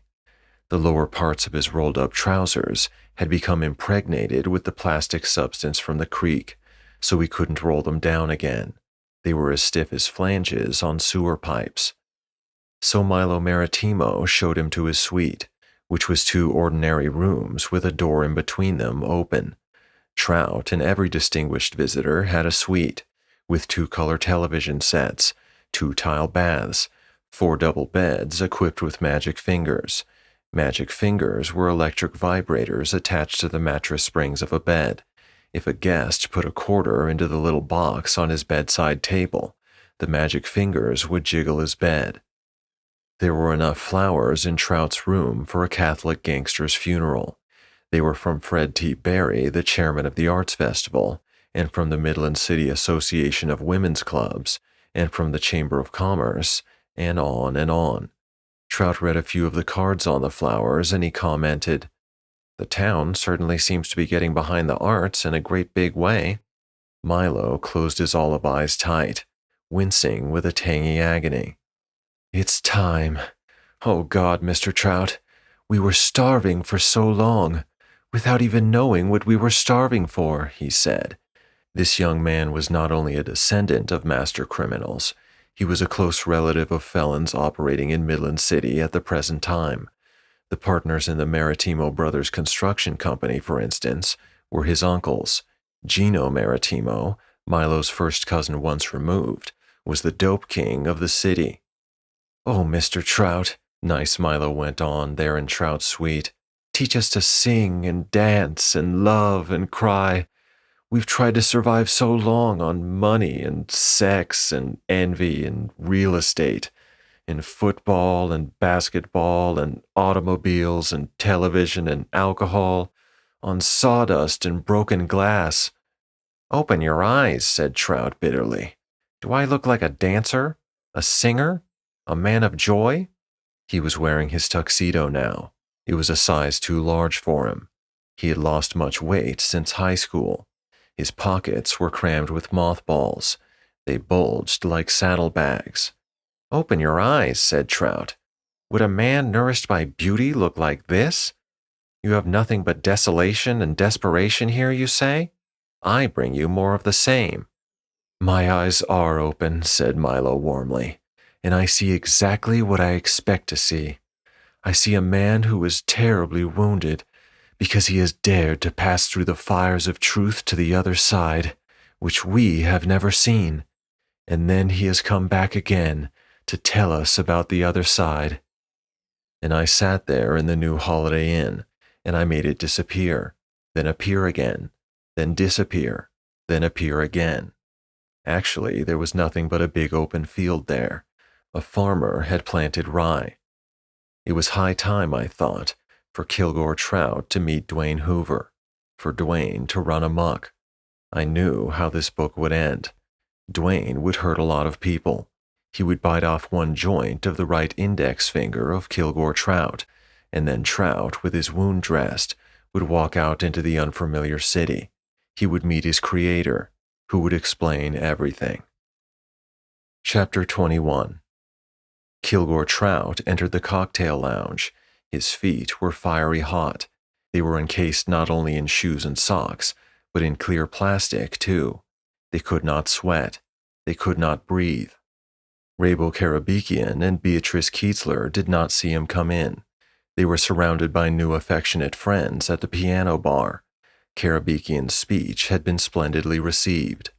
Everybody agreed now that Midland City had one of the greatest paintings in the world. "All you had to do was explain," said Bonnie McMahon. "I understand now." "I didn't think there was anything to explain," said Carlo Maritimo, the builder. "But there was, by God." Abe Cohen, the jeweler, said to Karabekian, "If artists would explain more, people would like art more. You realize that?" And so on. Trout was feeling spooky. He thought maybe a lot of people were going to greet him as effusively as Milo Maritimo had, and he had no experience with celebrations like that. But nobody got in his way. His old friend Anonymity was by his side again, and the two of them chose a table near Dwayne Hoover and me. All he could see of me was the reflection of candle flames in my mirrored glasses, in my leaks. Dwayne Hoover was still mentally absent from activities in the cocktail lounge. He sat like a lump of nose putty, staring at something long ago and far away. Dwayne moved his lips as Trout sat down. He was saying this soundlessly, and it had nothing to do with Trout or me. Goodbye, Blue Monday. Trout had a fat manila envelope with him. Milo Maritimo had given it to him. It contained a program for the Festival of the Arts, a letter of welcome to Trout from Fred T. Barry, the chairman of the festival, a timetable of events during the coming week, and some other things. Trout also carried a copy of his novel Now It Can Be Told. This was the wide-open beaver book which Dwayne Hoover would soon take so seriously. So there the three of us were. Dwayne and Trout and I could have been included in an equilateral triangle about 12 feet per side. As three unwavering bands of light, we were simple and separate and beautiful. As machines, we were flabby bags of ancient plumbing and wiring, of rusty hinges and feeble springs, and our interrelationships were Byzantine. After all, I had created both Dwayne and Trout, and now Trout was about to drive Dwayne into full-blown insanity, and Dwayne would soon bite off the tip of Trout's finger. Wayne Hubler was watching us through a peephole in the kitchen. There was a tap on his shoulder. The man who had fed him now told him to leave. So we wandered outdoors, and he found himself among Dwayne's used cars again. He resumed his conversation with the traffic on the interstate. The bartender in the cocktail lounge now flicked on the ultraviolet lights in the ceiling. Bonnie McMahon's uniform, since it was impregnated with fluorescent materials, lit up like an electric sign. So did the bartender's jacket and the African masks on the walls. So did Dwayne Hoover's shirt and the shirts of several other men. The reason was this. Those shirts had been laundered in wash day products which contained fluorescent materials. The idea was to make the clothes look brighter in sunlight by making them actually fluorescent. When the same clothes were viewed in a dark room under ultraviolet light, however, they became ridiculously bright. Bunny Hoover's teeth also lit up, since he used a toothpaste containing fluorescent materials, which was supposed to make his smile look brighter in daylight. He grinned now, and he appeared to have a mouthful of little Christmas tree lights. But the brightest light in the room by far was the bosom of Kilgore Trout's evening shirt. Its brilliance twinkled and had depth. It might have been the top of a slumping open sack of radioactive diamonds. But then Trout hunched forward involuntarily, buckling the starched shirt bosom, forming it into a parabolic dish. This made a searchlight of the shirt. The sudden light roused Dwayne from his trance. He thought perhaps he had died. At any rate, something painless and supernatural was going on. Dwayne smiled trustingly at the holy light. He was ready for anything. Trout had no explanation for the fantastic transformation of certain garments around the room. Like most science fiction writers, he knew almost nothing about science. He had no more use for solid information than did Rabo Karabekian. So now he could only be flabbergasted. My own shirt, being an old one, which had been washed many times in a Chinese laundry which used ordinary soap, did not fluoresce. Dwayne Hoover now lost himself in the bosom of Trout's shirt, just as he had earlier lost himself in twinkling beads of lemon oil. He remembered now a thing his stepfather had told him when he was only 10 years old, which was this: why there were no niggers in Shepherdstown. This was not a completely irrelevant recollection. Dwayne had, after all, been talking to Bonnie McMahon, whose husband had lost so much money in a car wash in Shepherdstown, and the main reason the car wash had failed was that successful car washes needed cheap and plentiful labor, which meant black and Mexican labor, and there were no niggers in Shepherdstown. Years ago, Dwayne's stepfather told Dwayne, when Dwayne was only 10, niggers was coming up north by the millions, to Chicago, to Midland City, to Indianapolis, to Detroit. The World War was going on. There was such a labor shortage that even niggers who couldn't read or write could get good factory jobs. Niggers had money like they never had before. Over at Shepherdstown, though, he went on, the white people got smart quick. They didn't want niggers in their town, so they put up signs on the main roads at the city limits and in the railroad yard. Dwayne's stepfather described the signs, which looked like this: Nigger, this is Shepherdstown. God help you if the sun ever sets on you here. One night, Dwayne's stepfather said, a nigger family got off a boxcar in Shepherdstown. Maybe they didn't see the sign. Maybe they couldn't read it. Maybe they couldn't believe it.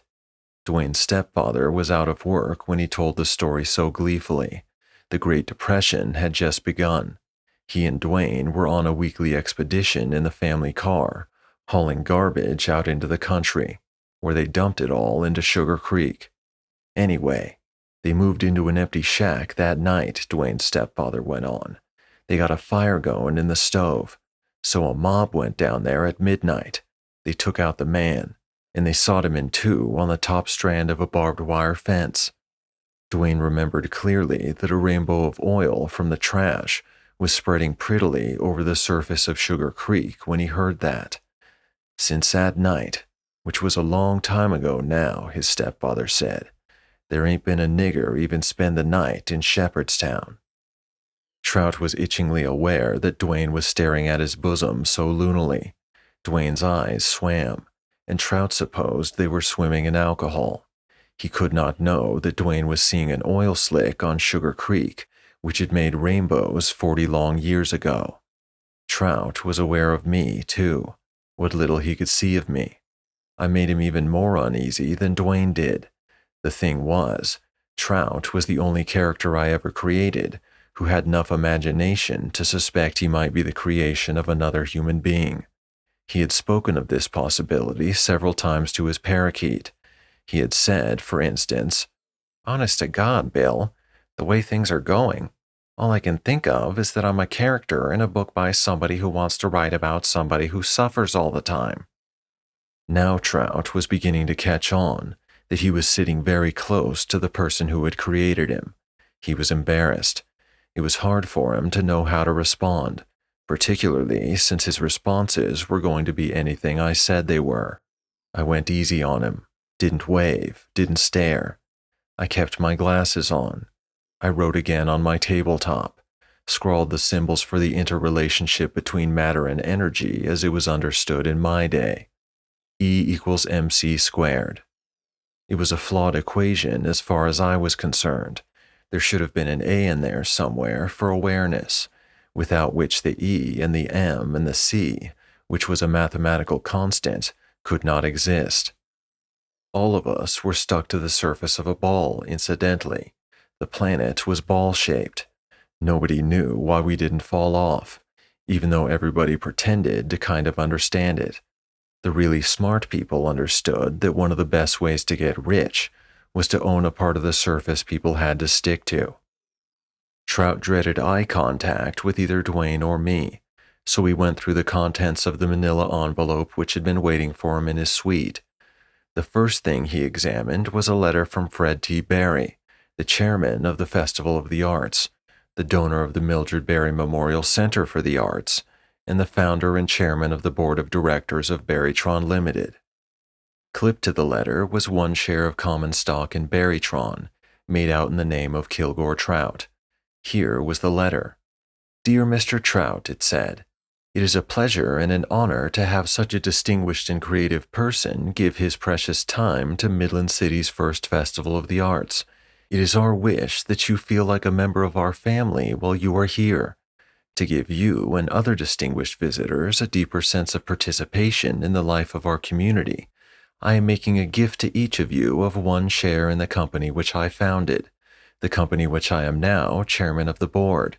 It is not only my company, but yours as well. Our company began as the Robo-Magic Corporation of America in 1934. It had 3 employees in the beginning, and its mission was to design and manufacture the first fully automatic washing machine for use in the home. You will find the motto of that washing machine on the corporate emblem at the top of the stock certificate. The emblem consisted of a Greek goddess on an ornate chase lounge. She held a flagstaff from which a long pennant streamed. Here is what the pennant said: "Goodbye, Blue Monday." The motto of the old Robo-Magic washing machine cleverly confused 2 separate ideas people had about Monday. One idea was that women traditionally did their laundry on Monday. Monday was simply wash day, and not an especially depressing day on that account. People who had horrible jobs during the week used to call Monday Blue Monday sometimes, though, because they hated to return to work after a day of rest. When Fred T. Barry made up the Robo-Magic motto as a young man, he pretended that Monday was called Blue Monday because doing the laundry disgusted and exhausted women. The Robo-Magic was going to cheer them up. This wasn't true, incidentally, that most women did their laundry on Monday at the time the robo-magic was invented. They did it any time they felt like it. One of Dwayne Hoover's clearest recollections from the Great Depression, for instance, was when his stepmother decided to do the laundry on Christmas Eve. She was bitter about the low estate to which her family had fallen, and she suddenly clumped down into the basement, down among the black beetles and the millipedes, and did the laundry. "Time to do the nigger work," she said. Fred T. Barry began advertising the robo-magic in 1933, long before there was a reliable machine to sell, and he was one of the few persons in Midland City who could afford billboard advertising during the Great Depression, so the robo-magic sales message did not have to jostle and shriek for attention. It was practically the only symbol in town. One of Fred's ads was on a billboard outside the main gate of the defunct Keetzler Automobile Company, which the Robo-Magic Corporation had taken over. It showed a high society woman in a fur coat and pearls. She was leaving her mansion for a pleasant afternoon of idleness, and a balloon was coming out of her mouth. These were the words in the balloon: "Off to the bridge club while my Robo-Magic does the wash. Goodbye, Blue Monday." Another ad, which was painted on a billboard by the railroad depot, showed two white delivery men who were bringing a robo-magic into the house. A black maid was watching them. Her eyes were popping out in a comical way. There was a balloon coming out of her mouth, too, and she was saying this: "Feets get movin'. Dey's got deyselves a robo-magic. They ain't gonna be needin' us round here no mo'." Fred T. Barry wrote these ads himself, and he predicted at the time that robo-magic appliances of various sorts would eventually do what he called all the nigger work of the world, which was lifting and cleaning and cooking and washing and ironing and tending to children and dealing with filth. Dwayne Hoover's stepmother wasn't the only white woman who was a terrible sport about doing work like that. My own mother was that way too, and so was my sister, may she rest in peace. They both flatly refused to do nigger work. The white men wouldn't do it either, of course. They called it women's work, and the women called it nigger work. I am going to make a wild guess now. I think that the end of the Civil War in my country frustrated the white people in the North who won it, in a way which has never been acknowledged before. Their descendants inherited that frustration, I think, without ever knowing what it was. The victors in that war were cheated out of the most desirable spoils, which were human slaves. The robo-magic dream was interrupted by World War II. The old Keetzler Automobile Works became an armory instead of an appliance factory. All that survived of the robo-magic itself was its brain, which had told the rest of the machine when to let the water in, when to let the water out, when to slosh, when to rinse, when to spin dry, and so on. The brain became the nerve center of the so-called blink system during the Second World War. It was installed on heavy bombers, and it did the actual dropping of the bombs after a bombardier pressed the bright red bombs away button. The bomb activated the blink system, which then released the bombs in such a way as to achieve a desired pattern of explosions on the planet below. BLINK was an acronym of Blast Interval Normalization Computer. Chapter 22. And I sat there in the cocktail lounge of the new Holiday Inn, watching Dwayne Hoover stare into the bosom of the shirt of Kilgore Trout. I was wearing a bracelet which looked like this: W01 John Sparks, 3/1971. W01 stood for Warrant Officer First Class, which was the rank of John Sparks. The bracelet had cost me $2.50. It was a way of expressing my pity for the hundreds of Americans who had been taken prisoner during the war in Vietnam. Such bracelets were becoming popular. Each one bore the name of an actual prisoner of war, his rank, and the date of his capture. Wearers of the bracelet weren't supposed to take them off until the prisoner came home or was reported dead or missing. I wondered how I might fit my bracelet into the story, and hit on the good idea of dropping it somewhere for Wayne Hubler to find. Wayne would assume that it belonged to a woman who loved somebody named W01 John Sparks, and that the woman in W01 had become engaged or married or something important on March 19th, 1971. Wayne would mouth the unusual first name tentatively. Woo-ee, he would say. Whoa-ee. Whoa-I. Woy. There in the cocktail lounge, I gave Dwayne Hoover credit for having taken a night course in speed reading at the YMCA. This would enable him to read Kilgore Trout's novel in minutes instead of hours. There in the cocktail lounge, I took a white pill which a doctor said I could take in moderation, 2 a day, in order to not feel blue. There in the cocktail lounge, the pill and the alcohol gave me a terrific sense of urgency about explaining the things I hadn't explained yet, and then hurtling on with my tale. Let's see. I have already explained Dwayne's uncharacteristic ability to read so fast. Kilgore Trout probably couldn't have made his trip from New York City in the time I allotted, but it's too late to bugger around with that. Let it stand. Let's see. Oh yes, I have to explain a jacket Trout will see at the hospital.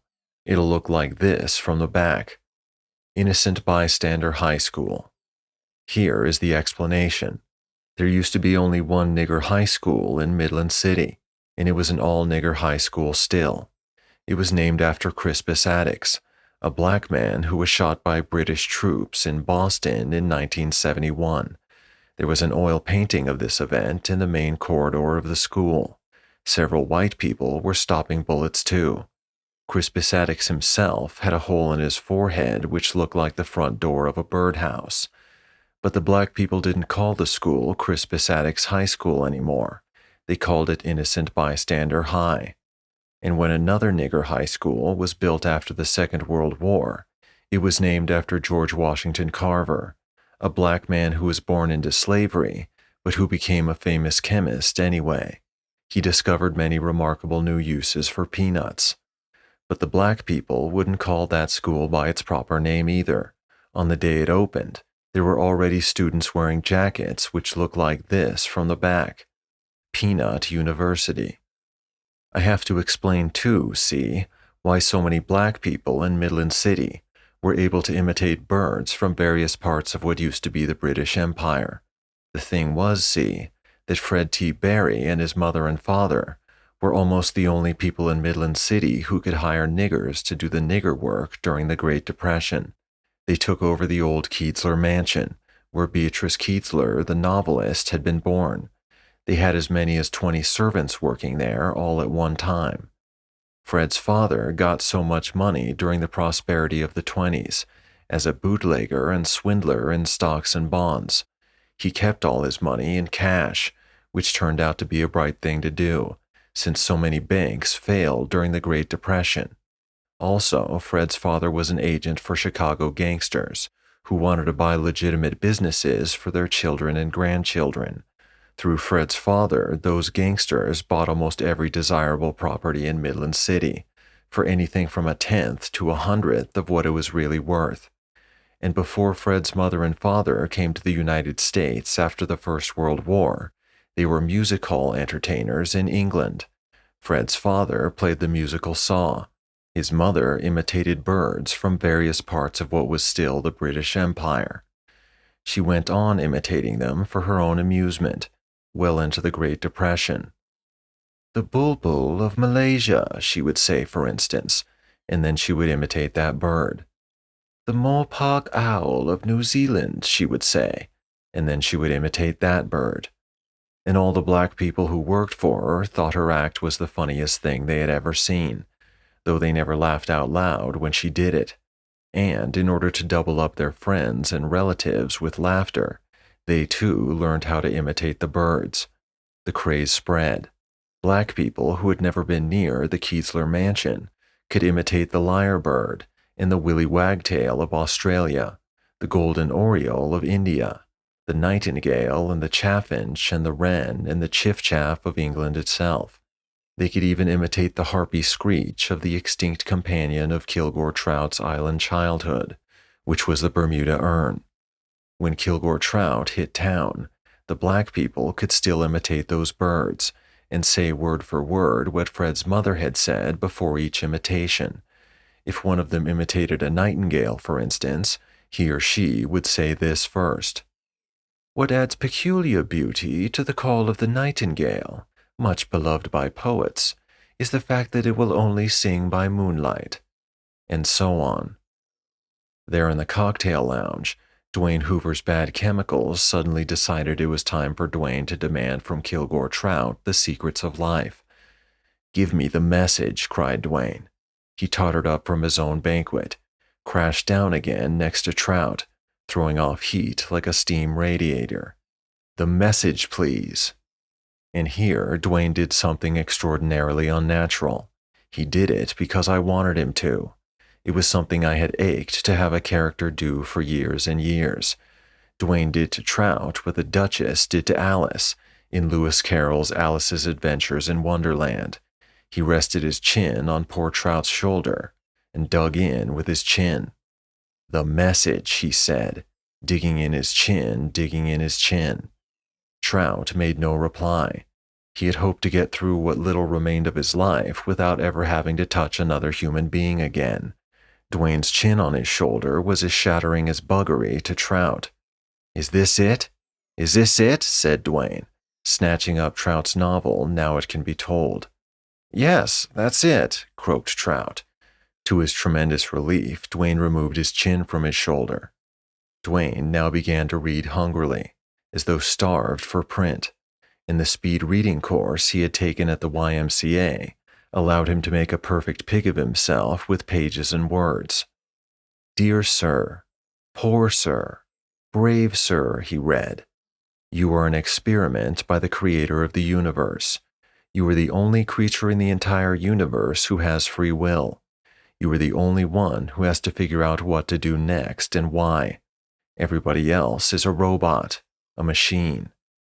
Some persons seem to like you, and others seem to hate you, and you must wonder why. They are simply liking machines and hating machines. You are pooped and demoralized," read Dwayne. "Why wouldn't you be? Of course it's exhausting having to reason all the time in a universe which wasn't meant to be reasonable." Chapter 23. Dwayne Hoover read on. "You are surrounded by loving machines, hating machines, greedy machines, unselfish machines, brave machines, cowardly machines, truthful machines, lying machines, funny machines, solemn machines," he read. "Their only purpose is to stir you up in every conceivable way, so the creator of the universe can watch your reactions. They can no more feel or reason than grandfather clocks. The creator of the universe would now like to apologize not only for the capricious jostling companionship he provided during the test, but for the trashy, stinking condition of the planet itself. The creator programmed robots to abuse it for millions of years, so it would be a poisonous, festering cheese when you got here. Also, he made sure it would be desperately crowded by programming robots, regardless of their living conditions, to crave sexual intercourse and adore infants more than almost anything. Mary Alice Miller, incidentally, the women's breaststroke champion of the world and queen of the arts festival, now passed through the cocktail lounge.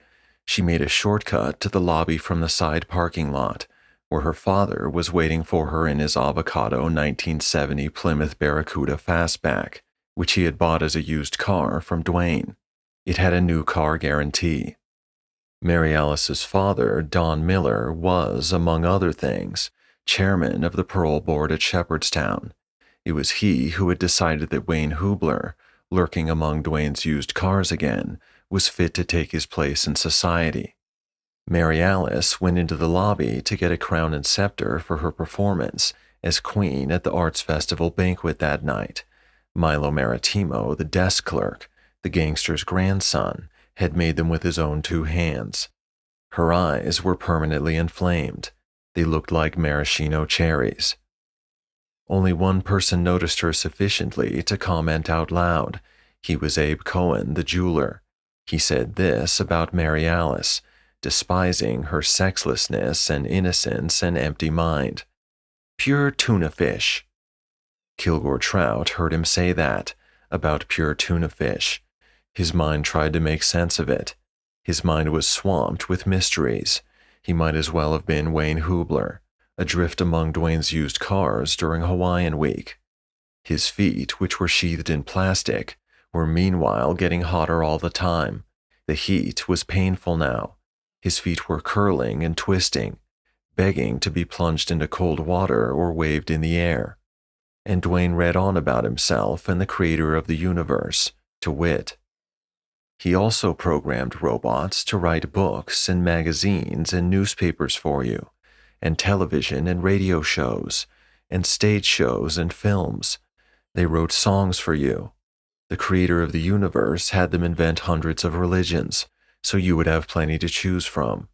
He had them kill each other by the millions, for this purpose only, that you be amazed. They have committed every possible atrocity and every possible kindness, unfeelingly, automatically, inevitably, to get a reaction from YOU. This last word was set in extra large type and had a line all to itself, so it looked like this: YOU. Every time you went into the library, the book said, the creator of the universe held his breath. With such a higgledy-piggledy cultural smorgasbord before you, what would you, with your free will, choose? Your parents were fighting machines and self-pitying machines, said the book.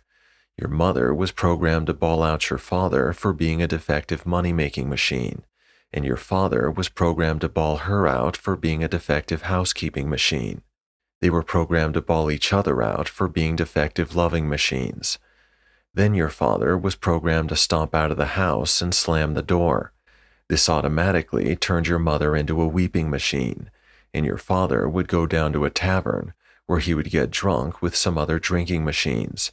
Then all the drinking machines would go to a whorehouse and rent fucking machines. And then your father would drag himself home to become an apologizing machine, and your mother would become a very slow forgiving machine. Dwayne got to his feet now, having wolfed down tens of thousands of words of such solipsistic whimsy in 10 minutes or so. He walked stiffly over to the piano bar. What made him stiff was his awe at his own strength and righteousness. He dared not use his full strength in merely walking, for fear of destroying the new Holiday Inn with footfalls.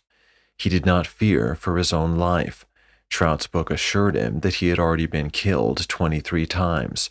On each occasion, the creator of the universe had patched him up and got him going again. Dwayne restrained himself in the name of elegance rather than safety. He was going to respond to his new understanding of life with finesse, for an audience of two, himself and his creator. He approached his homosexual son.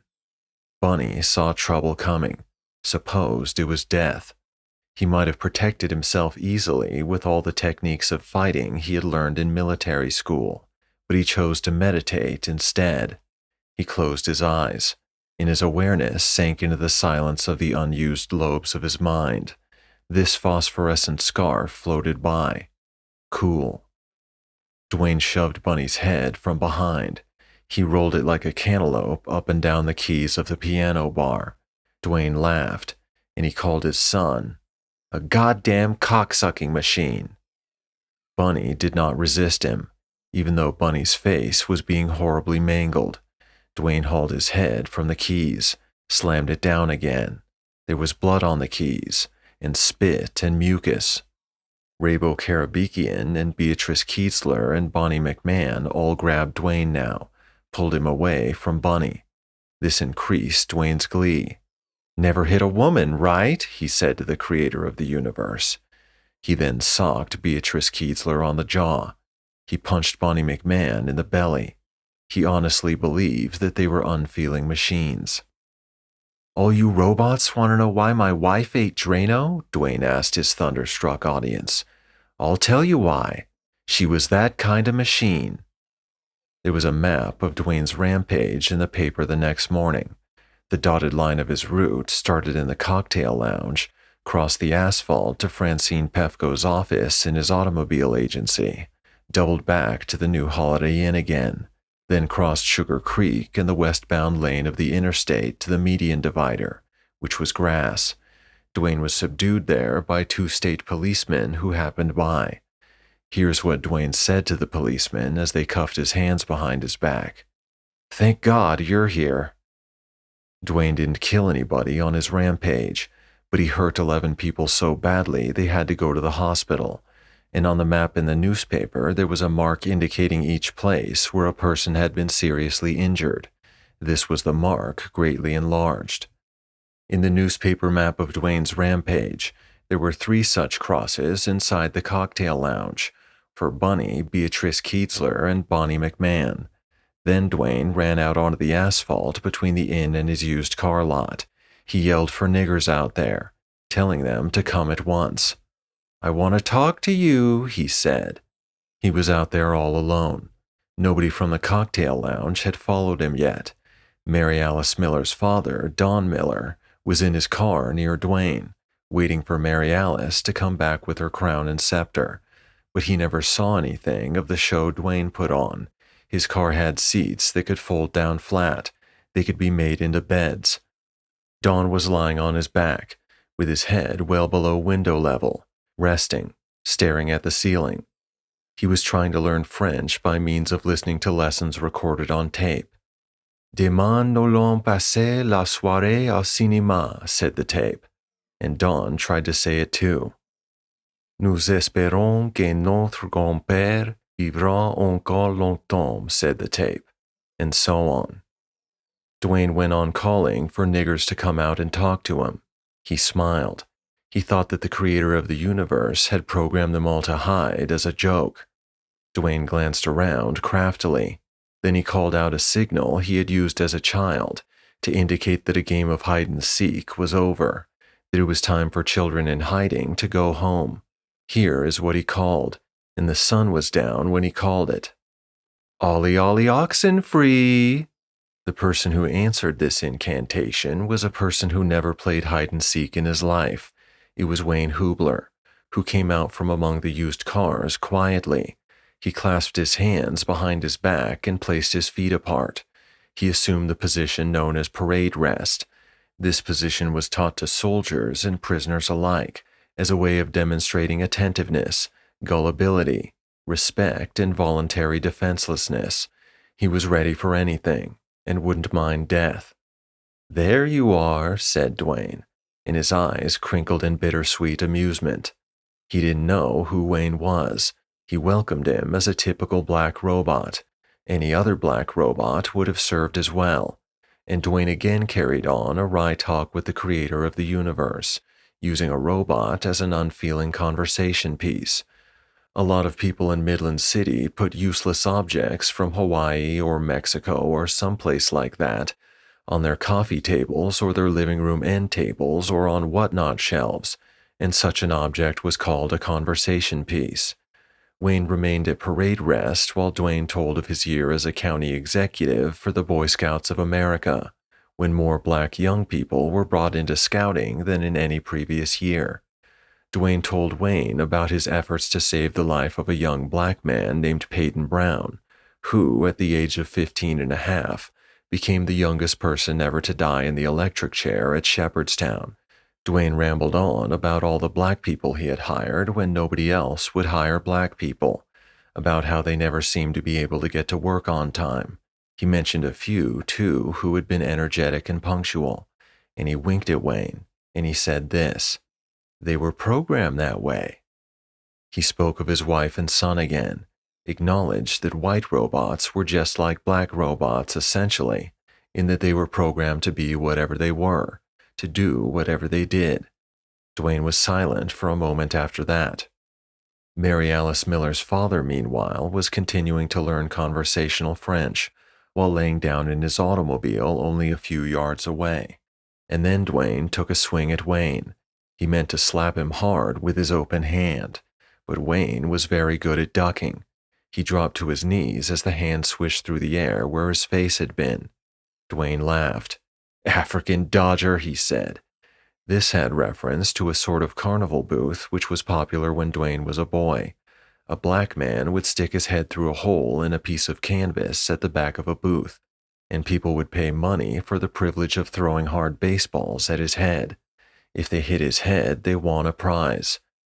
So Dwayne thought that the creator of the universe had invited him to play a game of African Dodger now. He became cunning, concealed his violent intentions with apparent boredom. Then he kicked at Wayne very suddenly. Wayne dodged again, and had to dodge yet again almost instantly, as Dwayne advanced with quick combinations of intended kicks, slaps, and punches.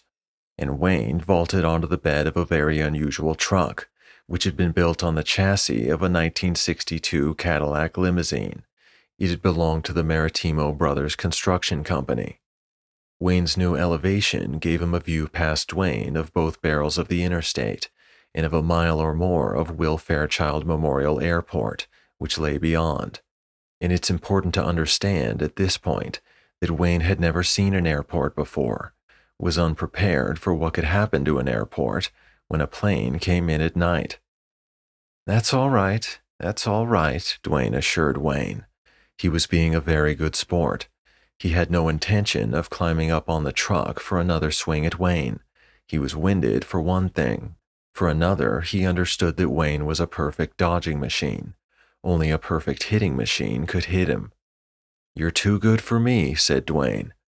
So Dwayne backed away some, contented himself with preaching up at Wayne. He spoke about human slavery, not only black slaves but white slaves too. Dwayne regarded coal miners and workers on assembly lines and so forth as slaves, no matter what color they were. "I used to think that was such a shame," he said. "I used to think the electric chair was a shame. I used to think war was a shame, and automobile accidents and cancer," he said, and so on. He didn't think they were shames anymore. "Why should I care what happens to machines?" he said. Wayne Hoopler's face had been blank so far, but now it began to bloom with uncontrollable awe. His mouth fell open. The runway lights of Will Fairchild Memorial Airport had just come on. Those lights looked like miles and miles of bewilderingly beautiful jewelry to Wayne. He was seeing a dream come true on the other side of the interstate. The inside of Wayne's head lit up in recognition of that dream, lit up with an electric sign which gave a childish name to the dream, like this: Fairyland. Chapter 24. Listen. Dwayne Hoover hurt so many people seriously that a special ambulance known as Martha was called. Martha was a full-size General Motors transcontinental bus, but with the seats removed. There were beds for 36 disaster victims in there, plus a kitchen and a bathroom and an operating room. It had enough food and medical supplies to serve as an independent little hospital for a week without help from the outside world. Its full name was the Martha Simmons Memorial Mobile Disaster Unit, named in honor of the wife of Newbolt Simmons, a county commissioner of public safety. She had died of rabies contracted from a sick bat she found clinging to her floor-to-ceiling living room draperies one morning. She had just been reading a biography of Albert Schweitzer, who believed that human beings should treat simpler animals lovingly. The bat nipped her ever so slightly as she wrapped it in Kleenex, a face tissue. She carried it out onto her patio, where she laid it gently on a form of artificial grass known as astroturf. She had 36-inch hips, a 29-inch waist, and 38-inch bosom at the time of her death. Her husband had a penis 7.5 inches long and 2 inches in diameter. He and Dwayne were drawn together for a while, because his wife and Dwayne's wife had died such strange deaths within a month of each other. They bought a gravel pit together, out on Route 23A, but then the Maritimo Brothers Construction Company offered them twice what they paid for it, so they accepted the offer and divided up the profits, and the friendship petered out somehow. They still exchanged Christmas cards. Dwayne's most recent Christmas card to Newbolt Simmons looked like this: Noel. Newbolt Simmons's most recent Christmas card to Dwayne looked like this: Season's greetings. My psychiatrist is also named Martha. She gathers jumpy people together into little families which meet once a week. It's a lot of fun. She teaches us how to comfort one another intelligently. She is on vacation now. I like her a lot. And I think now, as my 50th birthday draws near, about the American novelist Thomas Wolfe, who was only 38 years old when he died. He got a lot of help in organizing his novels from Maxwell Perkins, his editor at Charles Scribner's Sons. I have heard that Perkins told him to keep in mind as he wrote, as a unifying idea, a hero's search for a father. It seems to me that really truthful American novels would have the heroes and heroines alike looking for mothers instead. This needn't be embarrassing. It's simply true. A mother is much more useful. I wouldn't feel particularly good if I found another father. Neither would Dwayne Hoover. Neither would Kilgore Trout. And just as motherless Dwayne Hoover was berating motherless Wayne Hubler in the used car lot, a man who had actually killed his mother was preparing to land in a chartered plane at Will Fairchild Memorial Airport on the other side of the interstate. This was Elliot Rosewater, Kilgore Trout's patron. He killed his mother accidentally in a boating accident when a youth. She was women's chess champion of the United States of America, 1936 years after the Son of God was born, supposedly. Rosewater killed her the year after that. It was his pilot who caused the airport's runways to become an ex-convict's idea of fairyland.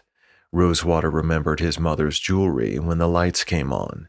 He looked to the west, and he smiled at the rosy loveliness of the Mildred Berry Memorial Center for the Arts, a harvest moon on stilts in a bend of Sugar Creek. It reminded him of how his mother had looked when he saw her through the bleary eyes of infancy. I made him up, of course, and his pilot, too.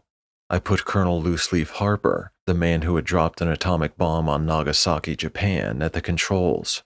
I made Rosewater an alcoholic in another book.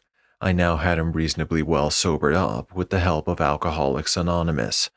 I made him use his newfound sobriety to explore, among other things, the supposed spiritual and physical benefits of sexual orgies with strangers in New York City. He was only confused so far. I could have killed him and his pilot too, but I let them live on, so their plane touched down uneventfully. The two physicians on the disaster vehicle named Martha were Cyprian Ukwende of Nigeria and Kostrar Miasma from the infant nation of Bangladesh. Both were parts of the world which were famous from time to time for having the food run out. Both places were specifically mentioned, in fact, in Now It Can Be Told by Kilgore Trout. Dwayne Hoover read in that book that robots all over the world were constantly running out of fuel and dropping dead, while waiting around to test the only free-willed creature in the universe, on the off chance that he should appear. At the wheel of the ambulance was Eddie Key, a young black man who was a direct descendant of Francis Scott Key, the white American patriot who wrote the national anthem. Eddie knew he was descended from Key. He could name more than 600 of his ancestors and had at least an anecdote about each. They were Africans, Indians, and white men. He knew, for instance, that his mother's side of the family had once owned the farm on which Sacred Miracle Cave was discovered, that his ancestors had called it Bluebird Farm. Here was why there were so many young foreign doctors on the hospital staff. The country didn't produce nearly enough doctors for all the sick people it had, but it had an awful lot of money, so it bought doctors from other countries which didn't have much money. Eddie Key knew so much about his ancestry because the black part of his family had done what so many African families still do in Africa, which was to have one member of each generation whose duty it was to memorize the history of the family so far. Eddie Key had begun to store in his mind the names and adventures of ancestors on both his mother's and father's sides of his family when he was only 6 years old. As he sat in the front of the disaster vehicle looking out the windshield, he had the feeling that he himself was a vehicle, and that his eyes were windshields through which his progenitors could look, if they wished to. Francis Scott Key was only one of thousands back there. On the off chance that Key might now be having a look at what had become of the United States of America so far, Eddie focused his eyes on an American flag which was stuck to the windshield. He said this very quietly. "Still waving, man." Eddie Key's familiarity with the teeming past made life much more interesting to him than it was to Dwayne, for instance, or to me, or to Kilgore Trout, or to almost any white person in Midland City that day. We had no sense of anybody else using our eyes or our hands. We didn't even know who our great-grandfathers and great-grandmothers were. Eddie Key was afloat in a river of people who were flowing from here to there in time. Dwayne and Trout and I were pebbles at rest.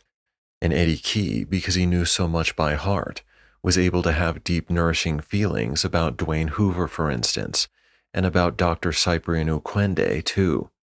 Dwayne was a man whose family had taken over Bluebird Farm. Ukwende, an Ndaro, was a man whose ancestors had kidnapped an ancestor of Key's on the west coast of Africa, a man named Ojumwa. The Ndaros sold him for a musket to British slave traders, who took him on a sailing ship named the Skylark to Charleston, South Carolina, where he was auctioned off as a self-propelled, self-repairing farm machine, and so on.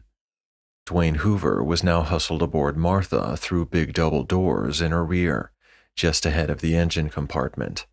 Eddie Key was in the driver's seat, and he watched the action in his rearview mirror. Dwayne was swaddled so tightly in canvas restraining sheets that his reflection looked to Eddie like a bandaged thumb. Dwayne didn't notice the restraints. He thought he was on the virgin planet promised by the book by Kilgore Trout. Even when he was laid out horizontally by Cyprian Ukwende and Kostrar Miasma, he thought he was standing up. The book had told him that he went swimming in cold water on the virgin planet, that he always yelled something surprising when he climbed out of the icy pool. It was a game. The creator of the universe would try to guess what Dwayne would yell each day, and Dwayne would fool him totally. Here is what Dwayne yelled in the ambulance. "Goodbye, Blue Monday." Then it seemed to him that another day had passed on the virgin planet, and it was time to yell again. "Not a cough in a carload," he yelled. Kilgore Trout was one of the walking wounded. He was able to climb aboard Martha without assistance, and to choose a place to sit where he would be away from real emergencies. He had jumped Dwayne Hoover from behind when Dwayne dragged Francine Pefko out of Dwayne's showroom and onto the asphalt. Dwayne wanted to give her a beating in public, which his bad chemicals made him think she richly deserved. Dwayne had already broken her jaw and 3 ribs in the office. When he trundled her outside, there was a fair-sized crowd, which had drifted out of the cocktail lounge and the kitchen of the new Holiday Inn. "Best fucking machine in the state," he told the crowd. "Wind her up, and she'll fuck you and say she loves you, and she won't shut up till you give her a Colonel Sanders Kentucky Fried Chicken franchise," and so on. Trout grabbed him from behind. Trout's right ring finger somehow slipped into Dwayne's mouth, and Dwayne bit off the topmost joint. Dwayne let go of Francine after that, and she slumped to the asphalt. She was unconscious, and the most seriously injured of all. And Dwayne went cantering over to the concrete trough by the interstate, and he spat Kilgore Trout's fingertip into Sugar Creek. Kilgore Trout did not choose to lie down in Martha. He settled into a leather bucket seat behind Eddie Key. Key asked him what was the matter with him, and Trout held up his right hand, partly shrouded in a bloody handkerchief, which looked like this. "A slip of a lip can sink a ship," yelled Dwayne. "Remember Pearl Harbor," yelled Dwayne. Most of what he had done during the past 3/4 of an hour had been hideously unjust, but he had spared Wayne Hubler at least. Wayne was back among the used cars again, unscathed. He was picking up a bracelet which I had pitched back there for him to find. As for myself, I kept a respectful distance between myself and all the violence, even though I had created Dwayne and his violence in the city, in the sky above and the earth below. Even so, I came out of the riot with a broken watch crystal, and what turned out later to be a broken toe. Somebody jumped backwards to get out of Dwayne's way. He broke my watch crystal even though I had created him, and he broke my toe. This isn't the kind of book where people get what is coming to them in the end. Dwayne hurt only one person who deserved to be hurt for being so wicked. That was Don Breedlove. Breedlove was the white gas conversion unit installer who had raped Patty Keene, the waitress at Dwayne's Burger Chef out on Crestview Avenue, in the parking lot of George Hickman Bannister Memorial Fieldhouse out at the county fairgrounds, after Peanut University beat Innocent Bystander High School in the regional class high school basketball playoffs. Don Breedlove was in the kitchen of the inn when Dwayne began his rampage. He was repairing a defective gas oven in there. He stepped outside for some fresh air, and Dwayne came running up to him. Dwayne had just spit Kilgore Trout's fingertip into Sugar Creek. Don and Dwayne knew each other quite well, since Dwayne had once sold Breedlove a new Pontiac Ventura, which Don said was a lemon.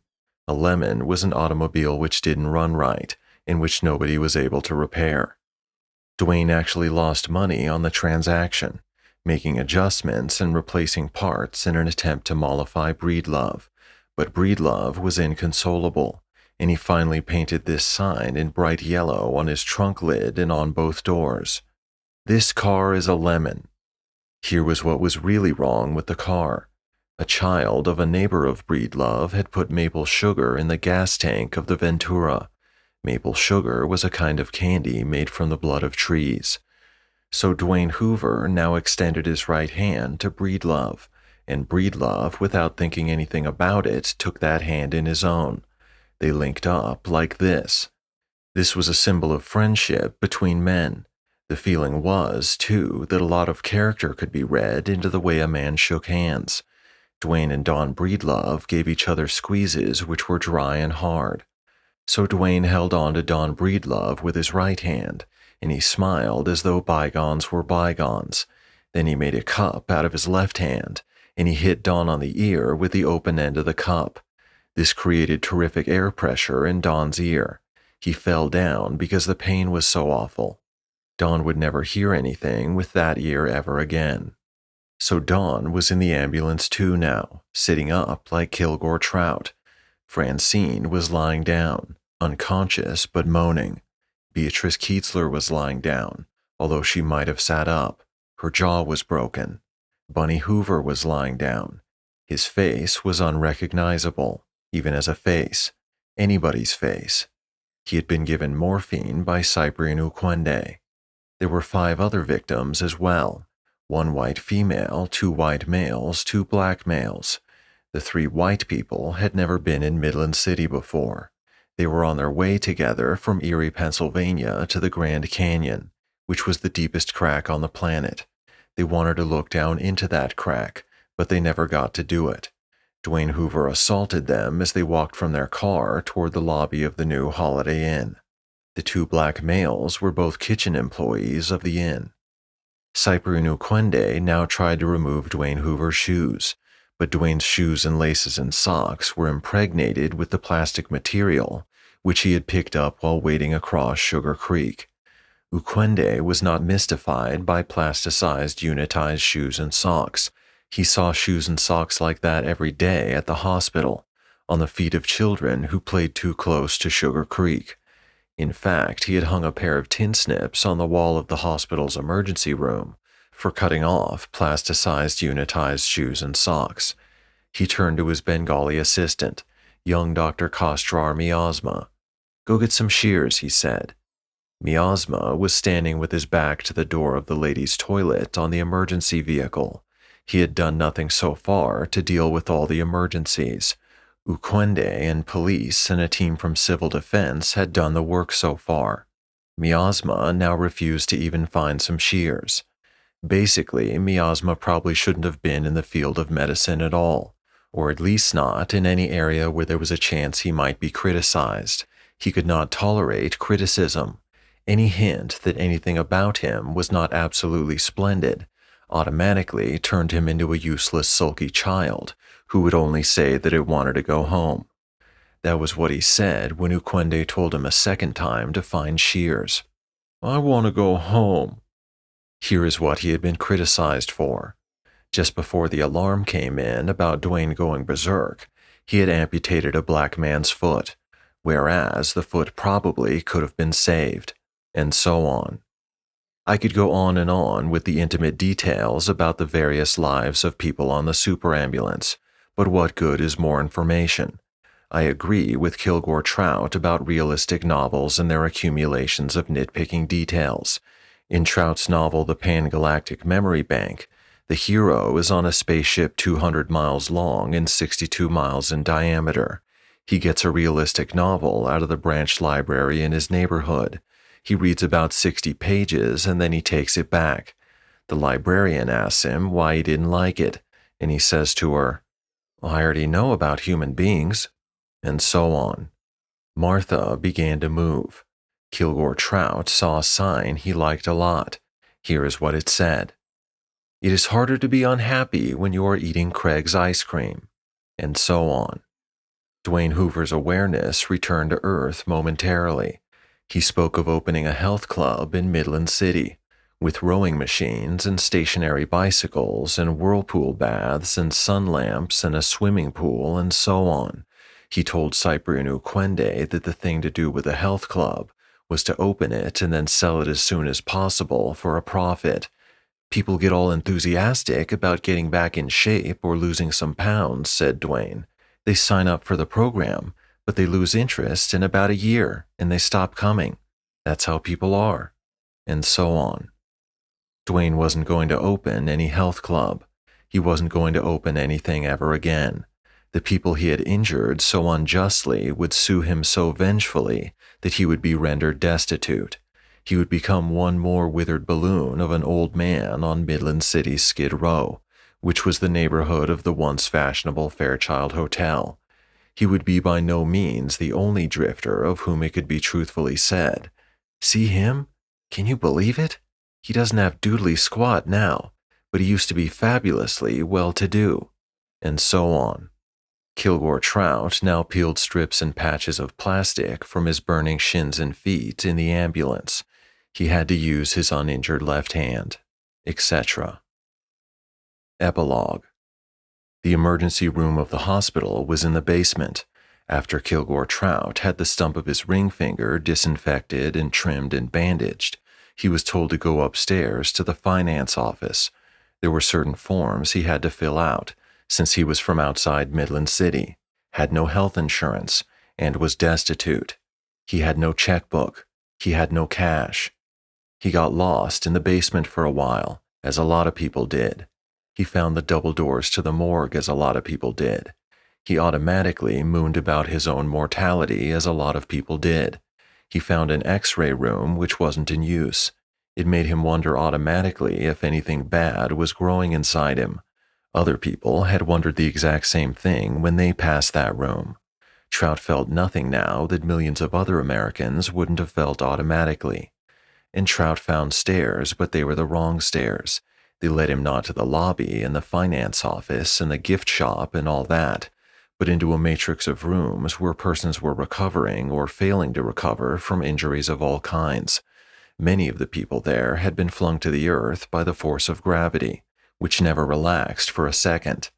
Trout passed a very expensive private room now. There was a young black man in there with a white telephone and a color television set and boxes of candy and bouquets of flowers all around. He was Elgin Washington, a pimp who operated out of the old Holiday Inn. He was only 26 years old, but he was fabulously well-to-do. Visiting hours had ended, so all his female sex slaves had departed, but they had left clouds of perfume behind. Trout gagged as he passed the door. It was an automatic reaction to the fundamentally unfriendly cloud. Elgin Washington had just sniffed cocaine into his sinus passages, which amplified tremendously the telepathic messages he sent and received. He felt 100 times bigger than life, because the messages were so loud and exciting. It was their noise that thrilled him. He didn't care what they said. And in the midst of the uproar, Elgin Washington said something wheedlingly to Trout. "Hey, man. Hey, man. Hey, man." He had had his foot amputated earlier in the day by Kostrar miasma, but he had forgotten about that. "Hey, man. Hey, man," he coaxed. He wanted nothing particular from Trout. Some part of his mind was idly exercising his skill at making strangers come to him. He was a fisherman for men's souls. "Hey man," he said. He showed a gold tooth. He winked an eye. Trout came to the foot of the black man's bed. This wasn't compassion on his part. He was being machinery again. Trout was, like so many earthlings, a fully automatic boob when a pathological personality like Elgin Washington told him what to want, what to do. Both men, incidentally, were descendants of the Emperor Charlemagne. Anybody with any European blood in him was a descendant of the Emperor Charlemagne. Elgin Washington perceived that he had caught yet another human being without really meaning to. It was not in his nature to let one go without making him feel in some way diminished, in some way a fool. Sometimes he actually killed a man in order to diminish him, but he was gentle with Trout. He closed his eyes as though thinking hard. Then he earnestly said, "I think I may be dying." "I'll get a nurse," said Trout. Any human being would have said exactly the same thing. "No, no," said Elgin Washington, waving his hand in dreamy protest. "I'm dying slow. It's gradual." "I see," said Trout. "You gotta do me a favor," said Washington. He had no idea what favor to ask. It would come to him. Ideas for favors always came. "What favor?" said Trout uneasily. He stiffened at the mention of an unspecified favor. He was that kind of machine. Washington knew he would stiffen. Every human being was that kind of a machine. "I want you to listen to me," he said, "while I whistle the song of the nightingale." He commanded Trout to be silent by giving him the evil eye. "What adds peculiar beauty to the call of the nightingale, much beloved by poets," he said, "is the fact that it will only sing by moonlight." Then he did what every black person in Midland City would do. He imitated a nightingale. The Midland City Festival of the Arts was postponed because of madness. Fred T. Barry, its chairman, came to the hospital in his limousine dressed like a Chinaman to offer his sympathy to Beatrice Keetzler and Kilgore Trout. Trout could not be found anywhere. Beatrice Keetzler had been put to sleep with morphine. Kilgore Trout assumed that the arts festival would still take place that night. He had no money for any form of transportation, so he set out on foot. He began the 5-mile walk down Fairchild Boulevard, towards a tiny amber dot at the other end. The dot was the Midland City Center for the Arts. He would make it grow by walking towards it. When his walking had made it big enough, it would swallow him up. There would be food inside. I was waiting to intercept him about 6 blocks away. I sat in a Plymouth Duster I'd rented from Avis with my Diners Club card. I had a paper tube in my mouth. It was stuffed with leaves. I set it on fire. It was a soigné thing to do. My penis was 3 inches long and 5 inches in diameter. Its diameter was a world's record as far as I knew. It slumbered now in my jockey shorts. And I got out of the car to stretch my legs, which was another soigné thing to do. I was among factories and warehouses. The streetlights were widely spaced and feeble. Parking lots were vacant, except for the night watchmen's cars, which were here and there. There was no traffic on Fairchild Boulevard, which had once been the aorta of town. The life had all been drained out of it by the interstate and by Robert F. Kennedy Interbelt Expressway, which was built on the old right-of-way of the Monon Railroad. The Monon was defunct. Defunct. Nobody slept in that part of town. Nobody lurked there. It was a system of forts at night, with high fences and alarms and prowling dogs. They were killing machines. When I got out of my Plymouth Duster, I feared nothing. That was foolish of me. A rider off guard, since the materials with which he works are so dangerous, can expect agony as quick as a thunderclap. I was about to be attacked by a Doberman pinscher. He was a leading character in an earlier version of this book. Listen, that Doberman's name was Kazak. He patrolled the supply yard of the Maritimo Brothers Construction Company at night. Kazak's trainers, the people who explained to him what sort of a planet he was on and what sort of animal he was, taught him that the creator of the universe wanted him to kill anything he could catch, and to eat it too. In an earlier version of this book, I had Benjamin Davis, the black husband of Lottie Davis, Dwayne Hoover's maid, take care of Kazak. He threw raw meat down into the pit where Kazak lived in the daytime. He dragged Kazak into the pit at sunrise. He screamed at him and threw tennis balls at him at sundown. Then he turned him loose. Benjamin Davis was first trumpet with the Midland City Symphony Orchestra, but he got no pay for that, so he needed a real job. He wore a thick gown made of war surplus mattresses and chicken wire, so Kazak couldn't kill him. Kazak tried and tried. There were chunks of mattress and swatches of chicken wire all over the yard. Kazak did his best to kill anybody who came too close to the fence which enclosed his planet. He leaped at people as though the fence weren't there. The fence bellied out toward the sidewalk everywhere. It looked as though somebody had been shooting cannonballs at it from inside. I should have noticed the queer shape of the fence when I got out of my automobile, when I did the soigné thing of lighting a cigarette. I should have known that a character as ferocious as Kazak was not easily cut out of a novel. Kazak was crouching behind a pile of bronze pipe, which the Maritimo brothers had bought cheap from a hijacker earlier that day. Kazak meant to kill and eat me. I turned my back to the fence, took a deep puff of my cigarette. Pall Malls would kill me by and by, and I mooned philosophically at the murky battlements of the old Kienzler mansion on the other side of Fairchild Boulevard. Beatrice Kienzler had been raised in there. The most famous murders in the city's history had been committed there. Will Fairchild, the war hero, and the maternal uncle of Beatrice Kienzler, appeared one night in 1926 with a Springfield rifle. He shot and killed 5 relatives, 3 servants, 2 policemen, and all the animals in the Kienzler's private zoo. Then he shot himself through his heart. When an autopsy was performed on him, a tumor the size of a piece of birdshot was found in his brain. This was what caused the murders. After the Kienzlers lost the mansion at the start of the Great Depression, Fred T. Barry and his parents moved in. The old place was filled with the sounds of British birds. It was silent property of the city now, and there was talk of making it into a museum where children could learn about the history of Midland City, as told by arrowheads and stuffed animals and white men's early artifacts.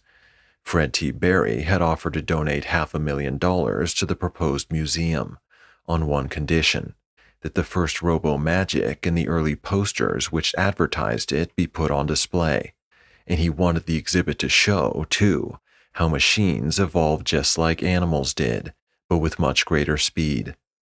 I gazed at the Kienzler mansion, never dreaming that a volcanic dog was about to erupt behind me. Kilgore Trout came nearer. I was almost indifferent to his approach, although we had momentous things to say to one another about my having created him. I thought instead about my paternal grandfather, who had been the first licensed architect in Indiana. He had designed some dream houses for Hoosier millionaires. They were mortuaries and guitar schools and cellar holes and parking lots now. I thought of my mother, who drove me around Indianapolis one time during the Great Depression to impress me with how rich and powerful my maternal grandfather had been. She showed me where his brewery had been, where some of his dream houses had been. Every one of the monuments was a cellar hole. Kilgore Trout was only half a block from his creator now and slowing down. I worried him. I turned towards him so my sinus cavities, where all telepathic messages were sent and received, were lined up symmetrically with his. I told him this over and over telepathically. I have good news for you. Kazak sprung. I saw Kazak out of the corner of my right eye. His eyes were pinwheels. His teeth were white daggers. His slobber was cyanide. His blood was nitroglycerin. He was floating towards me like a zeppelin, hanging lazily in the air. My eyes told my mind about him. My mind sent a message to my hypothalamus, told it to release the hormone CRF into the short vessels connecting my hypothalamus and my pituitary gland. The CRF inspired my pituitary gland to dump the hormone ACTH into my bloodstream.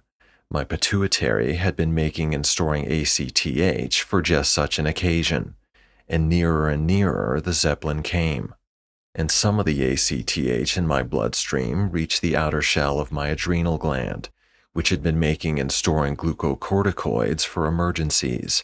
My adrenal gland added the glucocorticoids to my bloodstream. They went all over my body, changing glycogen into glucose. Glucose was muscle food. It would help me fight like a wildcat or run like a deer. And nearer the Zeppelin came. My adrenal gland gave me a shot of adrenaline, too. I turned purple as my blood pressure skyrocketed. The adrenaline made my heart go like a burglar alarm. It also stood my hair on end. It also caused coagulants to pour into my bloodstream. So, in case I was wounded, my vital juices wouldn't drain away. Everything my body had done so far fell within normal operating procedures for a human machine. But my body took one defensive measure which I am told was without precedent in medical history. It may have happened because some wire short-circuited or some gasket blew. At any rate, I also contracted my testicles into my abdominal cavity, pulled them into my fuselage like the landing gear of an airplane. And now they tell me that only surgery will bring them back down again. Be that as it may, Kilgore Trout watched me from half a block away, not knowing who I was, not knowing about Kazakh and what my body had done about Kazakh so far. Trout had had a full day already, but it wasn't over yet. Now he saw his creator leap completely over an automobile. I landed on my hands and knees in the middle of Fairchild Boulevard. Kazakh was flung back by the fence. Gravity took charge of him as it had taken charge of me.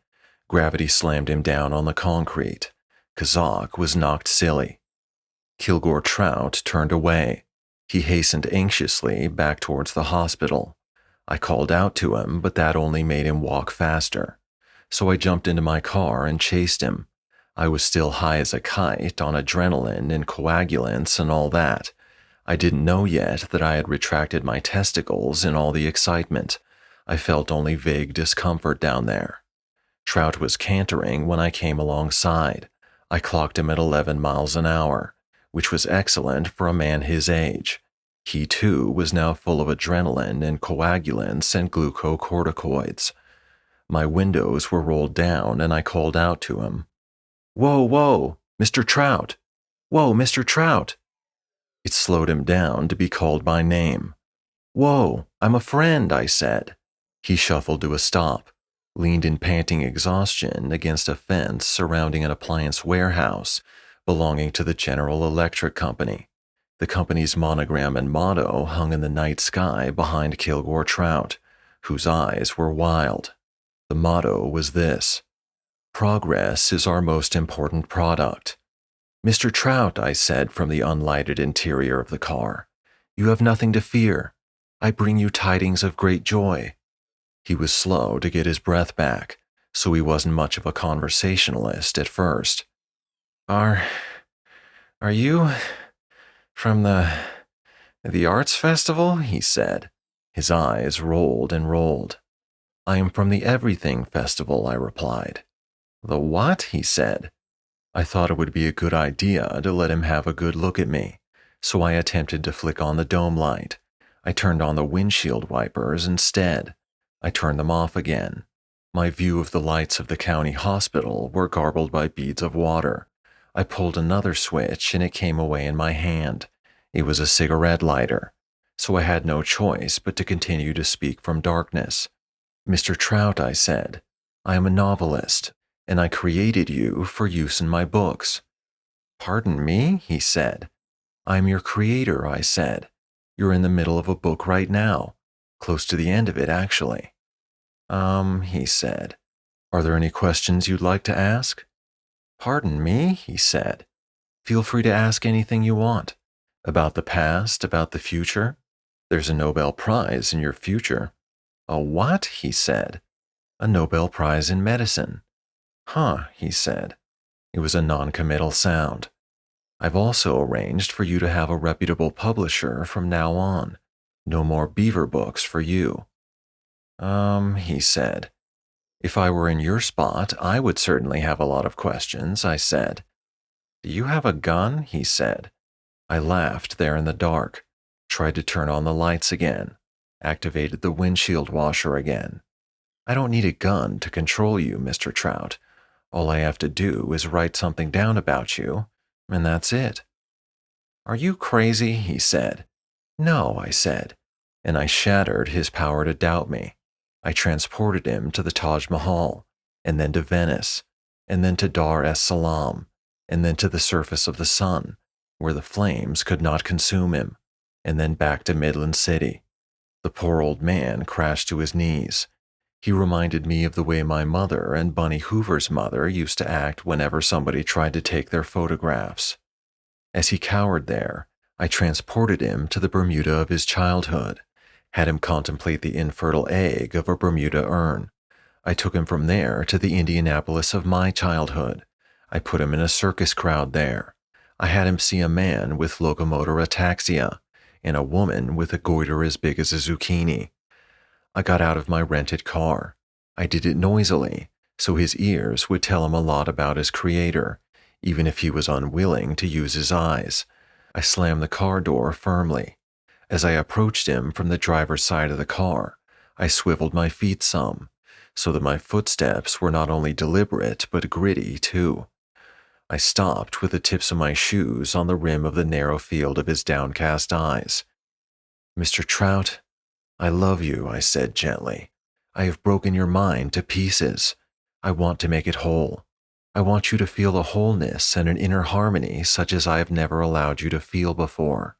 I want you to raise your eyes, to look at what I have in my hand. I had nothing in my hand, but such was my power over Trout that he would see in it whatever I wished him to see. I might have shown him a Helen of Troy, for instance, only 6 inches tall. Mr. Trout, Kilgore, I said, I hold in my hand a symbol of wholeness and harmony and nourishment. It is oriental in its simplicity. But we are Americans, Kilgore, and not Chinamen. We Americans require symbols which are richly colored and three-dimensional and juicy. Most of all, we hunger for symbols which have not been poisoned by great sins our nation has committed, such as slavery and genocide and criminal neglect, or by tin-horn commercial greed and cunning. Look up, Mr. Trout, I said, and I waited patiently. Kilgore? The old man looked up, and he had my father's wasted face when my father was a widower, when my father was an old man. He saw that I held an apple in my hand. I am approaching my 50th birthday, Mr. Trout, I said. I am cleansing and renewing myself for the very different sorts of years to come. Under similar spiritual conditions, Count Tolstoy freed his serfs. Thomas Jefferson freed his slaves. I am going to set at liberty all the literary characters who have served me so loyally during my writing career. You are the only one I am telling. For the others, tonight will be a night like any other. Arise, Mr. Trout. You are free. You are free. He arose shamblingly. I might have shaken his hand, but his right hand was injured, so our hands remained dangling at our sides.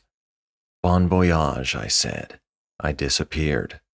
I somersaulted lazily and pleasantly through the void, which is my hiding place when I dematerialize. Trout's cries to me faded as the distance between us increased. His voice was my father's voice. I heard my father, and I saw my mother in the void. My mother stayed far, far away, because she had left me a legacy of suicide. A small hand mirror floated by. It was a leak with a mother-of-pearl handle and frame. I captured it easily, held it up to my own right eye, which looked like this. Here was what Kilgore Trout cried out to me in my father's voice. Make me young! Make me young! Make me young! Etc. You have been listening to an original performance of Kurt Vonnegut's Breakfast of Champions, read by Kimura Gracie.